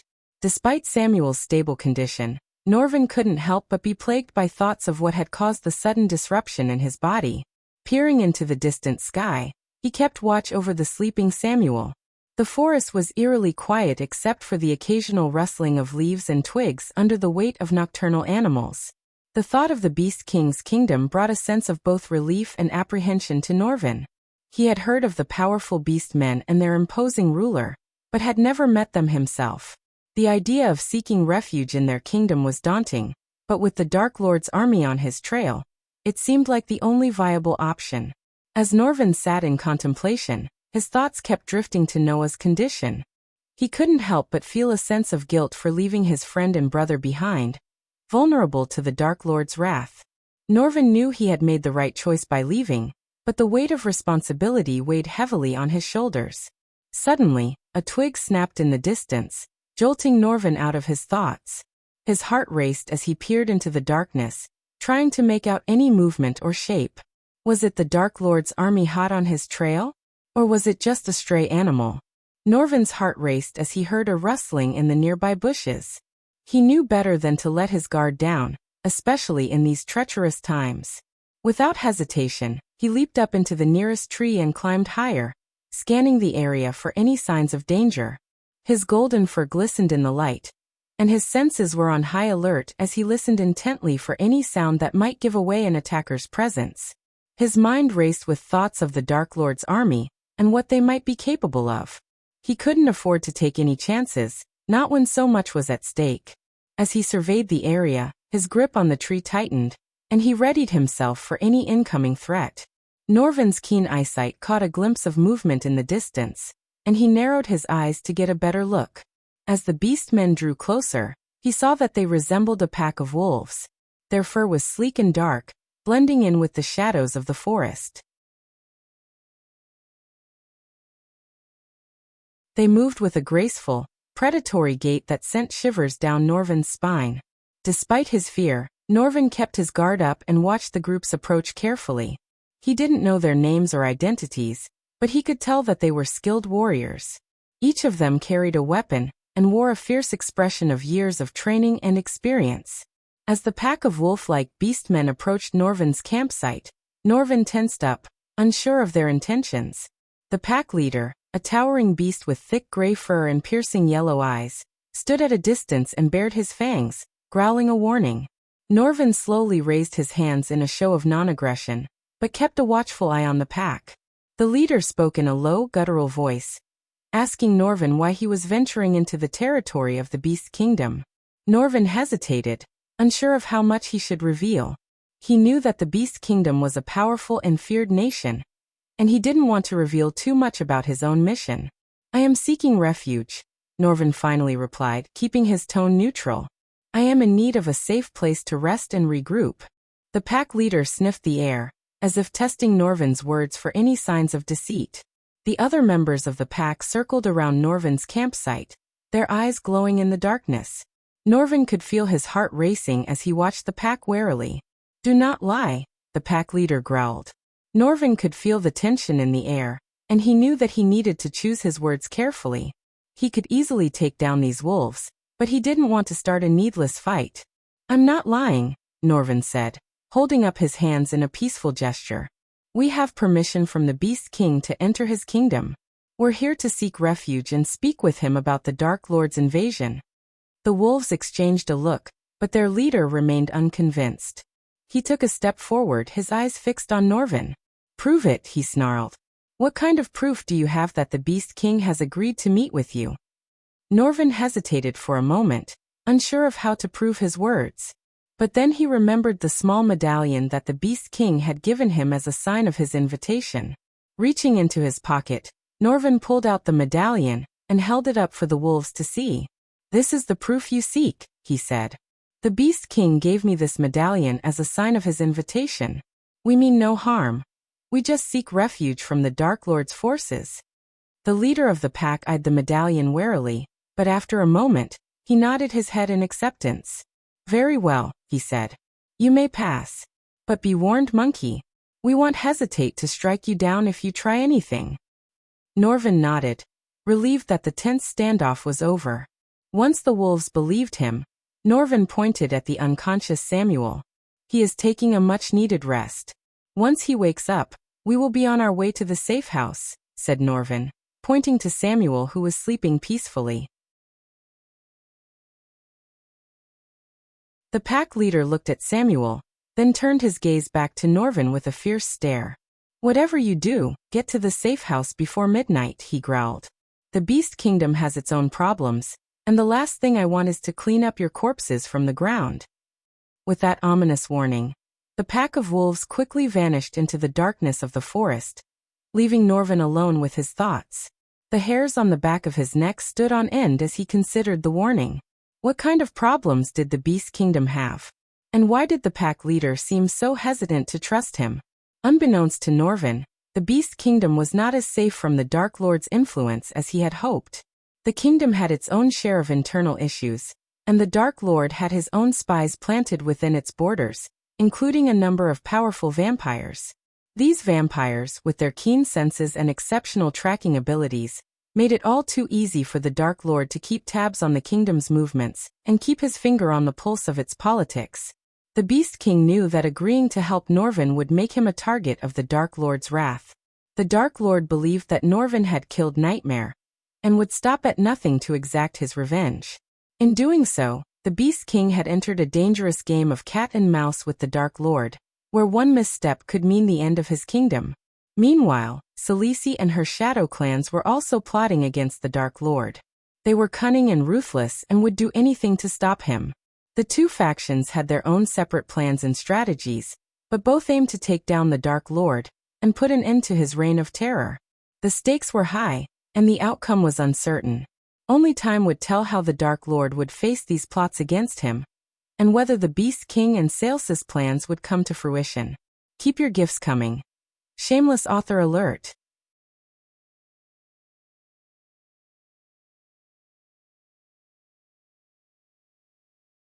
Chapter 937. Andor's future plans. Andor sat on his throne, his eyes fixated on the live feed of Nagaland playing before him. He relished every moment of Michael's suffering as Diana revealed herself to be his mother. Andor's laughter echoed through the empty halls of his castle, a sound that was almost maniacal. Suddenly, the feed began to flicker, and a bright light appeared before Andor. He was taken aback, wondering what was happening. The light grew brighter until it took on the form of a woman. Andor recognized her instantly. "Seraphine?" he asked incredulously, tilting his head in disbelief. "It has been quite some time since we last met, Andor," the goddess replied with a gentle but powerful voice. Andor frowned, trying to comprehend why a goddess would suddenly appear before him. He had been trapped in this mortal realm for 6,000 years with no way to leave. He wondered what Seraphine's motives were. "If you meant 6,000 years ago, then yes, it has been quite some time," Andor quipped, trying to hide his suspicion. Seraphine chuckled softly, a sound that made Andor's skin crawl. "I see you still have your sense of humor," she replied. Andor leaned back on his throne, crossing his arms over his chest. Andor's eyes narrowed at the sound of Seraphine's voice, the embodiment of all that he despised about the realm of the gods. He bristled at the urgency in her words, a reminder of the ancient duty he had abandoned long ago. Despite his outward calm, Andor seethed with anger at the thought of being dragged back into the politics of the Pantheon. "What do you want from me, Seraphine?" Andor growled, his voice laced with venom. Seraphine's form flickered, her light growing brighter as if in a warning. "You know why I'm here," she said, her voice gentle yet firm. Seraphine didn't seem to take offense at Andor's tone, continuing with a sense of urgency. "The third seal has been broken, Andor. Dagon is planning to ascend to our realm once again with his army of Hellwalkers." Andor remained unmoved, his anger towards the Dark Lord overshadowing any sense of duty to the realm of gods. "I'm pretty sure Morrigan will take care of that," he snickered, showing his disdain for the god of war. "The last time I checked, it was your duty to prevent Dagon from ascending to the realm of gods," Seraphine reminded him. Andor's voice dripped with venom as he retorted, "Well, the last time I checked, I can't even leave this damn castle. So if you have a way to break the seal and let me out of here, I might go deal with Dagon out of the goodness in my heart." He knew he was treading a dangerous line, for if he showed too much hatred towards his own kind, the gods might find a way to keep him in the mortal realm for longer. But he couldn't hide his anger and hatred towards the realm of gods anymore. Not when he had been trapped in the mortal realm for 6,000 years. Seraphine looked at him with a sense of disappointment and sadness. "Your hatred blinds you, Andor. You were once a noble and just god, but your anger towards the Dark Lord has consumed you and made you forget your duty to our realm. You are needed in the war against Dagon, but first, you must let go of your anger and remember who you truly are." Andor's face twisted with rage. "You know nothing of what I have endured, Seraphine. You and the other gods have no right to judge me. My hatred is not what blinded me, Seraphine. It was my own kind that forgot about me. None of you bothered to check on me until you want something from me. Tell me, goddess of all information, how many times have you checked on me?" "None." Andor's voice grew louder as he continued. "For a goddess of information, you seem to have no clue that I am trapped in this damn castle. So tell me, how am I supposed to deal with Dagon? And why would I want to help you even if I could?" The tension in the room was palpable as Seraphine regarded Andor with a mix of sadness and frustration. "We are not blind to your plight, Andor. We have not forgotten you. But you must remember that our realm is in danger. We need your help and are willing to do what we can to assist you in leaving this castle." Andor was taken aback by the sudden offer of help. His anger and hatred for the gods had blinded him to any possibility of assistance from them. But deep down, he was still desperate to leave the mortal realm any way he could, even if it meant working with his own kind whom he despised. He suppressed his rage and considered the offer for a moment. Sensing that Andor was not going to interrupt her, Seraphine took the chance to continue speaking. Seraphine leaned forward, her voice low and urgent. Andor, listen to me. Dagon cannot escape the hell without first breaking several powerful artifacts that keep him imprisoned there. He cannot destroy them himself, so he is sending his Hellwalkers to do it. We need the Sky Hall to fight against these Hellwalkers and protect the artifacts. If they are destroyed, nothing will stop him from ascending to our realm. Andor listened to Seraphine intently, weighing his options as he considered her proposal. Although he still harbored a deep-seated anger towards his fellow gods, he knew that he was also desperate to leave the mortal realm, and the opportunity to do so might be worth considering. Let us assume for a moment that I am willing to assist you, he said slowly, eyeing Seraphine with suspicion. But what makes you think that the Sky Hall alone will be enough to stop Dagon and his army of Hellwalkers? Breaking things is always easier than preventing them from being broken. And even if I were to agree to send the Sky Hall to this fight, Dagon would eventually find a way to break the artifacts without any gods fighting against him. Seraphine nodded gravely. We are aware of that. That is why we need the Sky Hall to delay Dagon as long as possible until the Dark Lord can break 3 more seals. Once that happens, we can send a god from the Pantheon to the mortal realm and engage in battle with Dagon's army directly. Andor's frustration was palpable as he slammed his hand on the armrest of his throne. So, you're telling me that you could send a god to the mortal realm but not bring me back? This is outrageous, he exclaimed. Seraphine's expression softened slightly. I understand your anger, Andor. But the rules of our realm are not always fair. Andor scoffed. Rules? The Dark Lord doesn't follow any rules. He has already caused so much destruction, and yet the Pantheon still underestimates him. Dagon may be a threat, but he's nothing compared to the Dark Lord. Andor's eyes blazed with fury as he confronted Seraphine. Why does the Pantheon continue to underestimate the Dark Lord? He is a much greater threat than Dagon could ever be. Why not send a god to the mortal realm to take him out? Seraphine's expression was grave as she responded. Because we are still here, Andor. The Dark Lord is not. The previous Dark Lord was forced to reset the mortal universe as a last resort. Even at his peak, he only managed to kill some weak gods. Dagon, on the other hand, could threaten the very existence of the Pantheon itself. Andor seethed with anger, knowing that his own hatred for the Dark Lord was consuming him, blinding him to the true danger that lay ahead. Despite his loathing for the gods, he knew that he needed their help to escape the mortal realm. But at what cost? Would he be forced to fight alongside those he despised to save the very realm he had grown to hate? Seraphine's voice rang out with a tinge of disappointment and frustration. Do not forget your true purpose, Andor. You were sent to the mortal realm to eliminate the threat that Dagon poses to our world, she reminded him.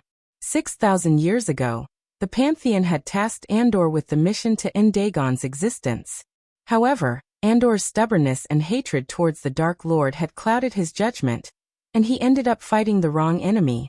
His reckless actions had nearly cost him his life, and Andor's anger had only grown since then, causing him to forget his original mission. Seraphine's voice was firm and determined as she made her offer to Andor. If you help the Pantheon defeat Dagon and the other fallen gods, I will personally make sure that the Dark Lord pays for what he did to you.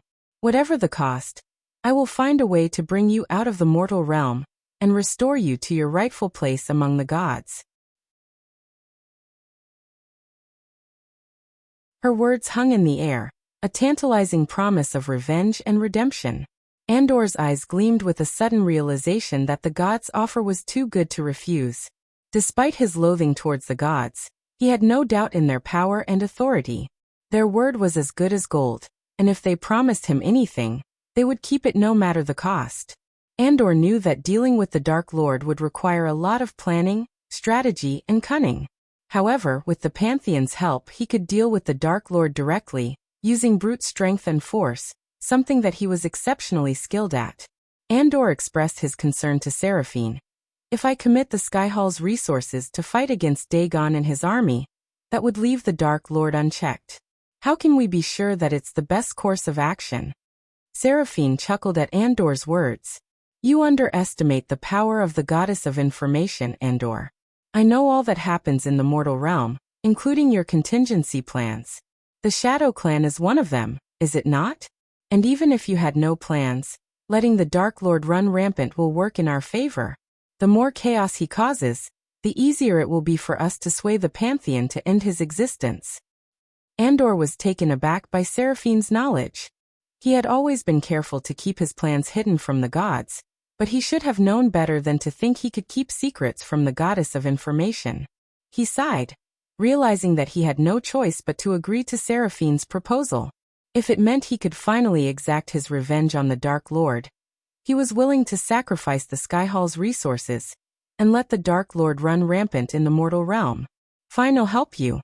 But remember, Seraphine, I'm doing this for my own reasons, not for the realm of gods, Andor said, his voice laced with bitterness and anger.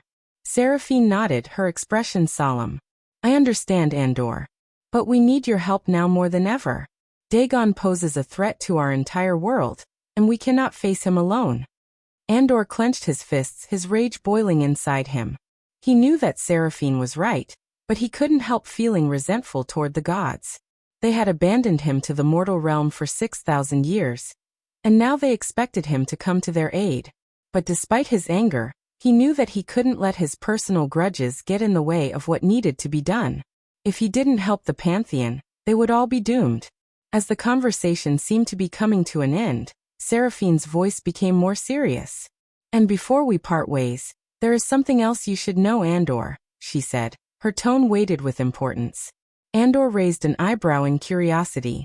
He knew that whatever Seraphine was about to tell him, it must be something of great importance.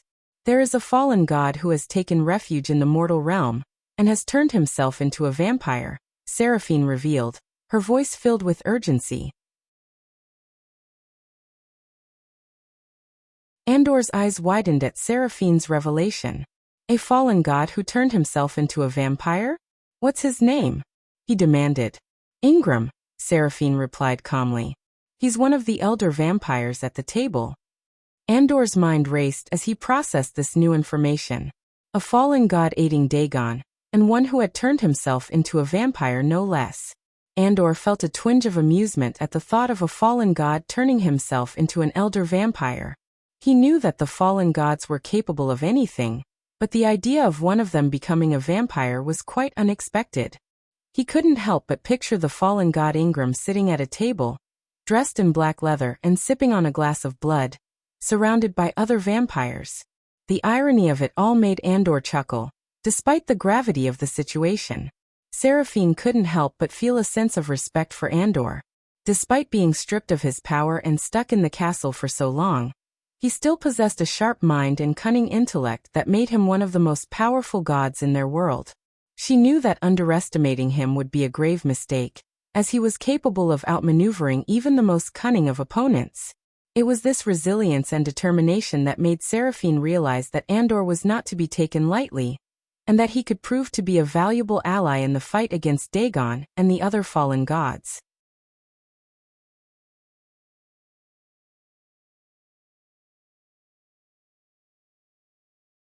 Chapter 938. A weapon of the gods. As Seraphine vanished before his eyes, Andor snapped his fingers, summoning a shimmering golden orb before him. With practiced ease, he placed his hands on either side of the orb, causing it to flicker and hum to life. Within seconds, the figures of several of his most trusted underlings materialized within the orb, each one bowing low in reverence to their lord. Despite being stripped of his power and confined to the castle, Andor was still one of the most cunning and powerful gods in his world, with a network of loyal followers at his command. In the vast halls of Sky Hall, only a handful of individuals were privy to Andor's existence. These few figures, who controlled every aspect of the Sky Hall, served as Andor's eyes and ears in the mortal realm. To the outside world, the Holy Maiden was the public face of the Sky Hall and its leader, but in reality, it was Andor who held the reins of power. Andor and a select group of gods had found the Sky Hall thousands of years ago. Now only a select few knew about its existence and Andor's involvement in its affairs. "My lord," the figures intoned in unison, their voices laced with deference and awe. Andor had agreed to send the Sky Hall and its resources to fight Dagon and his army of Hellwalkers, but he had no intention of leaving the Dark Lord completely unchecked. Before he dispatched the Sky Hall to battle, he had one last task for them, a mission that would ensure the Dark Lord was kept in check while he was away. "Take the Celestial Sword and deal with the Dark Lord," Andor ordered his underlings with cool detachment. The Celestial Cannon was one of the most powerful weapons in existence, capable of destroying entire armies with a single shot. Only a select few in the Sky Hall knew of its existence, and Andor trusted them implicitly to use it wisely. The figures in the orb immediately bowed their heads in respect and obedience to Andor, their lord and master. Without hesitation, they replied in unison, "As you command, my lord." Their unwavering loyalty to Andor was a testament to the power he held over them and the Sky Hall. Andor knew that he could rely on them to carry out his orders, no matter how dangerous or difficult the task may be. With a wicked smile, Andor gave a final command to his subordinates in the Sky Hall. "Make sure Cobra receives my gift," he said, his tone laced with a hint of malice. Andor was a man of focus and commitment, and sheer will. Andor's unyielding focus and unwavering commitment were the stuff of legends in the realm of gods. Once he set his sights on a task, nothing could divert his attention or weaken his resolve until he achieved his goal.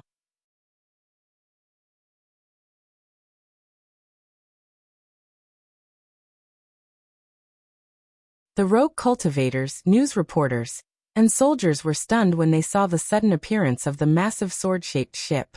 Some of them gasped in disbelief, while others were frozen in fear. "What the hell is that?" one of the rogue cultivators muttered, staring up at the imposing ship. "Is that a ship or a floating city?" asked a news reporter, frantically trying to capture footage of the ship with his camera. The soldiers on the ground were equally shocked. "This is unprecedented. We have no record of any ship this size," said one of the commanding officers. As the ship descended closer to the island, its sheer size became more apparent. It was easily 3 times larger than the island of Nagaland, and appeared to be made of a dark, metallic material. The ship had intricate designs etched onto its surface, giving it an ancient and ominous appearance. "Holy shit, what is that thing?" one of the soldiers muttered under his breath. "I've never seen anything like it," exclaimed a news reporter, her voice trembling with fear. Another rogue cultivator looked up at the ship in disbelief. "This can't be good. What the fuck is happening?" The ship cast an ominous shadow over the island, making it seem as if the end of the world had come. People ran in every direction, screaming and shouting in fear. "We're all gonna die," yelled a soldier as he fell to his knees, clutching his head in despair. "Get the fuck out of here. We need to warn everyone." Another rogue cultivator shouted, trying to rally the others. The ship was massive, larger than anything they had ever seen before. It looked like a sword, but the size was beyond comprehension. The sight of it alone made everyone feel helpless and small. Suddenly, the airship's engines roared to life, its power building as it hummed with energy. Slowly, the tip of the sword-shaped vessel began to emit an eerie purple glow, casting an ominous hue over the island below. The air crackled with electricity, bolts of lightning dancing across the ship's hull.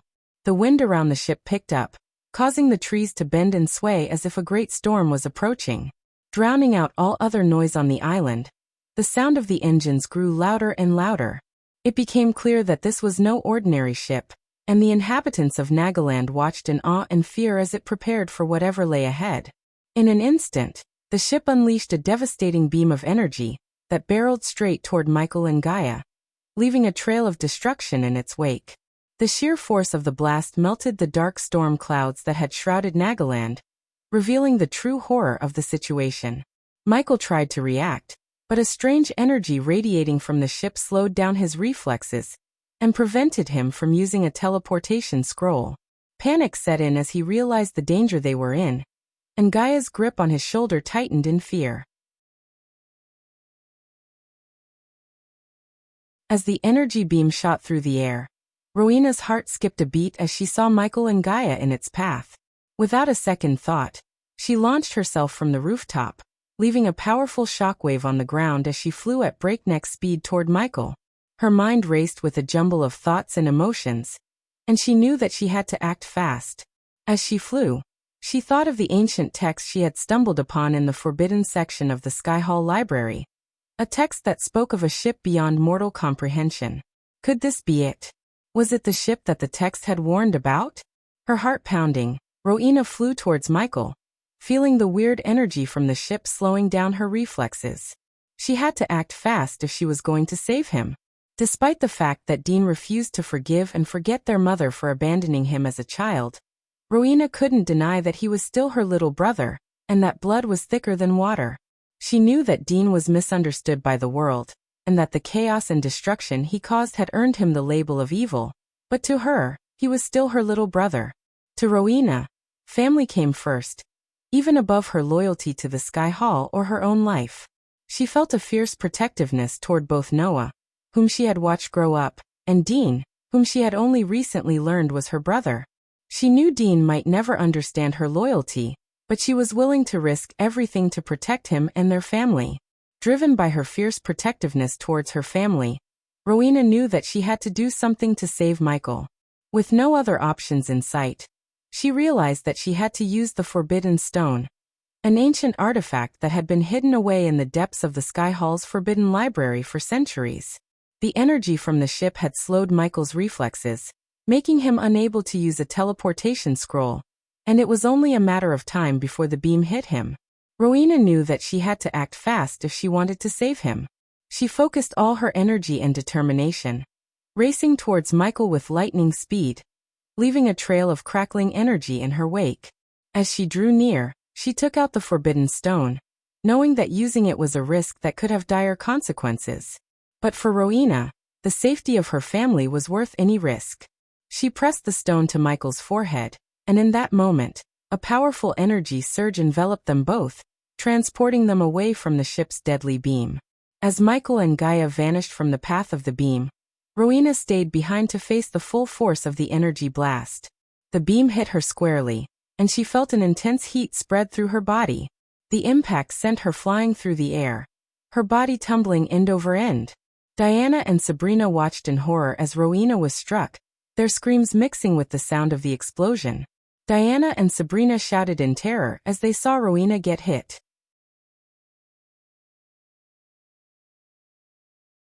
The sound of the beam hitting Rowena was deafening, and for a moment everything seemed to stand still. When the realization of what had just happened sunk in, the onlookers were left stunned and unsure of how to react. Did she just sacrifice herself to save him? One rogue cultivator whispered, his voice barely audible over the ringing in his ears. But he's the Dark Lord, another said in disbelief. Why would she risk her life for him? Rowena's love for her siblings knew no bounds, and she was always there for them no matter what. She had always been the one to stand up for them and protect them from harm. Her actions in risking her life to save the Dark Lord were a testament to this love and devotion. Even though he was the enemy of many, Rowena couldn't turn her back on him, because he was still family. I don't know, a news reporter replied, still in shock from the sudden turn of events. But it looks like she did it without a second thought. The soldiers who had been standing nearby remained silent, unsure of how to process what they had just witnessed. The group stood there in silence as the enormity of what had just happened began to sink in. Rowena had risked her life to save the Dark Lord, a man who was seen by many as the embodiment of evil.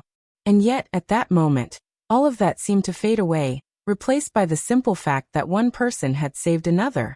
As the dust and debris settled, it became clear that Rowena was no longer in sight. Whether she survived the attack or not remained a mystery. Keep the gifts coming.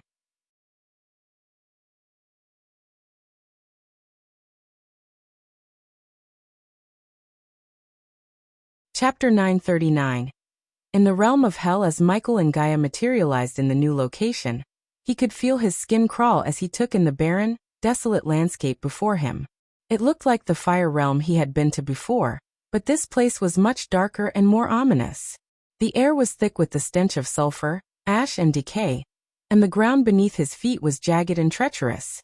When he looked around, Michael could see that the sky was a foreboding black, with swirling clouds and bolts of lightning flashing in every direction. There was no sun or moon, no natural light to guide his way. Instead, the only illumination came from the flickering flames that rose up from the molten lava rivers that ran through the realm. The flames cast eerie shadows across the desolate landscape, and Michael could feel the heat from the lava even at this distance. The place seemed like the embodiment of evil and death, and Michael could feel it in his bones. The screams of the damned could be heard echoing through the darkness, and he could sense the presence of malevolent beings lurking in the shadows, eager to inflict pain and suffering on anyone who dared to enter this realm. It was a place of eternal suffering, where the tormented souls were trapped forever, unable to find peace or rest. Gaia's voice broke through the silence that surrounded them, cutting through the thick atmosphere like a knife. "Where are we?" she asked Michael, her eyes scanning the barren, desolate landscape. Despite the absence of any visible life forms, the air was thick with the sounds of screams and cries, like a chorus of agony that echoed through the air. Michael's eyes darted around, taking in the surroundings. He could feel the death and evil in the air, pressing down on him like a heavy weight. His environment scanning showed no signs of life forms, but his instincts told him otherwise. He knew they needed to find a higher vantage point to figure out where they were, and where they needed to go. He turned his gaze toward the mountain in the distance, an ominous and foreboding sight that rose up from the bleak landscape. It was a volcanic mountain, with jagged edges and peaks that looked as if some great force had torn them apart. The lava rivers that ran through the realm flowed toward the mountain, feeding the fiery pit at its center. The air was thick with the stench of sulfur and ash, and the only light came from the flickering flames that rose up from the molten lava. "I'm not sure where we are, but we need to get to that mountain. It might give us a better view of our surroundings." When Michael took a step toward the ominous volcanic mountain, Gaia pulled him back by his sleeves, causing him to turn around and face her. Her face was etched with concern as she spoke. "I don't think I can use my cultivation here. Something's interrupting my energy flow." Sensing her distress, Michael immediately suggested, "Try the Olympus." Gaia nodded in agreement, and attempted to access her space ring to retrieve some arch-energy crystals. However, to her surprise, she found that she couldn't even access her space ring. It was as if something in this strange realm was preventing her from using her cultivation power and accessing her resources.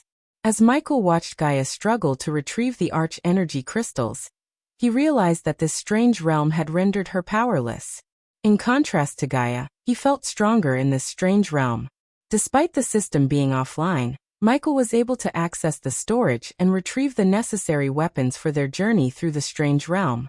He handed over a sword sheath, a sword, a quiver full of arrows, and a bow to Gaia, who quickly strapped them to her armor.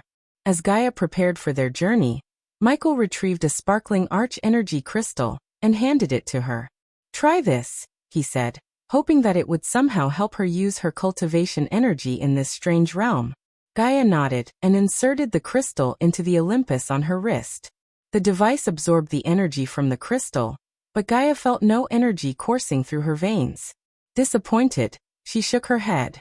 "It's the same," she said, realizing that something in this realm was preventing her from using her cultivation energy. Without a word, Michael's strong arm encircled Gaia's waist and pulled her close to him. As they took to the air, Gaia felt a strange mix of emotions. She wanted to ask Michael how he was feeling, after learning that Diana was his mother and Noah was his brother. But she couldn't find the words, and Michael's expression was unreadable, cold, and distant. As they soared toward the mountain, the desolation of the realm was all around them.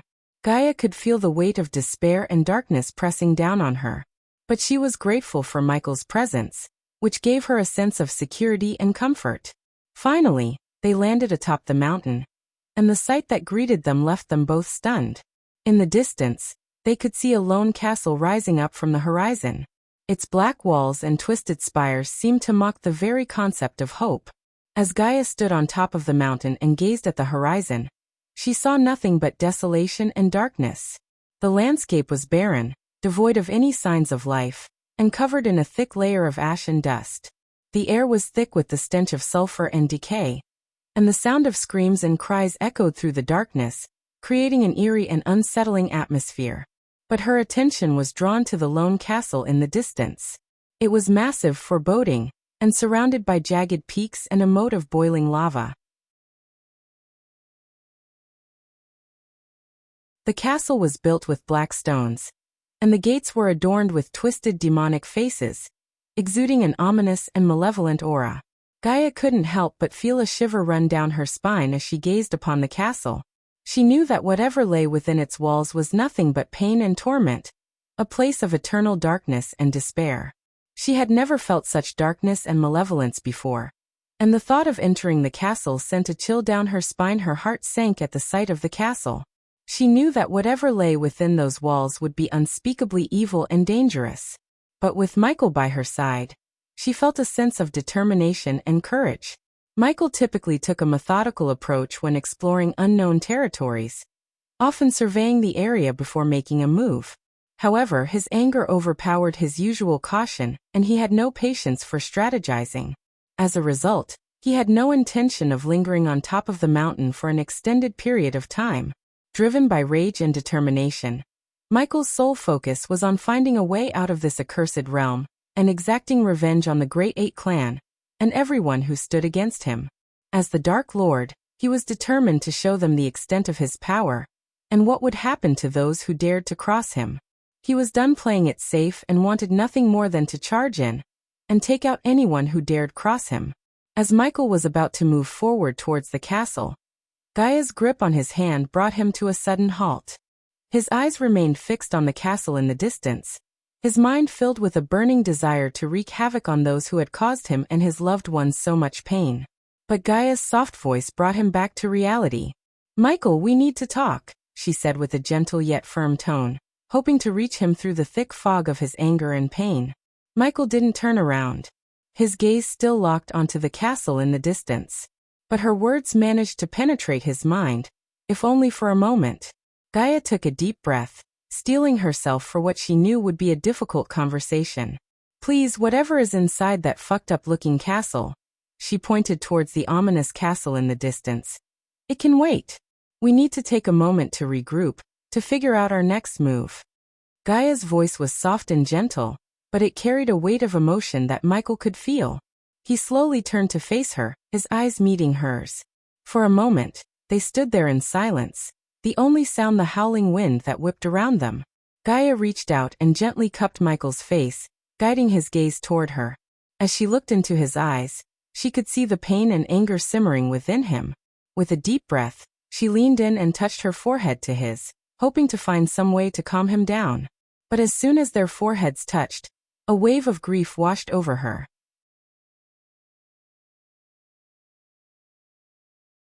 The memory of losing her beloved little lizard, Nightmare, came rushing back, and tears started streaming down her cheeks. She tried to hold back the sobs that threatened to escape her, but the pain was too much to bear. Feeling her body shake with emotion, Michael wrapped his arms around her and held her close, offering comfort in the only way he knew how. Together, they stood on the mountain, holding on to each other as they grieved for what they had lost and braced themselves for what lay ahead. As Michael thought about Diana being his mother, a wave of emotions hit him like a ton of bricks. Anger, sadness, and betrayal all churned inside him, making it difficult for him to think straight. He couldn't believe that the woman who had abandoned him and left him to fend for himself was his own mother. It felt like a cruel joke. He wondered how Diana could have raised Noah, her other son, with all her love and care while he had to struggle and grow up as an orphan. The thought of it made his blood boil, and he couldn't shake off the feeling of being betrayed. But as he stood there, his heart heavy with these emotions, he was also consumed by another pain: the loss of his beloved dragon, Nightmare. The memories of their time together flashed through his mind, and he felt an overwhelming sense of grief and regret. He had never expected to lose Nightmare so soon, and the pain was almost too much to bear. Torn between these two sources of pain, Michael struggled to find a way to move forward. Michael stood there in silence, his eyes focused on the ground. His emotions were all over the place: anger, sadness, and a sense of betrayal. "How could she do this to me?" he muttered to himself. "How could she abandon me like that?" Gaia could sense the pain in his voice and leaned in closer to him. I know it hurts, Michael, she said softly, but try to see things from her perspective. Maybe there's more to the story than we know. The Sky Hall has always been capable of manipulating people and situations to their advantage. Maybe there's more to the forbidden spell they cast to send you to Earth when you were born. It's possible that Diana had no choice but to leave you behind. Michael's voice was barely audible as he spoke. But don't you remember what Elidor said? In order for that forbidden spell to work, my mother had to sever her maternal bond with me willingly. It wouldn't have worked otherwise. He paused for a moment, the pain of abandonment still raw and fresh. Despite the pain of losing Nightmare still weighing heavily on her heart, Gaia knew that her duty as Michael's partner was to comfort him and ease his pain. She pushed aside her own grief and focused solely on tending to Michael's needs, for that was what true love meant to her. At that moment, Michael's pain became her top priority, and she was determined to be there for him in any way she could. Even though Gaia loved Michael deeply and wanted to help him heal from the pain of being abandoned by his mother, she also wanted to approach the situation objectively. She didn't want to fuel his anger by blindly supporting his emotions.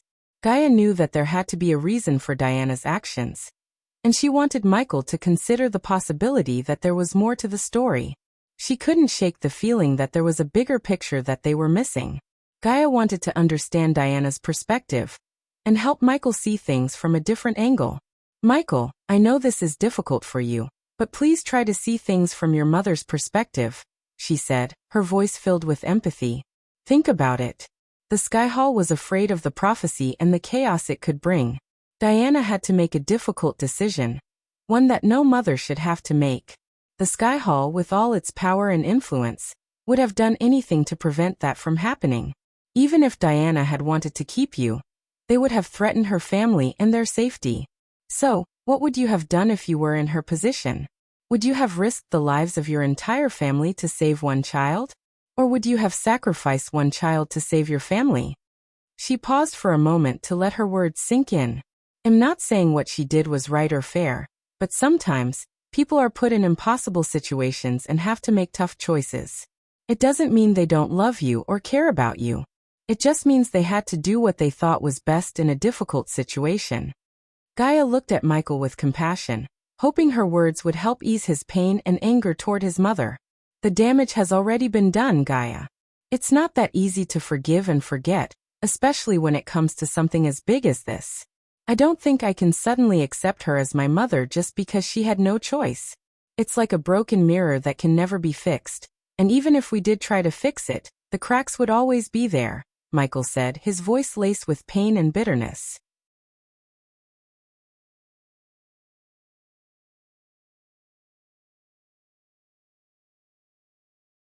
Chapter 940 Hellwalkers. After their discussion about Diana, the conversation gradually shifted to the loss of their beloved dragon, Nightmare. Both of them were struggling to come to terms with his death, and the pain was still raw and intense. Gaia started talking about the times they spent with Nightmare, how he was always there for them, and how he had been more than just a dragon. I miss Nightmare, Michael, she said softly, her voice heavy with sorrow. I can't believe he's gone. I miss him too. It's like a part of me is missing, Michael continued. He was more than just a dragon, Gaia. He was my companion, my friend, my family. Losing him is like losing a part of my soul. Gaia nodded in agreement, her eyes glistening with tears. I keep thinking about all the times we spent with him. The way he would always fly around us. The warmth of his scales under our fingertips. Michael closed his eyes, trying to hold back the tears. I know, Gaia. He was more than just a dragon to us. He was family. They both fell silent, lost in their own thoughts and memories of Nightmare. The pain of his loss was still fresh, and they couldn't come to terms with the fact that he was gone forever. Dragons and Nagas were not known to be fond of each other's kind. They had a long history of hatred and conflicts. However, Gaia and Nightmare's relationship was different. Gaia had known Nightmare since he was a little baby dragon, and over time, they formed a bond that was unbreakable. At first, Gaia didn't take a liking to the dragon, but as time went by, she began to see him in a different light. As a young dragon, Nightmare loved to play, and Gaia found herself in the midst of his antics more often than not. She remembered one particular day, when they were having a playful fight in a field. She was in her Nagini form, slithering around while Nightmare was flying around her, playfully trying to catch her tail. But then, Nightmare had a mischievous idea. He flew down low, and with a swift movement, he snatched Gaia's tail in his mouth and started dragging her along the ground. Gaia let out a yelp of surprise but soon realized that Nightmare was just playing with her.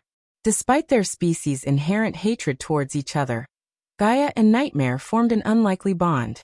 Gaia had known him since he was just a little baby dragon, and over time, they had become close. She remembered how he used to follow her around, and how he would always nudge her for attention. Thinking back on that memory brought tears to Gaia's eyes.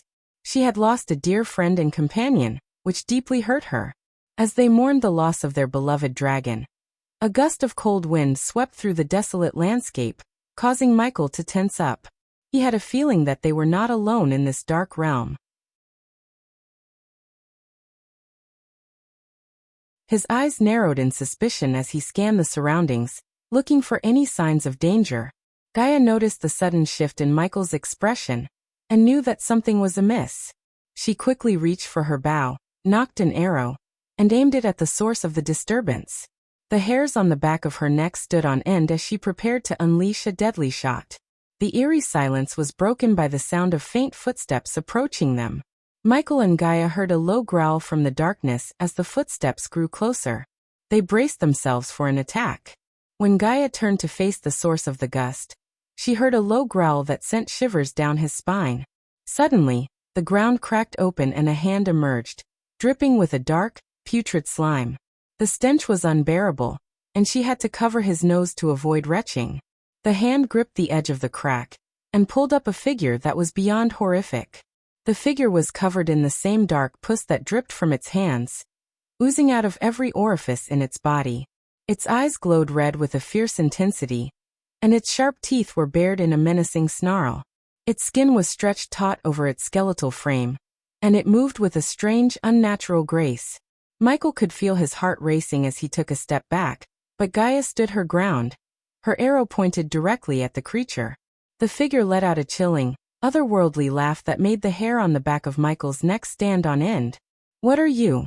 demanded Gaia, her voice steady and unwavering. The figure merely laughed again, its voice sounding like 1,000 tortured souls screaming in unison.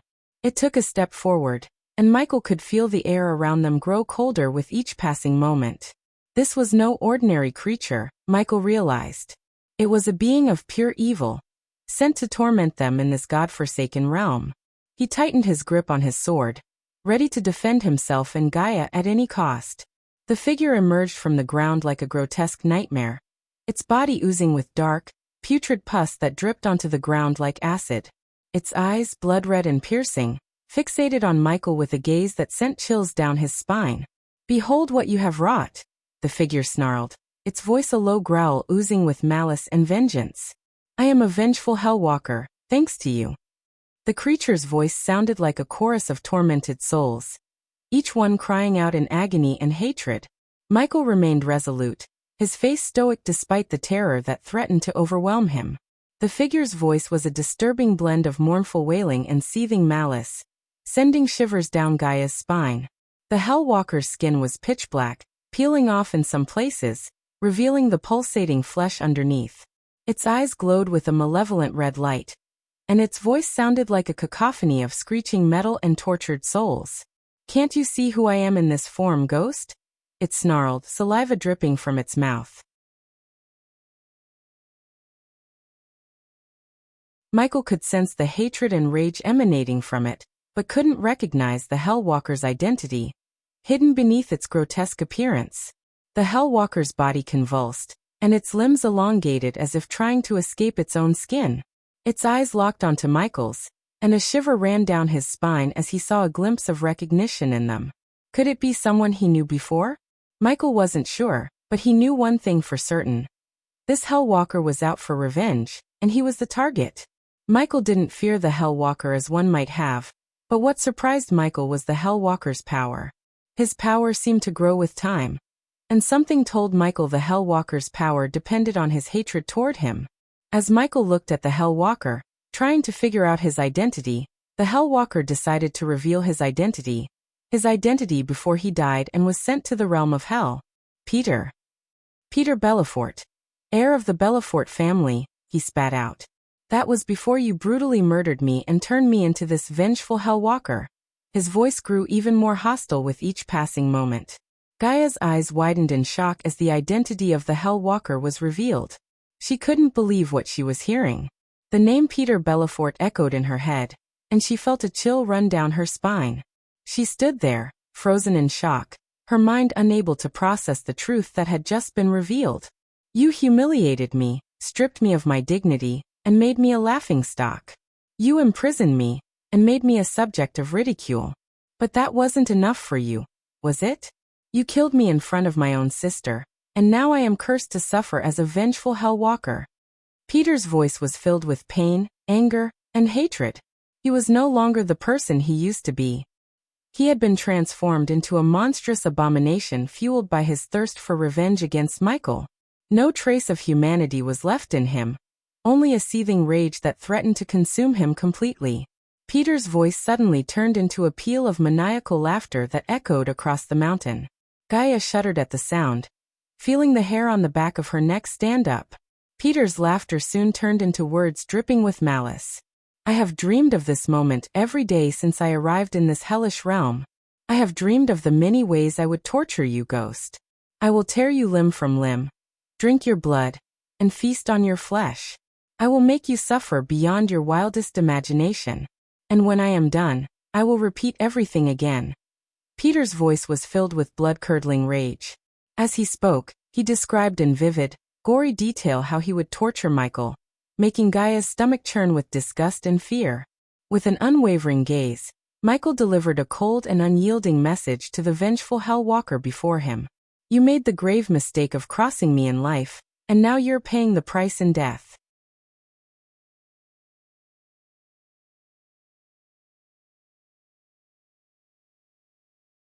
I killed you once, and I can do it again, Michael said with an air of confidence as he readied his sword for another strike.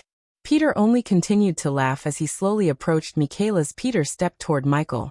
He noticed a strange transformation happening to his body.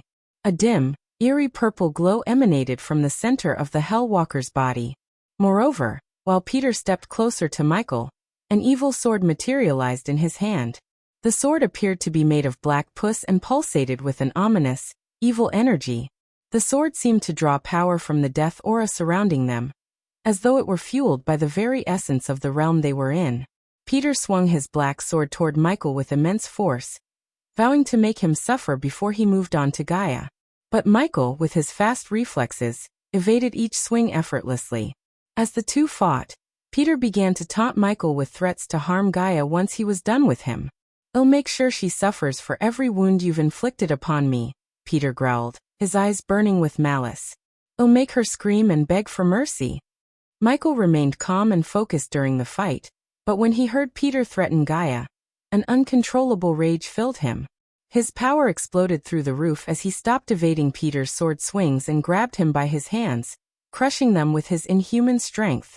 The evil sword fell to the ground as Peter screamed in agony. Without mercy, Michael grabbed Peter's head and squeezed it with brute force, causing it to explode into a shower of bloody black mist.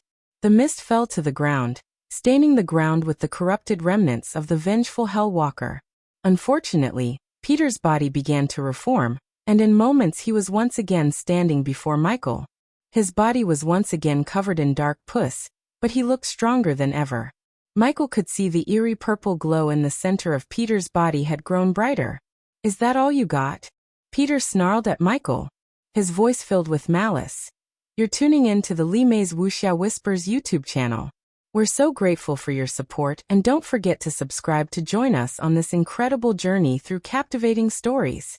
Your generosity through donations truly makes a world of difference, as it's the primary source of revenue that allows me to expand and enhance this channel for you. Thank you from the bottom of my heart for being a part of this adventure.